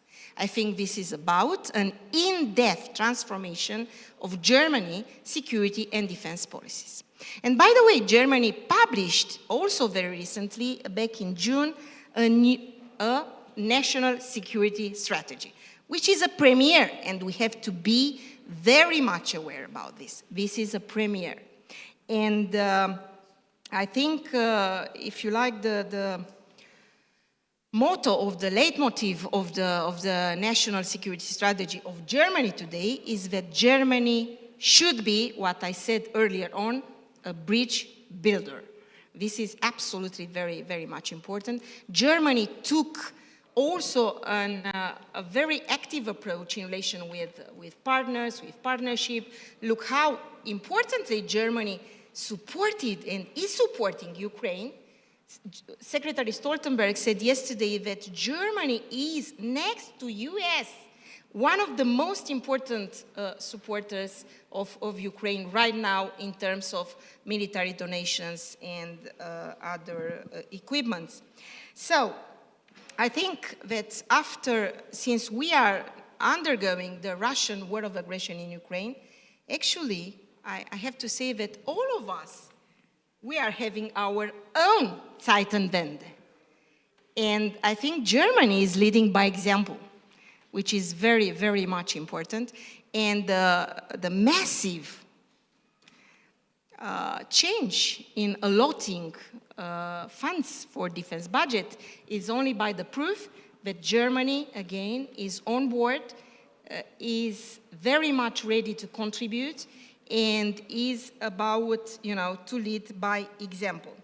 And Germany indeed should become a guarantor of European security today, which is also very, very much important.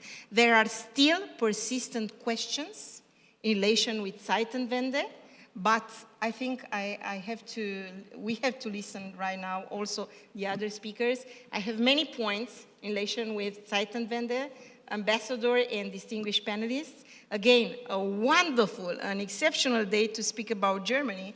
It's an amazing coincidence, if you like, this Friday, and I'm over now.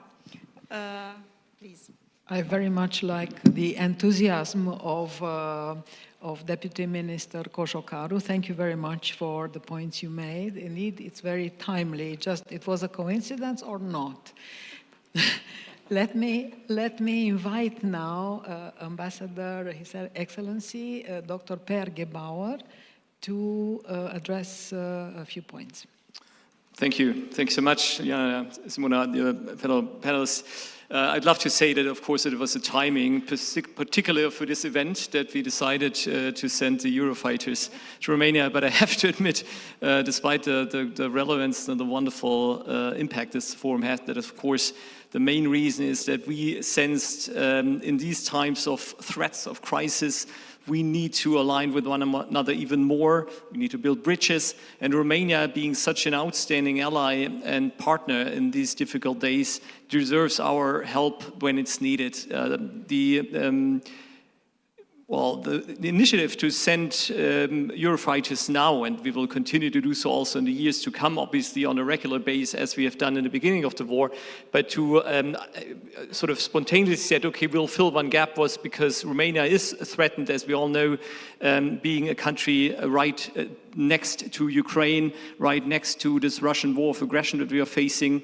And given the recent drone incidents that particularly proved the vulnerability and the closeness of Romania, it was Germany's decision to send the Eurofighters to show our support. They've also come with an anti-drone system, primarily to protect the German contingent, but of course this is also meant as an idea potentially where we can cooperate with Romania in the future. And we are also in talks about further support programs when it comes to munition and other parts. So a lot is going on. Again, it's first of all a sign of our solidarity with the Eastern flank countries that are directly affected, and in particular with Romania, whom we can always rely on.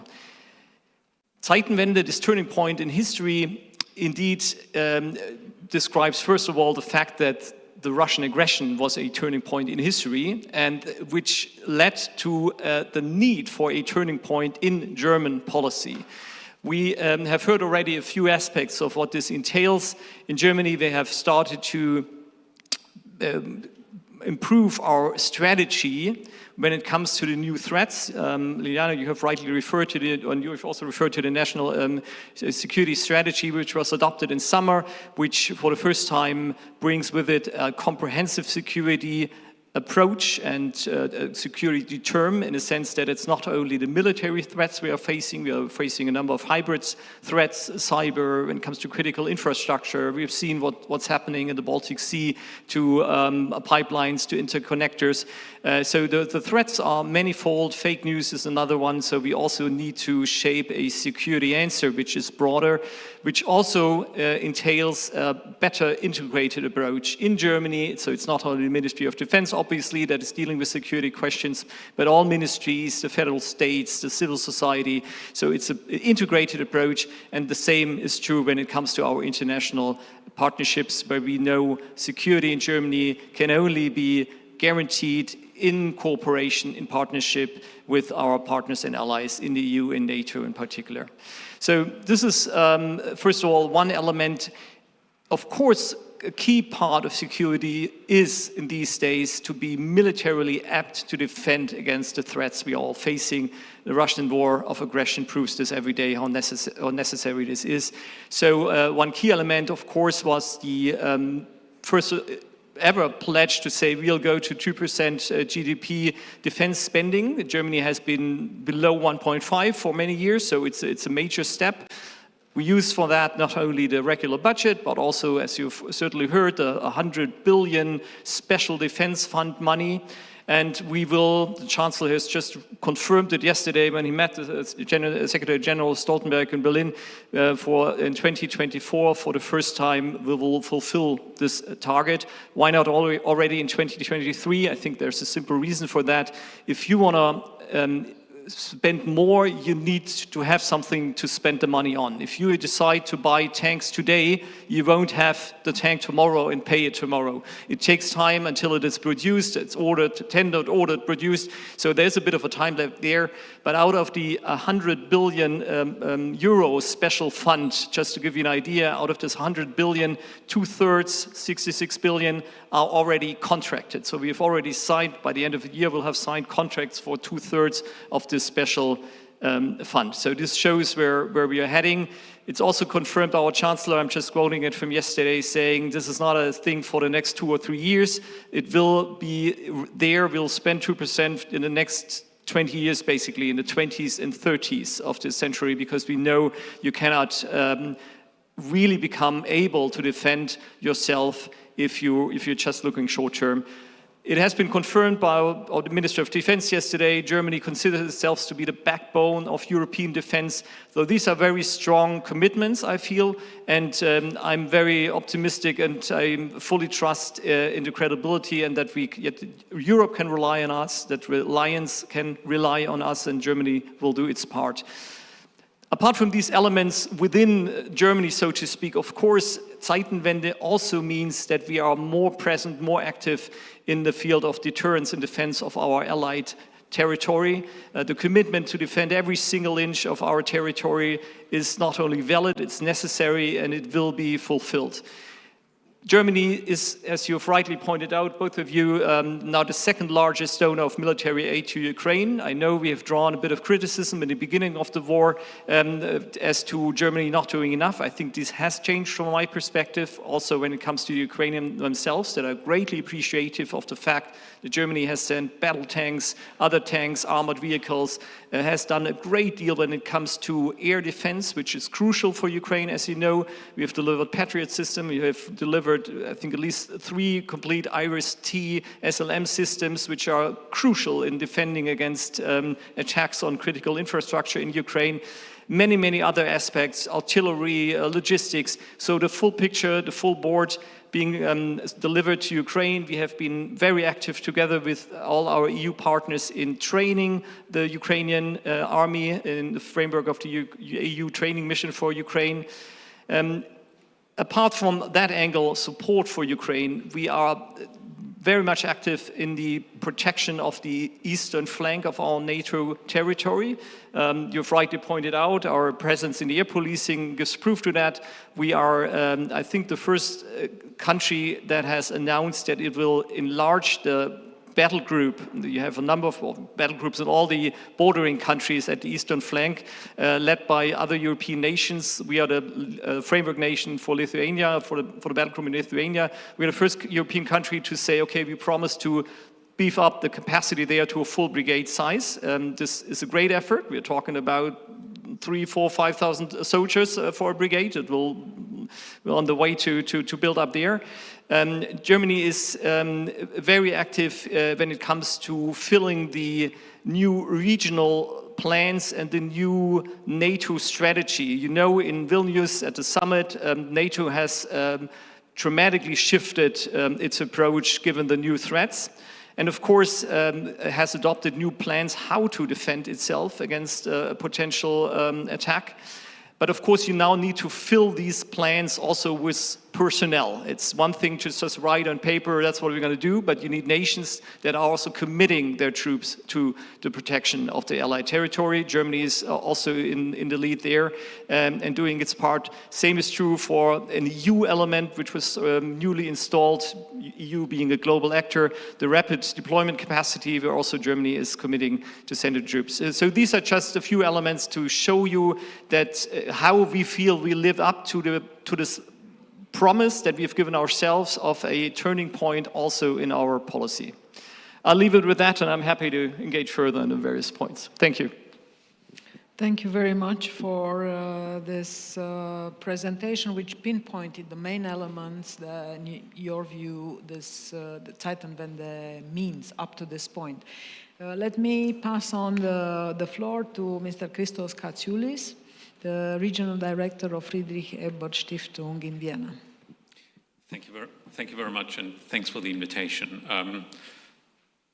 I'll start pouring a bit of water in the very sweet wine we heard until now by explaining a little bit the challenges that are a part of this Zeitenwende as well.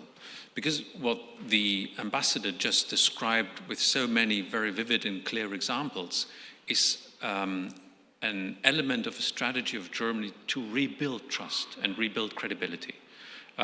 You mentioned that credibility was an issue at the very beginning of the war, and we all remember after the Russian unprovoked attack on Ukraine, too little, too late, and an uncertainty if the German government will really come and fulfill what it has promised in this speech of Olaf Scholz. And there are reasons for that. One reason is when you hear about German mobility, you think of something that the ambassador and I know both from the region we come from, very fast cars, Porsche and Mercedes.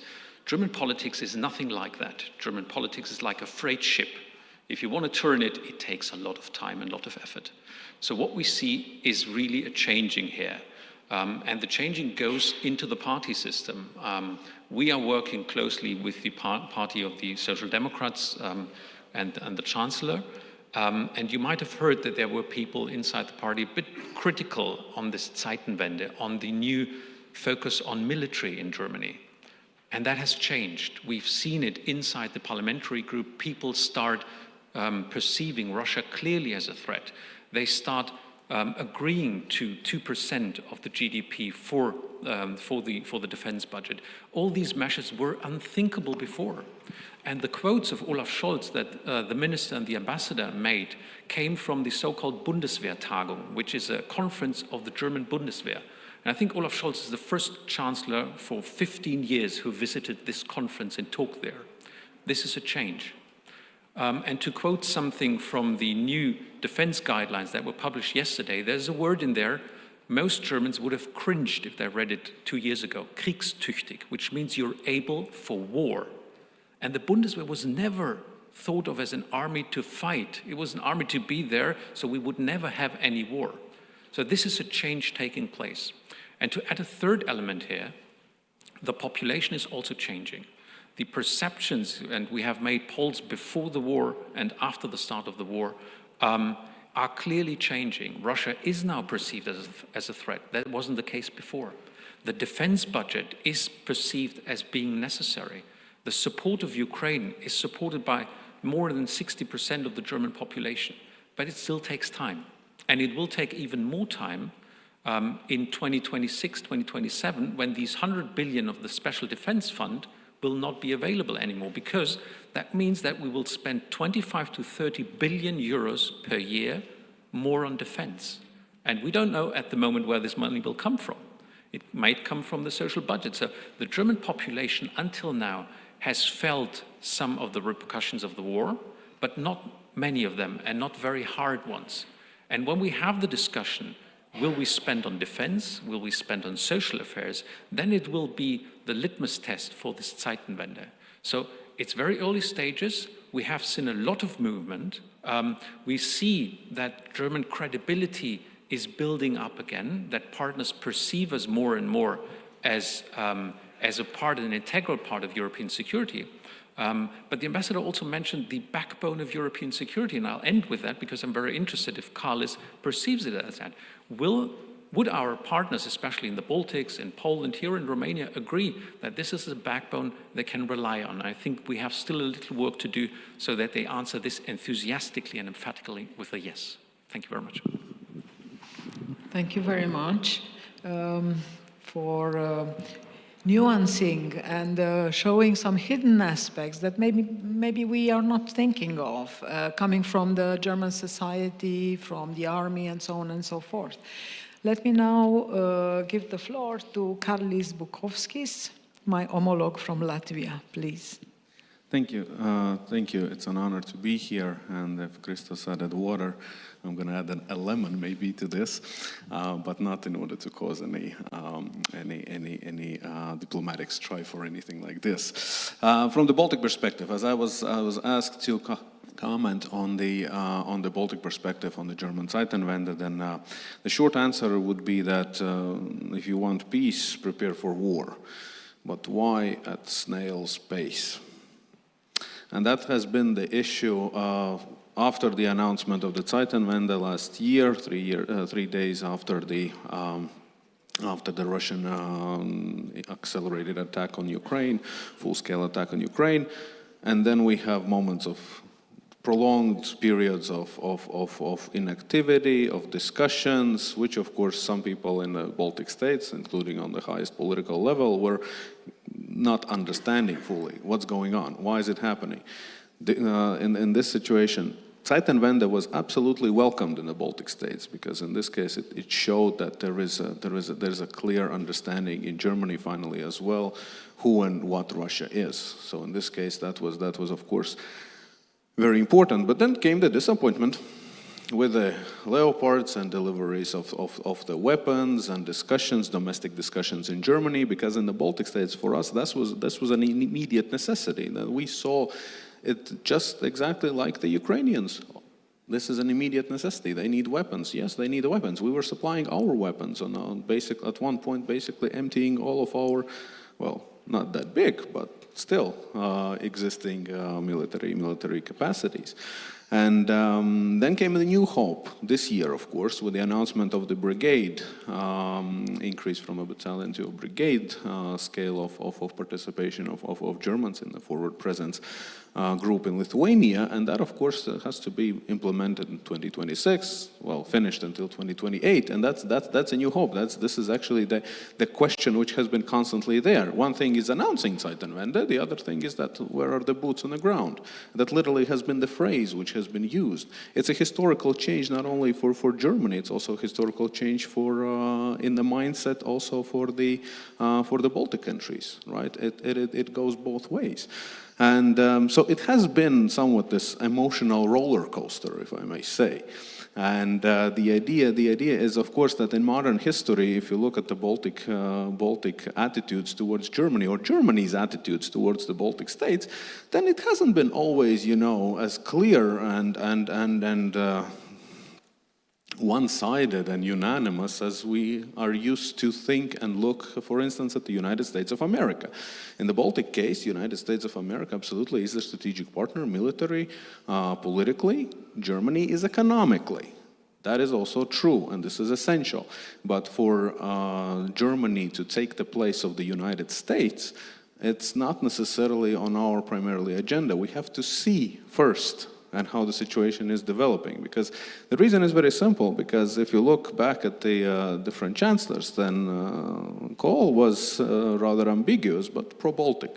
Baltic independence and Baltic withdrawal of the Russian troops, and also kind of our membership in the European Union and NATO. Then came Schröder, which of course was pro-Kremlin, and for us was, yeah, that was a tricky moment, and I believe also in Germany he's still considered a very tricky moment, well, even now.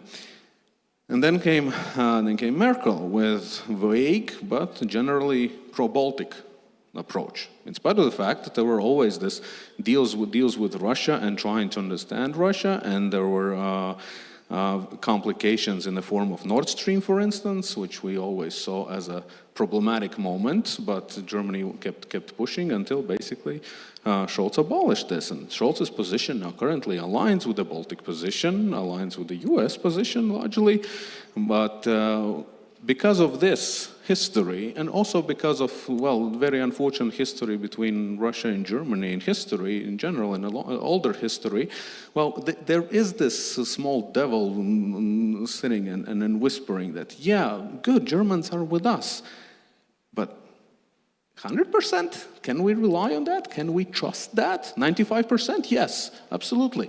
But those 5%, you know, this grain of small distrust because of this indecisiveness and mixed signals that have been coming out, of course, is causing this natural sentiment of, yeah, well, yes, Germans are with us. Yes, yes. Yes, that's basically, I'm trying to emotionally show you how this general understanding is. And to finalize, Minister Pistorius has been literally rallying German population, right? If in this case, if you want to avoid war, you have to start preparing for war. And this, of course, goes along with our understanding how Russia should be treated, unfortunately, at this moment in history, because this is the Kremlin's policies. These are the policies that they have chosen, violent and which lead to immodern foreign and security policy, and violence that is pushing them and marginalizing them in the international community and in world's history as well. But in this case, that's the most important element in this case. And to finish this, I'm going to finish with a Russian saying, which I'm kind of translating this, is that the one who safeguards himself is also safeguarded by God.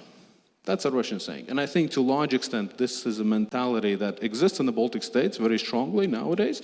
And I think it should also still be increased in case of Germany. This is somewhat, should be the underlying idea of the Zeitenwende. Thank you. Thank you very much for your view, which is kind of at the end of a continuum. I started with empathy, and then it went into a little bit of distrust there.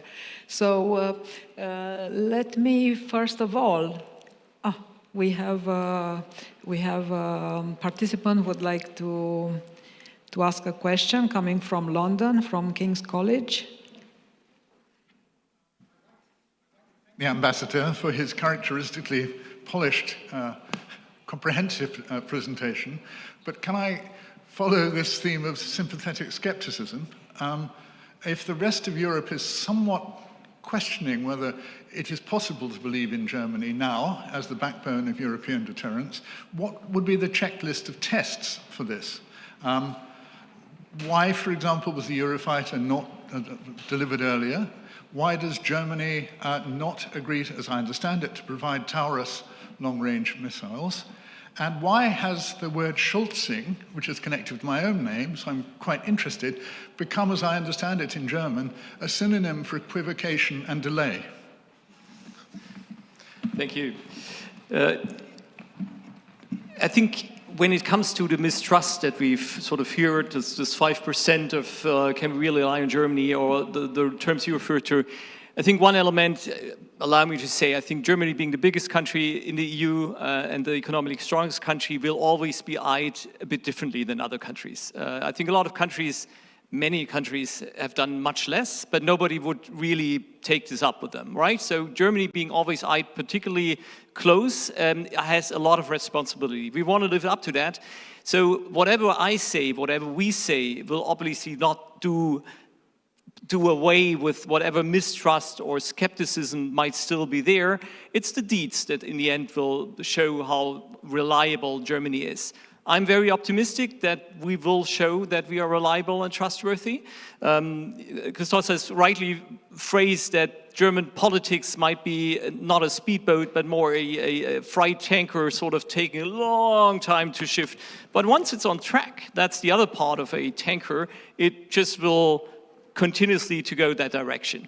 So I believe the question, the litmus test will be sort of later on. If we meet again in 5 years, we can then again talk whether Germany has lived up to its reputation.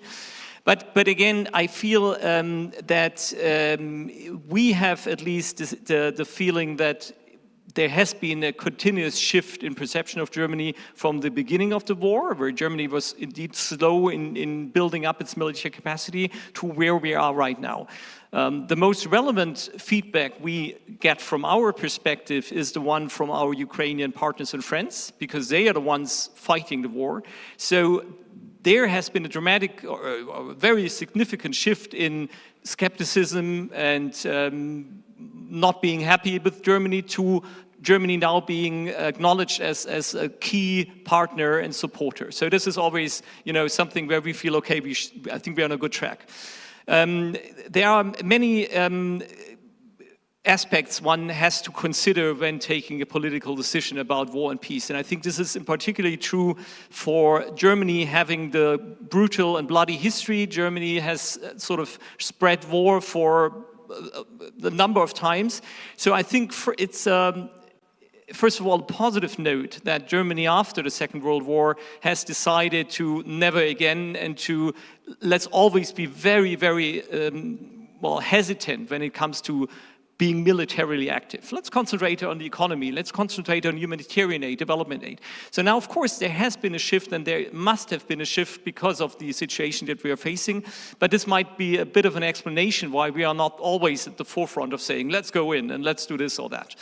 The communication is a second angle. I think there are other political leaders that managed during the war in a, I dare say, fascinating way to prove themselves to be the best and the strongest supporters of Ukraine, while if you look at numbers, well, maybe it wasn't that much. While maybe for Germany it was a tiny bit the different way around, right? That Scholz is not the one, Chancellor Scholz is not a person who stands up and rocks the stage. He's sort of concentrates on what can I do, and things take a while in Germany. Yes, that's true, but I have a slightly different take on that, on the question of has this been something to criticize, or is it a phenomenon, a track that just things are taking time, and we are where we are right now, and that has to be appreciated. But thanks for your openness in this regard.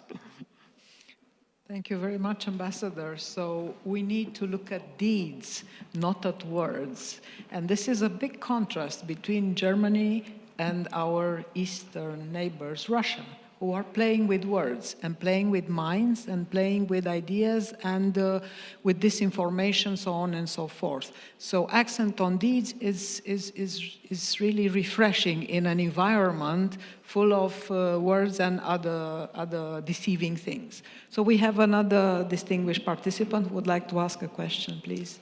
Good evening, distinguished panelists.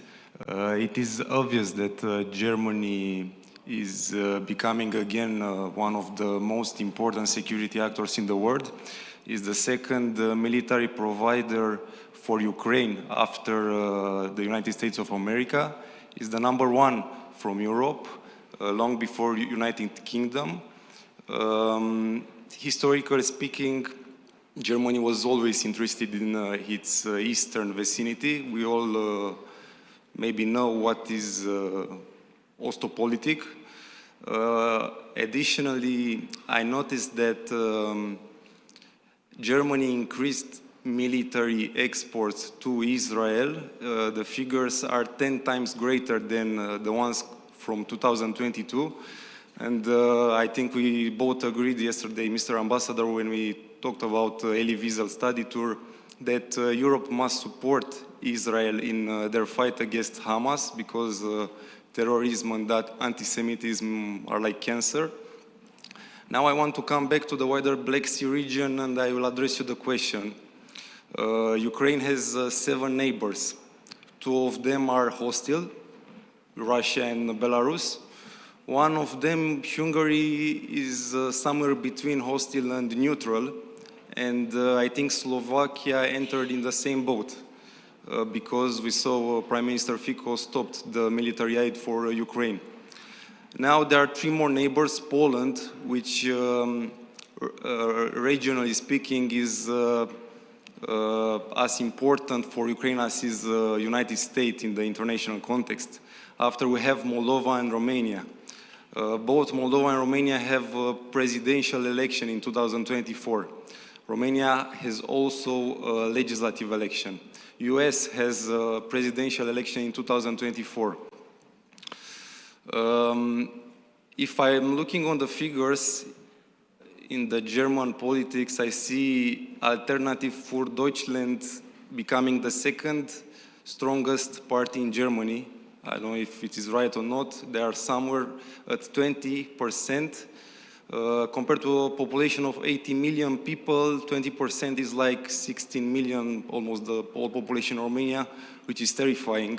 And I want to ask you, what do you think is the worst case scenario for 2024? Let me jump in just to save a little bit, Ambassador here. I said that I'm on the positive side of the story this afternoon, and I'd like, you had actually a lot of questions included in one question. So you mentioned also the role of the Germany in relation with an extended Black Sea region, in relation with Ukraine and others, and I will refer to this primarily. So I will let the hard part for you, Ambassador, sorry. Actually, I said in my initial remarks how important Zeitenwende changed and adapted the German defense and security. And I have to add one more thing, that Zeitenwende helped narrowing down the threat perception between how we in the East and Germany saw the threats coming from the East. So I think this is an exceptional thing that Zeitenwende did. Moreover, Zeitenwende acknowledged very clearly that the threat of the conventional war in Europe is very much real. So again, comparing Germany 2 years ago, 3 years ago, 5 years ago, I don't know, and taking Germany today, this is a huge, we have to see, we have to acknowledge a huge difference. And I said that there are still persistent questions. 2%. 2% for defense is exceptional. But you know that I will play, you know, now, I just want to recall you that in a wider effort to transform European defense, 2% may not suffice. You know that in NATO, our leaders took the decision very recently that 2% is the lower limit right now, today, because defense is very, very much important. Deterrence and defense, yes. The contribution in Lithuania, the contribution in Slovakia to the Better Group, the contribution to the air policing in Romania, impressing changes, but I still think these are not equaling German potential. So there are a lot of things to do. And the Black Sea, coming back to the Black Sea, because, you know, I cannot but to refer to the Black Sea. Romania would like to see a more ambitious language in the fundamental documents that I have referred to in Berlin to the Black Sea. And we believe that in assuming this special responsibility for European security, Germany cannot omit, cannot neglect, cannot be focused more on the security situation in the Black Sea, generally speaking. And you mentioned a couple of times here the importance of finally equipping Bundeswehr appropriately. And the issue with the defense budget, yes, we are talking about an important amount of funds, but again, 2% may not suffice for the potential that Germany has. In relation with Ukraine, I cannot but to say once more, and you said yourself, how important Germany's commitment towards Ukraine is. It's absolutely fabulous.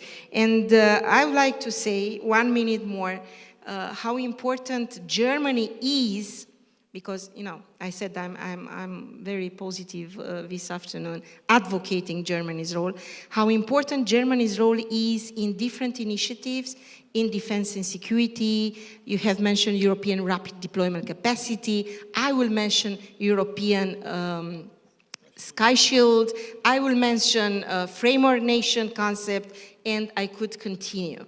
So I think we are on a good track, but we would like to see more German commitment towards the eastern flank, towards the Black Sea, and of course towards Ukraine.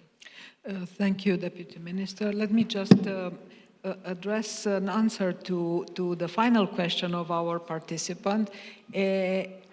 It's impossible for an ambassador to make comments about the domestic affairs and about elections. So, in a sense, I think that Deputy Minister kind of diplomatically intervened, not only to answer to His Excellency, but also to answer to you. But now I made it explicit. So let me say that we have about 10 minutes left. That clock is a little bit misleading. And I just wanted, I will give you the floor just to say that we focused very much on Germany and of what this means as such, this Zeitenwende, this turning point. But I think we should also answer the question, what will this mean for the European Union? And because Deputy Minister approached the issue of the Black Sea, we have to see that as long as we have the candidacy of Ukraine and of Moldova with the prospect of beginning negotiations with the new status of candidacy, of course, to be finally approved in the Council. Now the Black Sea is becoming a European Union issue. So we need to think about that, and if you want to comment later on, but then let me give the floor to Mr. Katsoulis. Thank you very much, Liliana. A very short answer to the worst case scenario is a Donald Trump victory. And on the AfD, let me be clear on that. I think the AfD is, in European terms, nothing specific. We all have our populist parties. And it's a sign for the challenges Germany is facing at the moment. We had kind of cushioned the German population from most of the crises in the past years. And right now, it's a test of resilience. And we will have a part of the society, 20%, 15%, 25%, we will see in the coming elections, that will vote for populists offering them easy solutions. We're going back to the past, having the old Russian-German relations, so on and so forth. But there's no majority for that. So we will see the resilience of Germany tested, and we will also see the rest of the resilience in Europe tested in the elections next year. And we need to make the case for the changes that we're doing right now. And that is Scholz doing, and I disagree fundamentally with the Scholzing point, because Timothy Garton Ash invented that word. We don't use it in Germany. But the point is, if you want to take Germans on board, you don't make rash decisions. And that's why he proceeds so very slowly from an outside point of view. Thank you. Thank you. Karlis Bukowski. Yes, also very shortly on the question worst case scenario for 2024, omitting all the violence and everything else that could be the worst case scenarios, and speaking only about the elections. Donald Trump, of course, yes, but kind of history shows that Trump won, Trump period won. We saw the checks and balances in the U.S. being in place, so I'm kind of hoping that then, in case of that, then also the checks and balances is going to work for the second term, if he gets elected. But I think one more election which was forgotten, and I think that would cause an absolute chaos if Russia suddenly meddles in European Parliament elections. It hasn't been doing so far, somewhat symbolizing that European Parliament is not seen as that important, but actually European Parliament is pretty much important. If we look at the co-decision-making procedures, with 80% of the decision made there, with the declarations on foreign policy, with the support or this and that policy, and also because of the Spitzenkandidaten.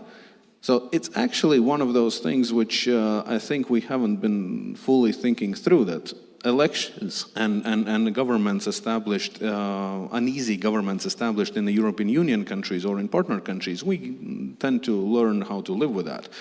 But it would be quite a surprising moment if we suddenly would have a European Parliament which is suddenly anti-Ukrainian or anti-European or somewhat very, very different what it is now, because that would have a downward spiral in my mind quite a lot. Thank you. Thank you very much for pointing this out. So let me offer the floor to Ambassador Gebauer to make comments about what was said so far, and particularly on Germany-EU, if you can comment. Yes. Zeitenwende in the European Union. In the EU, I think one element of this Zeitenwende of what we see as a new Russian threat, of course, is the better understanding to close the ranks, meaning enlargement. I think this has been seen, Germany has been supportive of enlargement in general anyhow, but I think overall in the European Union it's a much stronger support to fill the gaps that is the Western Balkans and as well as the Eastern Partnership countries, the association trio. So in that sense, we have taken important steps, but at the same time, and that's just one aspect I want to highlight this point, we have come to a better understanding in the EU in general. I think that just enlarging will not do the trick. It might just weaken the EU. So we must make ourselves stronger in our decision-making procedures, in our internal structures, and there are a number of debates going on right now, which is very important because we have to be ready. Just enlarging will not help us any. It will do damage if we are not able to adapt our way of moving ahead in the EU. A number of great ideas on the table. I think this is where we need to work together in the EU as well. But just that maybe on the EU point, given the limited time, I'll pass the floor back. And well, thank you very much for your comments. I will kind of make reference a little bit, just 2 minutes, to what was said today about the importance of Germany, of the European Union, and of us allies, NATO allies, not only to focus laser-wise, but kind of looking a little bit looking at the bigger picture. And from this viewpoint, I think that leadership is needed in European Union. Leadership is needed to coordinate enlargement not only eastwards, but also to the Balkans. And that might be as big a challenge as eastwards. So I trust and I hope that Germany will play a leading role in this process of the European Union reshaping itself, because we cannot go further without being reshaped, and reshaped in a consensus way. And we know that we have enemies who are trying to erode this consensus, and they have they built means during the years that they are trying to erode our societies from within. So I hope and I trust. Please. Maybe if I can quickly take up what you said for a bit of a general remark. Again, I think it's natural for Germany, being the biggest EU country, to have to raise the most expectations, and it is right, and we want to live up to them. But we won't be successful unless we all work together. What I see in the recent years, I dare say, is a tendency of a number of EU partners and or allies to sort of tend to block things. Because, of course, if you have the need for an unanimous vote, you can always raise your hand. Countries often make use of these veto possibilities for very bilateral or national reasons. And it's a very effective tool. It seems to be a very effective tool because you annoy everybody else, and if you can't move ahead, you will always get something out of it. This is the recipe for destruction of all alliances and unions.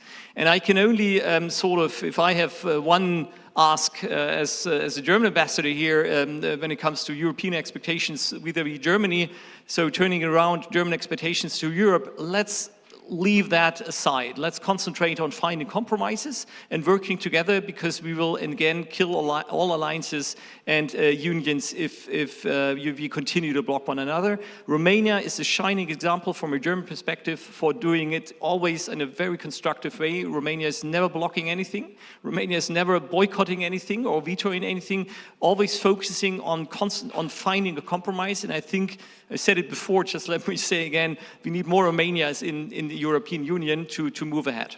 So thanks for Thank for you that. very much. 10 seconds. 10 seconds. I think it's important, Germany, to mobilize, if you like, the other member states to join important initiatives in defense and security. And I see Germany together with France as the engines of the EU traveling towards more convergence, towards more integration in security and defense, because there are a lot of fields in which we need an European common answer.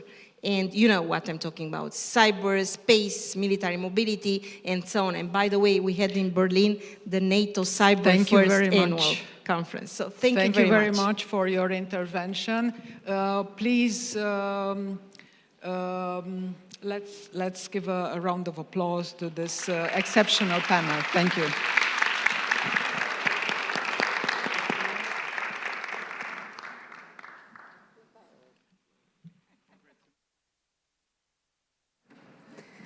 Ladies and gentlemen, thank you for staying with us. I myself and the entire team at the Aspen Institute Romania and the German Marshall Fund of the US, we are very pleased to see you today. In the afternoon, we all know it's so difficult to be able to be here for the entire day, but it's also pleasant at the same time, and we hope that you leave the forum with new ideas and inspiration for change. Before closing the program, I am so delighted to announce we will be hosting one more insightful conversation regarding the narratives of war and war of narratives, of course, approaching topics such as disinformation. And for this, I'm pleased to invite on stage Ms. Dana Deac, senior TV journalist in Romania, who will be leading this conversation and who will be talking also to some wonderful panelists abroad. And I leave it to Ms. Deac to introduce the speakers. Thank you. Thank you.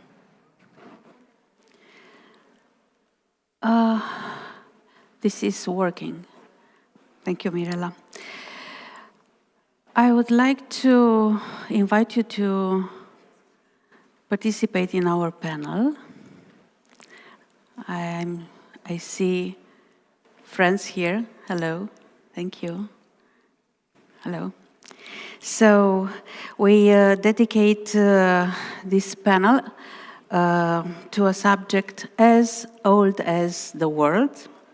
And unfortunately, it is current and it does not have an end in near future.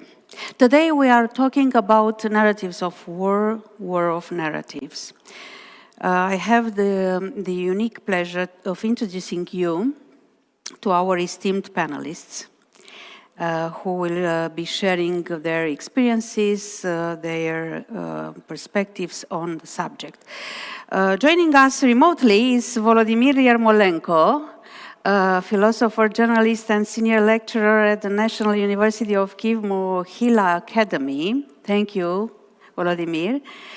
We are honored to have his valuable insights. And now I would like to invite on the stage with me Alexander Iskandarian. He's a political scientist and the director of the Caucasus Institute. To join me on the stage, Alexander brings comprehensive political experience in the Caucasus region and beyond, adding a crucial, please sit down, perspective to our discussion. I invite now Radu Husu, a war correspondent, volunteer, and philanthropist from Romania.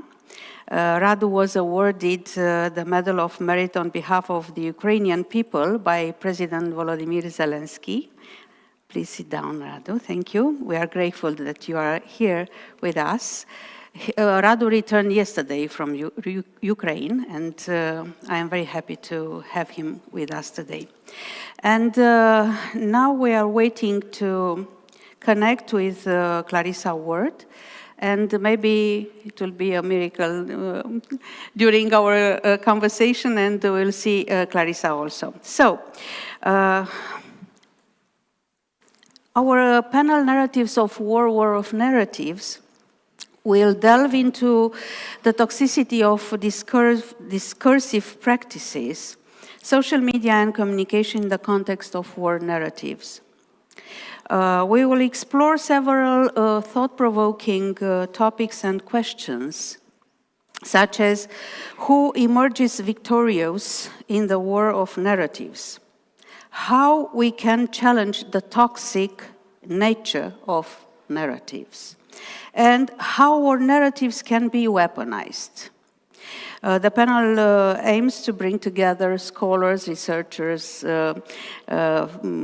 political philosophers, war correspondents, and civil society representatives to address these significant questions and bridge the gap between academia and the narrators of armed conflicts. I would like to begin asking Volodymyr Yermolenko to explore with us a question that I have, and I'm sure that you have also. How we can address the toxicity of narratives, particularly considering the ongoing war in Ukraine. Please, Volodymyr. Thank you, Dana. Thank you, colleagues. It's a pleasure to be with you, to talk to you. Unfortunately, not physically present, but at least online. And look, I do think that the title of the panel is very, very interesting and very correct, because in the past years, I had the impression that all the discussion about in the Western world, all the discussion about the information space was reduced to the discussion about fake news and disinformation. And I was always struggling with this, saying that, look, the goal of the propaganda, the goal of the information warfare is not to deceive, but to destroy. And to destroy the people, to destroy identities, to destroy faith, to destroy trust. And I do think this is an important factor, because when you analyze, for example, the Russian propaganda with regard to both Ukraine and also European Union or wider world, you will see the recurrent pattern, and this pattern is an attempt to demoralize and to see distrust between citizens and other citizens, between citizens and governments, between civil society and authorities, etc., etc. And these tactics, of course, it implies disinformation. Of course, it implies fake news. So, of course, it implies lies. But it also implies the parts of the reality. It also implies partial truth. And the key thing about the information warfare is not that it is either pure lies or not pure lies. It's about the mixture, how you put, how you combine certain elements where there are true elements or false elements into precisely a narrative, a story.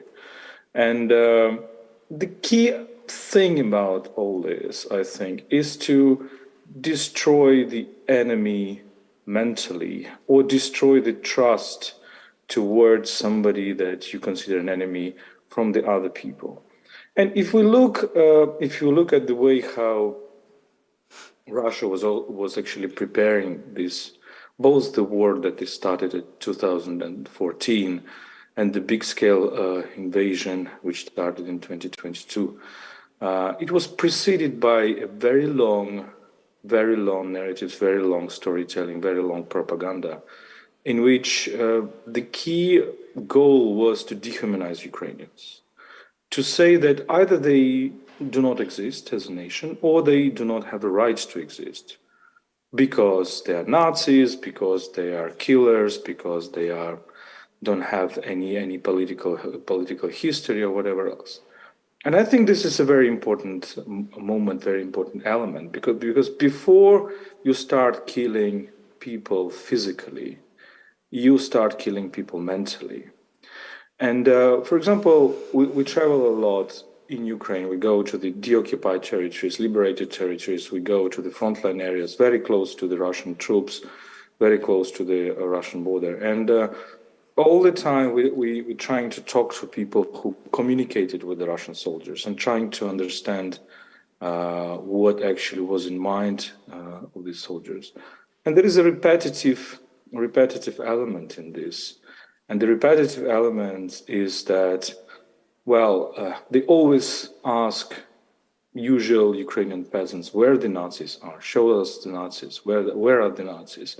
So they came convinced that the country is somehow penetrated with these imaginary Nazis, and therefore they will be killing them, and they would rather kill as many people as possible, thinking that there will be Nazis among them.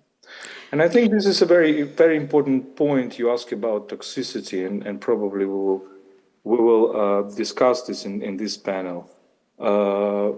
I think that basically the most toxic thing about propaganda, about information warfare, is that it leads to real war. It leads to hatred. It leads to real killing. Thank you, Volodymyr. Talking about Ukraine, I told you Radu returned yesterday from Ukraine. He's, I can say, a new face of journalism, of war journalism. Radu has employed live war narratives to provide a multi-perspective view of conflict. And I would like to ask Radu about credibility. How do you build credibility when you are writing or talking about war in Ukraine? Good evening or good day. Sorry for my outfit. I'm coming from war. Those were the only outfits that I have out there. So the problem, the question is, how do you manage to create credibility in these new... In writing war narratives. In war narratives, when you have new media, where I express my narratives of war, of Ukrainian-Russian war. So you build trust by looking at the facts. That means you have to inform yourself from from both sides. This is one of the things that I think is very important. That's why, at least for myself in Romania, I never say that I am a journalist. Because journalists are people that have degrees in journalism, they have a lot of experience. I'm a political consultant in my background. So I started to write about the Ukrainian war because it was interesting for people on the social media. And I managed to create condensed information specially created for new media. But that information was created by from two sides. I had to inform myself from the side of Russian, what they are saying about the front lines, what's happening on the front lines, and from the Ukrainian, and put them face to face and just try to, in the first days where it was very hard to understand which one is lying or which one is telling the truth, and I had to present them both. So in time, you create this narrative of, you create the trust when what you say, it shows after that on the front line a few days later, and your information, what is presented by yourself, it is factual. So it is important to be factual. Yes, I do have a part on what I'm doing that is personal. So basically, I am biased towards Ukraine. You can see me, I have the Ukrainian flag here. So yes, I am biased towards Ukraine, for sure. But the factual base, you don't have to wait. You don't have to neglect it. That's one thing. Another thing is that in new media, anybody could be trustworthy. That's the problem with new media. So I consider myself lucky that I am trustworthy in this field, but that doesn't mean that anybody should be trusted in this field. How many followers do you have? I have 70,000 followers on Facebook, 58,000, 60, almost 60,000 on Twitter.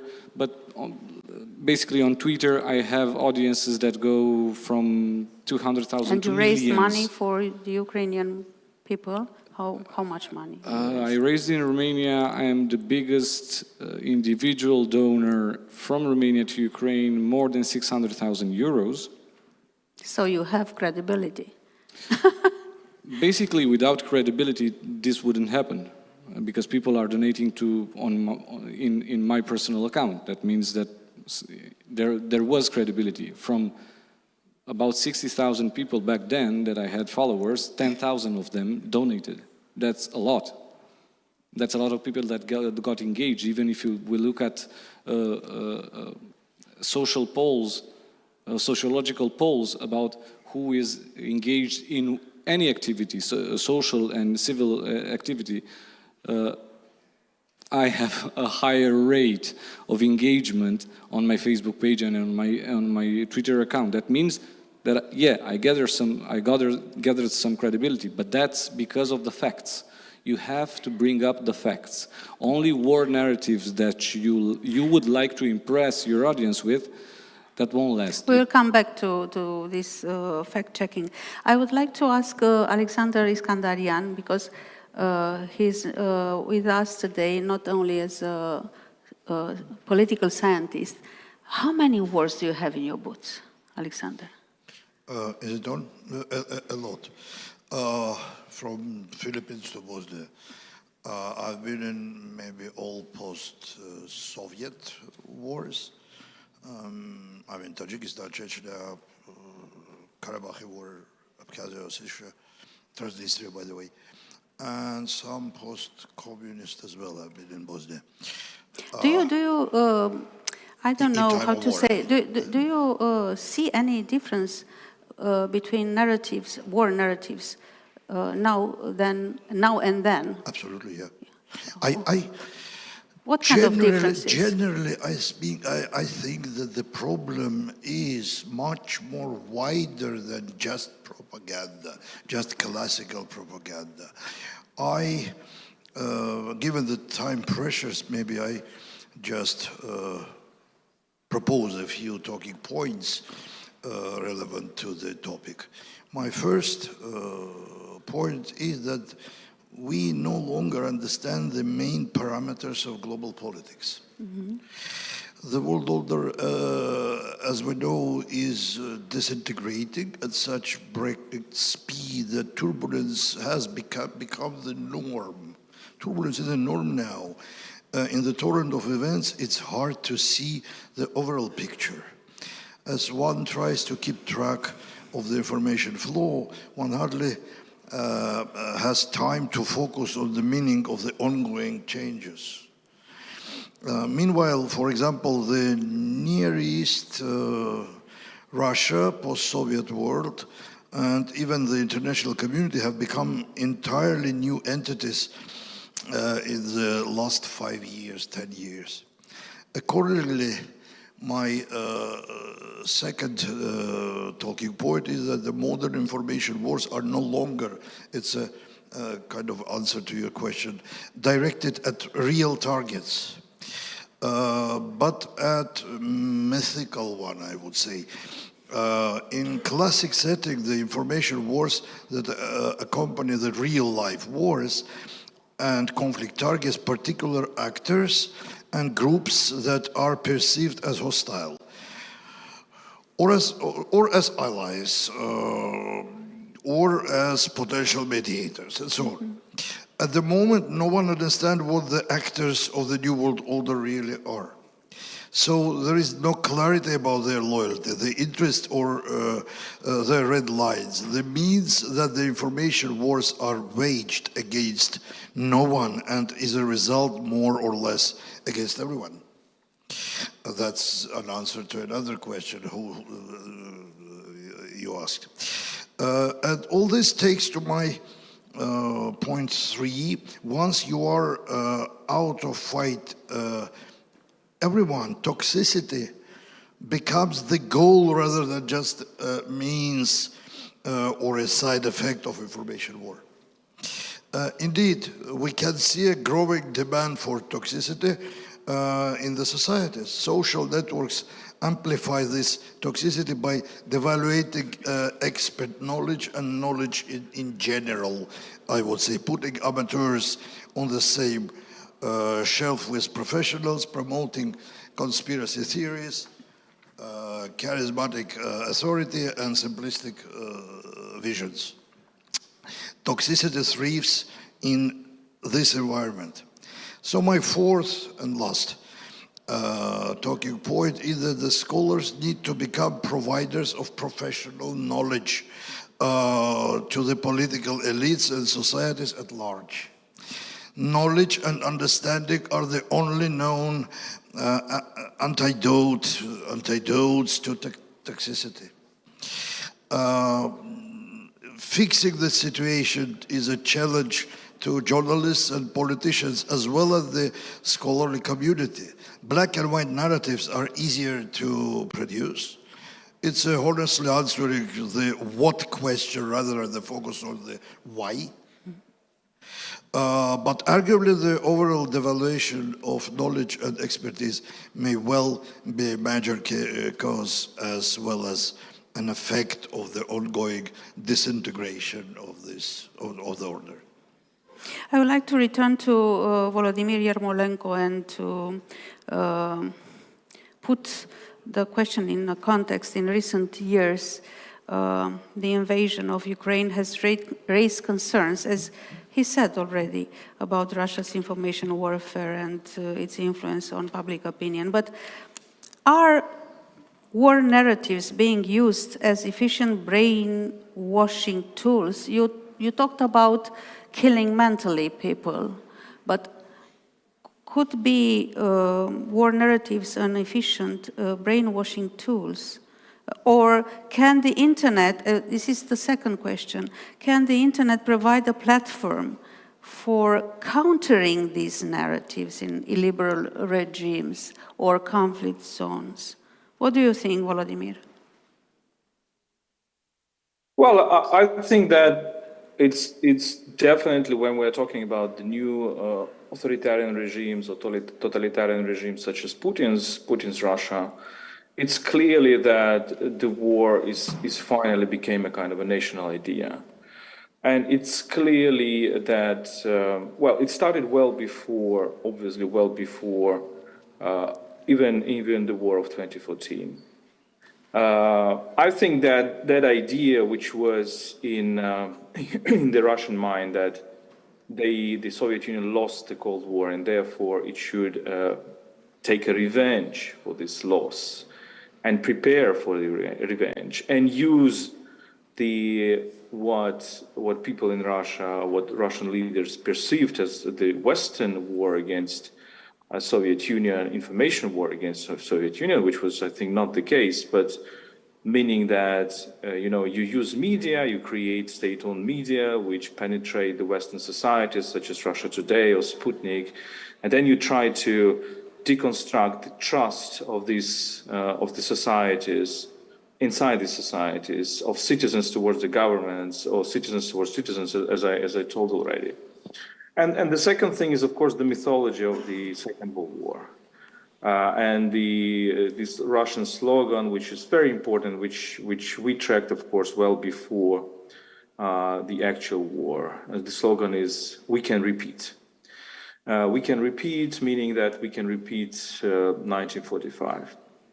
And I think this image of 1945 as a kind of the image of the Soviet victory, which was interpreted as only Soviet victory, as if and the Americans were not helping Soviet Union, as if, and only Russian victory, as if no other nationalities were engaged in this war, and forgetting absolutely that if we take the former Soviet republics, then it is rather Ukraine and Belarus that suffered the most from the Second World War than Russia proper.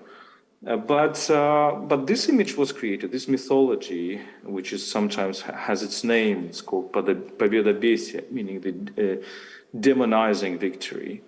And I think, therefore, in a very peculiar way, people in Russia have become brainwashed. But the question is whether they really wanted to be brainwashed, whether it was really the anchor of their identity because of certain probably problems in their societies, in the economy, in the way how they feel inside their societies, the problems of violence inside the Russian society.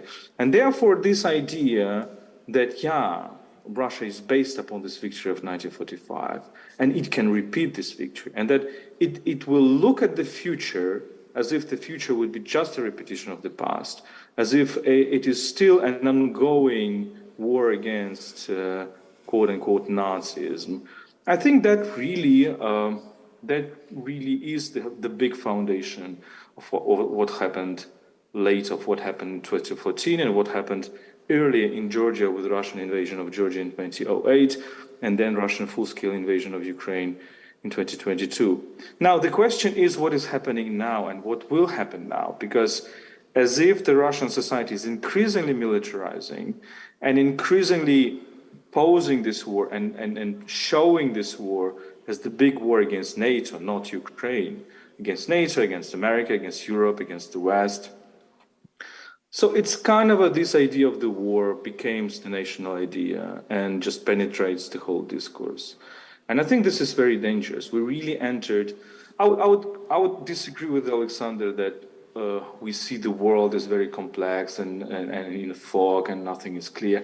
I think we can really talk about some very clear trends. And the clear trend, one of the clear trends is that democracies are retreating and the authoritarianisms are on the rise, are attacking, offending in very different ways. And democracies are increasingly in this position of defense. But these autocracies like Russia, they really form their whole identity on the idea of the war. And this is very important for us to understand. As to your second question, I will be brief. I think that internet, sometimes people blame technologies like, okay, we are toxic on Twitter and that's because of Twitter or Twitter algorithm, or people spread hate speech on Facebook and this is the problem of big platforms, etc. Well, I do think that these multinationals should have their, of course, policies, and there is a lot of talk about this. But it's like this Greek word pharmakon, which can mean both the poison or toxicity and the remedy. There are lots of things that can be done with the help of social media, good things. And there are lots of bad things that can be done. And I think your question against toxicity, I think it's a very interesting question because it's a question not the question how we refer the information we receive to the reality. It's a very important question too, the fact-checking, etc. But it's a question how we refer the information we receive to ourselves. Asking ourselves whether, frankly speaking, we become better persons when we watch this television, or we become worse persons. We become more responsible, less responsible. We become more infiltrated with hatred or more infiltrated with empathy. And I do think that technologies matter, social networks matter, but it's not a cause. You can use it in both ways. You can use it as propaganda, you can use it as counter-propaganda, you can use it for mythology creating, or you can use it for critical thinking. Thank you, Volodymyr. Talking about internet, Radu, as I told to the audience that you are the new face of world correspondence, journalism, this is it. You have Night Summary, is the name of live yeah, that's the name of my posts. My posts Night on Summaries. Facebook, yeah, okay. and Twitter. Tell us, you said that it's tough and difficult to rely on sources. You should check, verify everything. People around you. But did you use AI to check the facts? First of all, I'm not a journalist. Yeah, I understand. This is very important. So you represent the new face of war correspondence. It's Yeah. a sort It's a sort of new journalism. Why am I bringing this up? Because I think it's very, very important for people to still, when they have something, when they need to choose something, politically, socially, they have to rely on verified and trustworthy media. I know that a lot of people, the new trend is now to hate mass media because they are all liars, or, you know, all this narrative that it's coming from.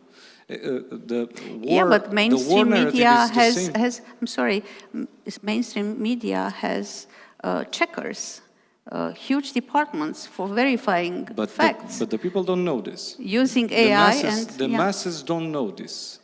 They think that a guy on Facebook, it's more reliable than a whole, editorial team room. Yeah. From trustworthy mainstream media. So I think this is the first thing. It's very, very important that when we make decisions... Have you ever used AI? No, I haven't used. No. And probably in this war, at least, I will never use it, because you can use AI, if I may, to get an input, and you get an output based on your input. So if you're biased, you'll get a biased output. So if I say Ukraine has on Kherson 20 tank brigades, the AI will give me the check that, okay, that means Ukrainians will cross the Dnieper River very fast, because it knows that the Russians have only 4 brigades on the other side. But in reality, I gave it the wrong input. So, and after that, I can take out that output, post it on social media, and say, look, this is the truth. And it's created by math, right? Because AI is math. What you say is that you can feed AI with fake news. Absolutely. Okay. And you will produce fake news after that. Okay, I understand. Alexander, it's a very difficult period of time. This weekend, I've read a lot of papers, newspapers, or news sites. In this weekend, a lot of huge cities in Europe will be plenty of people protesting against a war. We are talking with you also about how political narratives can change or alter identities or alter the course of a war. What do you think about next weekend? It's about toxicity. This is democracy. We can stop these meetings. They are, I don't know, they are using the freedom of speech is okay to protest against a party. But how can we detoxify the narratives? Because these, most of them, not every meeting, will be a result of war of narratives. Yeah? And we are talking about detoxifying, not about stopping meetings or protesters to protest against a party. But you asked the question and you answered that. Or you should have censorship, just to close information. But it's not democratic. But it's not democratic. If it is democratic and you have freedom of media, you will have narratives of war, you will have fake information, you will have all this stuff. It is, and you wouldn't be able to close it, to censor it. So you need to live with that. I remember, it was after the beginning of the war in Ukraine, Russian-Ukrainian war. It was BBC article. They did an interview with an ordinary person from Narva town, which is in Estonia, at the border with Russia. This town is Russian populated, so people in Narva, they are Russian speakers. An interview was with this person, guy. I even remember his name. His name was Ivan. Middle-aged, it was a picture of him. Middle-aged citizen, maybe of Estonia, living there. Ivan did not believe to Ukrainian war. He did not believe that Ukrainian war exists. There are plenty of Ivans. They tried to understand what's going on, what's his sources. It was extremely interesting. He doesn't know any language. He speaks just Russian. He doesn't speak Estonian as well. He does know English, etc. So before last month, he took his information from Russian TV. He did not use internet. Now, after the beginning of war, they cut it Russian TV. He cannot understand Estonian, so he don't have information at all, and he does not believe. So people need information. They want to listen. Radu said that he is biased. I understand that he is biased on Ukrainian side. So somebody will listen him just because of that. But some other person will find another person which is pro-Russian biased and will listen that media or that Facebook or I don't know, information from that source. People want to listen what they want to listen. How to work with that? It's about journalism. It's about professionalization. It's about education. It's about, as you said, degrees. Degrees not like paper, but degree like a symbol of something professional in this sphere. It's about neutrality. It's about checking, etc. This is culture. This is culture of media, which is not easy to build. Which is not easy. I don't give an easy answer to the question, but it's only way if you live in democratic society. Yeah, you're right. I think Clarissa is with us now. I saw her on the screen. Hi, Clarissa. Thank you for being with us. Clarissa, if it is necessary, is CNN's chief international correspondent and highly acclaimed war journalist. I would like to present her book because her book is wonderful on all fronts, the education of a journalist. The book garnered widespread praise, and not only because of the book, but she is one of the best contemporary world journalists. Clarissa, we are grateful for having you with us virtually, and because the time is a little bit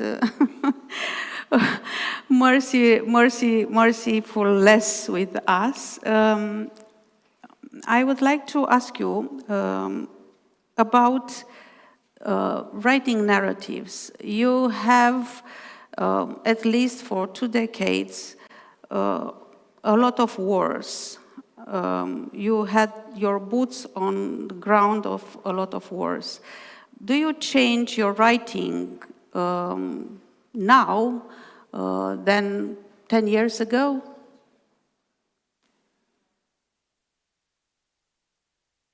We don't... Unmute myself. Okay. This isn't my first time doing this, although you wouldn't know. First of all, I profusely apologize if I'm late. I thought this was beginning in 15 minutes, so please accept my profuse apologies, and thank you so much for inviting me to be a part of this. I think, and I hope very much, that my writing has changed a lot over the course of doing this for nearly 20 years. I think that there is absolutely no replacement for experience in this job. And I often have young aspiring journalists calling me and asking me if they should go to journalism school. And I say, if you want to go to journalism school, then I think that's a great idea. However, the only real education for a journalist is to be on the ground and to be in situations where you can feel the full force of what's happening in front of you, but you can also appreciate and understand that as journalists, it is a myth to think of ourselves as completely impartial. We are bringing our own narratives to the table as well. And those narratives come from our gender, our religion, our nationality, our race, our education, our upbringing, and many different parts of our lives that absolutely have an imprint on the way we see or approach any given story. And I would say, I can't say that it was about 10 years ago, but there is a point in one's career where you understand that total impartiality or total objectivity is something of a myth. And you may have heard from my colleague, Christiane Amanpour, her mantra, which essentially embraces this truism and says, be truthful, not neutral. And so I feel that part of the dilemma or the tightrope that we are walking at the moment as journalists is about understanding and accepting that we do bring our own biases and our own narratives to any given story. But at the same time, having enough self-discipline and restraint and curiosity to make sure that we don't just fall back on what might seem or feel like the easy or obvious narrative, that we do continue to probe, that we do continue to ask the hard questions, that we do continue to hold people in power accountable, whatever side they may be on. And that, I think, is a real challenge for us as journalists. And I think that challenge has been amplified to an incredible extent by the rise of social media. Because the kind of nuance I'm talking about, the kind of moment for pause and reflection and questioning and building up a better and bigger picture and giving a more coherent and nuanced viewpoint of the story, that has been completely washed out or drowned out by the noise of social media, which promises people something much more seductive. It promises them that in 30 to 40 seconds, I'm going to boil years of history and complexity into a short, pithy, hot take that's going to make you feel outraged and emboldened. It's going to make you feel like you know what you're talking about, and you're going to take that away, and I'm going to call it absolute truth. That thing. And there is no challenging that narrative. There is no discussion of both sides. There is no room for introspection or holding space for people with opposing viewpoints that maybe challenge the way we see or understand something. This sort of mentality that we have seen really proliferate on social media demands of us as journalists that we become activists. I can't tell you how many times I have been asked recently, why did you not condemn this? Why did you not denounce this? Why do you not call this by what I say it is?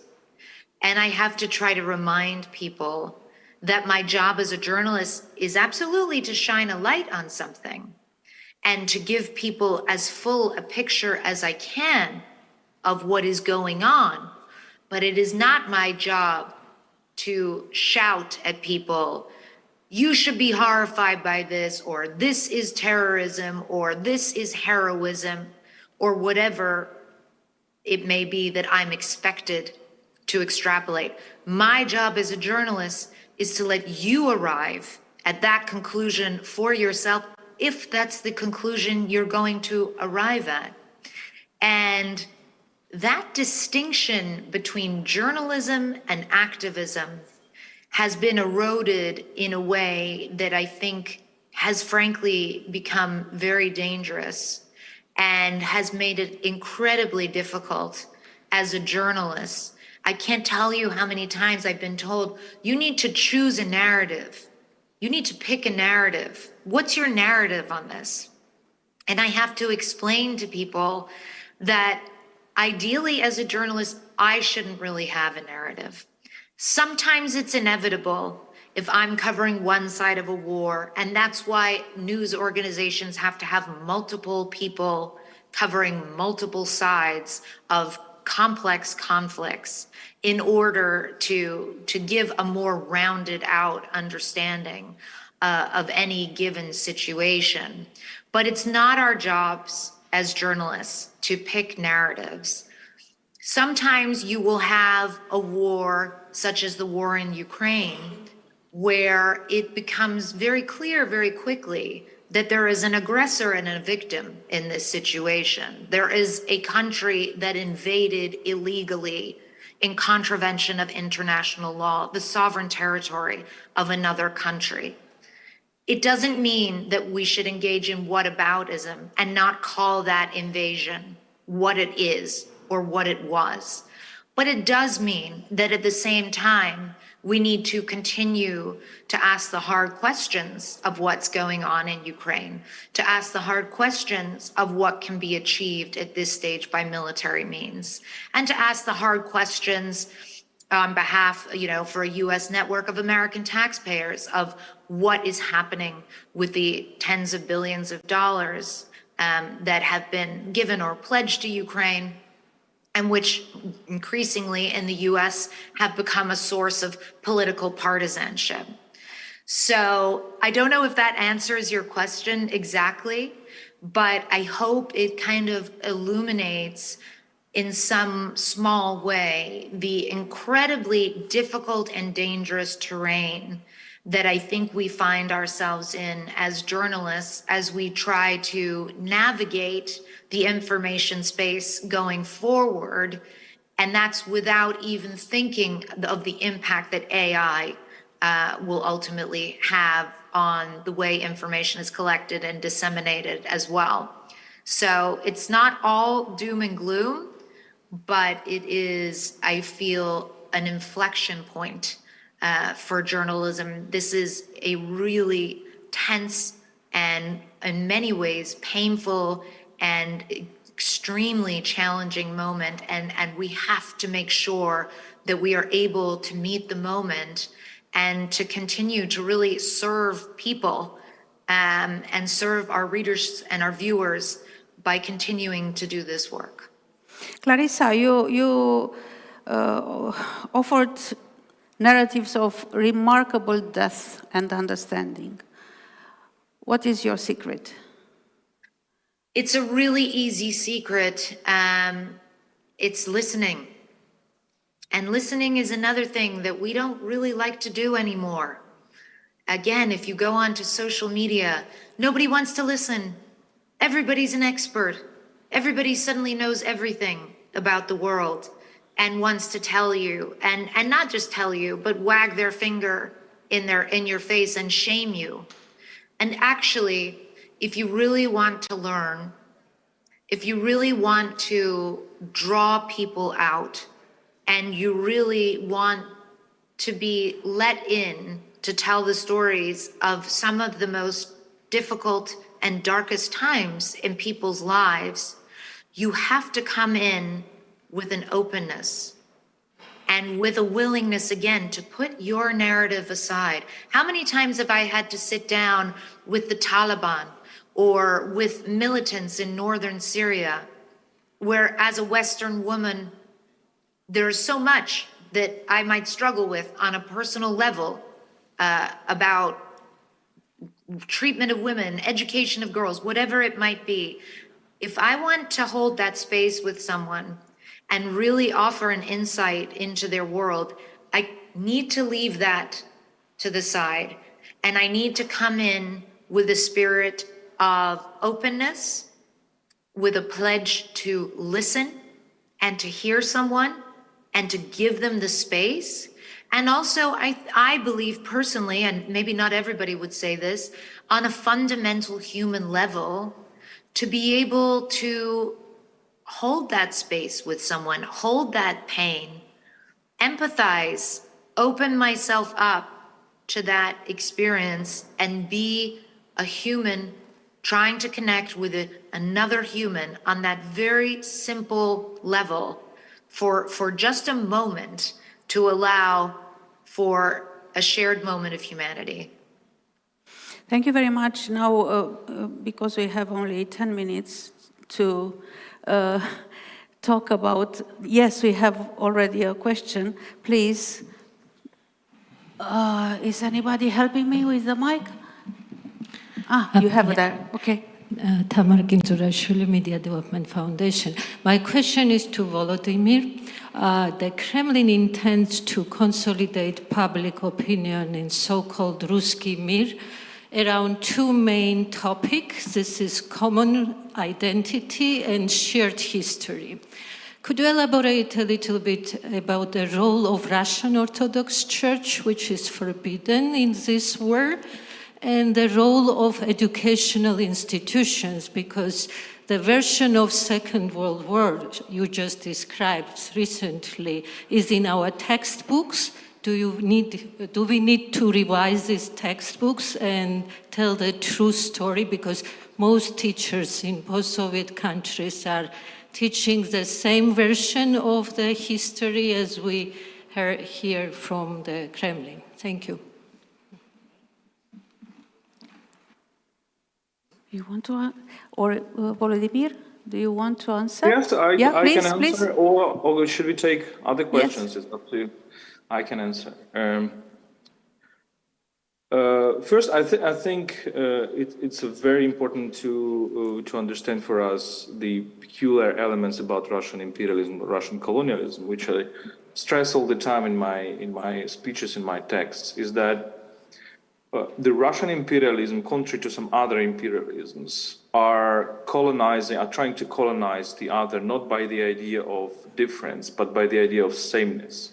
So they're not saying that you are different from us, you're racially different, you are ethnically different, and you are lower than us. They are saying this as well, but what they are saying much more is that you are the same with us. You are Ukrainians are the same with us. There is no difference between us and you, and you don't have a right to be different. And I think this is the idea of this Ruski mir that goes beyond the national boundaries, that goes beyond the differences of identities. And I think this is still not really properly understood, and not really properly described in the world. And therefore, the religious issues are, of course, very, very, very clear and very important here. So the Russian Orthodox Church in Ukraine, or as it's called, the Ukrainian Orthodox Church of Moscow Patriarchy, as we call it, has been for many years a kind of one of the most subtle ways of spreading the idea, for example, that Ukraine should not look westwards, that liberalism is bad, that all Ukrainian history is tied to Russia, that all ideas that are coming from the West are just Satanism, and etc., etc. And this shows how difficult, how complex the question of information wars and propaganda are, because they are not really reduced to the questions of media. They go far more deep. And I know this is also a question for Georgia as well. So the religious topic is very important in this respect. So what we should look at is not only social media, is not only mainstream media, is not only Putin's articles. We should look at the way how TV series are created and what messages they bring, the way how some organizations, as church organizations, are functioning, what the priests are telling to the people who come to the church, and this is really very important. Or the way how, I don't know, how comedy works in Russia, or how the pop music, what ideas pop music promote, because still Ukrainian young people are still, it's paradox and horrible paradox, but they still might be listening to the Russian rap, or they still might be going after Russian TikTokers. And this is, of course, a very, very difficult issue. And one thing I would like just to add, it's a very important topic when we talk about information, is the words we use. And I think this is one of the key things that we start thinking about when we're trying to be accurate towards the reality. So, for example, when we use the concept of war in Ukraine or Ukrainian war, that concept is misleading for me, because we kind of omit the whole sense of this war. We omit the aggressor. We don't call Nazi invasion of Poland the Polish War, right? Or the war in Poland. Or we don't call 1938 the Czechoslovakia War. Or we don't call the Prague 1968 the Prague crisis, right? The same way, for example, I'm also feeling kind of uncomfortable with the words like post-Soviet space. Because if we're talking about post-Soviet space, we kind of mean that, okay, the Soviet Union still exists, but in a different form. And there are many, many such things that I think our talk about the information should start really with very attentive listening to the words we are saying and to the meaning we use. Thank you, Volodymyr. So listen to every party is very important, and understand then what is happening. Do you have a question? Yes, please. Can you hear me? Oh, yeah.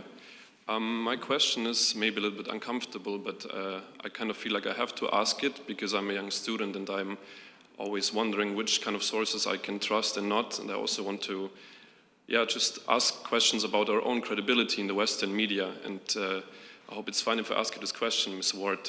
Maybe you know what I'm talking about. It's not about the Ukrainian war, but the war between Israel and Hamas. And 1 month ago, there was this video published, which was described by Reuters, for example, as a fake. And you said it's important to distinguish between journalism and activism. And I would ask you maybe if you could give a statement about this. Thank you. Thank you. Thank you for asking. So for those of you in the audience who are not aware of this, this happened on October 8th And I had flown to Israel on October 7th to cover the Hamas attacks. And we were near the Gaza border. There was a heavy barrage of missiles. We were too far away from a shelter to manage to reach the shelter, so we had to take cover in a ditch. And so we took cover in the ditch, and we were going live on television as well. The barrage ended.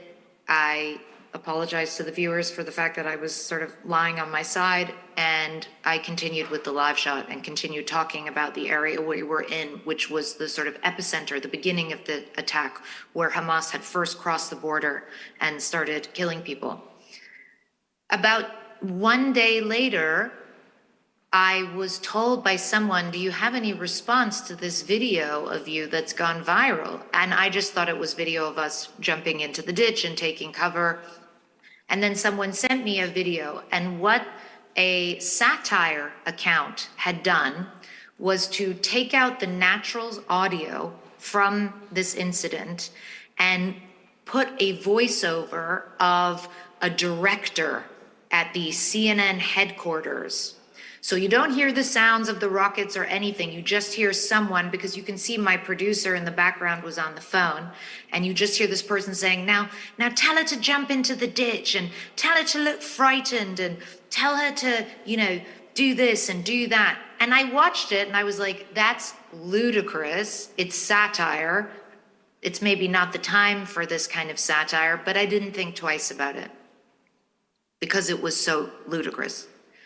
This clip has been shared millions and millions of times. I have received so many death threats because of it that I have lost track. I had a woman on the airplane on my return from Egypt via Jordan to London who shouted that I was a murderer. I have been accosted by people screaming that I'm an actress, that I'm the responsible party for the deaths of Palestinian children because of my acting skills.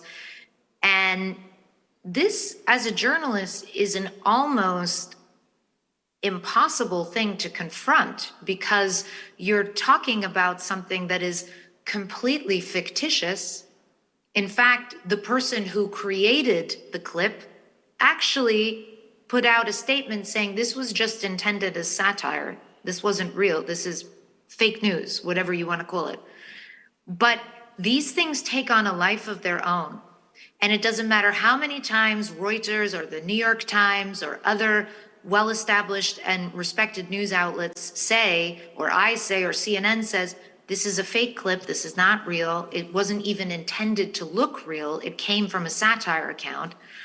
It takes on a life of its own, and it becomes incredibly dangerous. And it's been very frustrating for me because A, it's a distraction from the stories that we're trying to tell. I am not the story, and nor should I be the story. We can have a separate discussion about Western media coverage and narratives and all those things. But I, in a moment where I'm taking cover from rocket fire for 5 minutes and then continue doing what I was doing, should not be the story. And also, how can you argue with the idea of truth? I mean, when we are living in a world where reality doesn't even matter anymore, where your narrative is more important than the actual reality of a situation or of any given clip, then you know that you are facing a truly impossibly challenging environment as a journalist. Now, in this situation, CNN put out a statement, and I have tried to just get on with my job and do my work and tell the stories of the people who have been massacred, who are living under bombardment in Gaza, because that's my job. But yes, to answer your question, it makes it much more difficult. It's deeply unfortunate and potentially very dangerous. Thank you very much. Thank you. It's the time is running out. I'm so sorry. If you have a question, please, I don't want to frustrate you. Thank you so much. My name is Stefan Cibian from the Bucharest Research Institute. I wanted to add a question exactly on this topic because I think it's very essential for the current context. We know fake news is very hard to face, and I think your story is amazing in showing exactly that. How would you evaluate our measures to combat it? And somehow there feels to be a huge imbalance between the assault we're under and what we're actually doing in response. So I'm curious how you see our, how serious we're taking this and whether what we're doing is enough, and if not, what could be done more. Thank you. Thank you. Thank you for your question. I think, honestly, the way I describe it is it's like playing whack-a-mole. I don't know if you ever played that game when you're a kid and you whack one thing and another pops up and then you whack that and another one. And you keep trying to whack down all the lies and all the fake clips and all the fake news, and you can't. You can't, because it's algorithmically reproducing at a rate that individuals cannot inherently keep up with. So clearly the tools that we need have to be technological tools, because as individuals, we can't combat this alone. And I think that technology companies have a really big part to play in this, of course. And I know that many of them, of course, are already trying to help navigate these spaces and keep spaces safe and put disclaimers on. And I will say, with regards to the fake clip about me, if you went on, I believe, Twitter or X as it's now called, you would see, if you shared the clip, underneath it would say, by the way, this is a satire clip, or, you know, it was like a little note from X. At the same time, Elon Musk himself shared the clip with 2 laughing emojis, right? So you have this strange push-pull between efforts being made by some parties and then efforts being made by others to the contrary. And so how do you get everybody on the same page to agree with how to meet these challenges and deal with them when we don't any longer really have the same idea of the possibility of a shared truth, or at least shared facts? Because I think we can understand that truth can be subjective. Truth has many interpretations. Facts are just facts. Did it happen? Did it not happen? Is this a cell phone?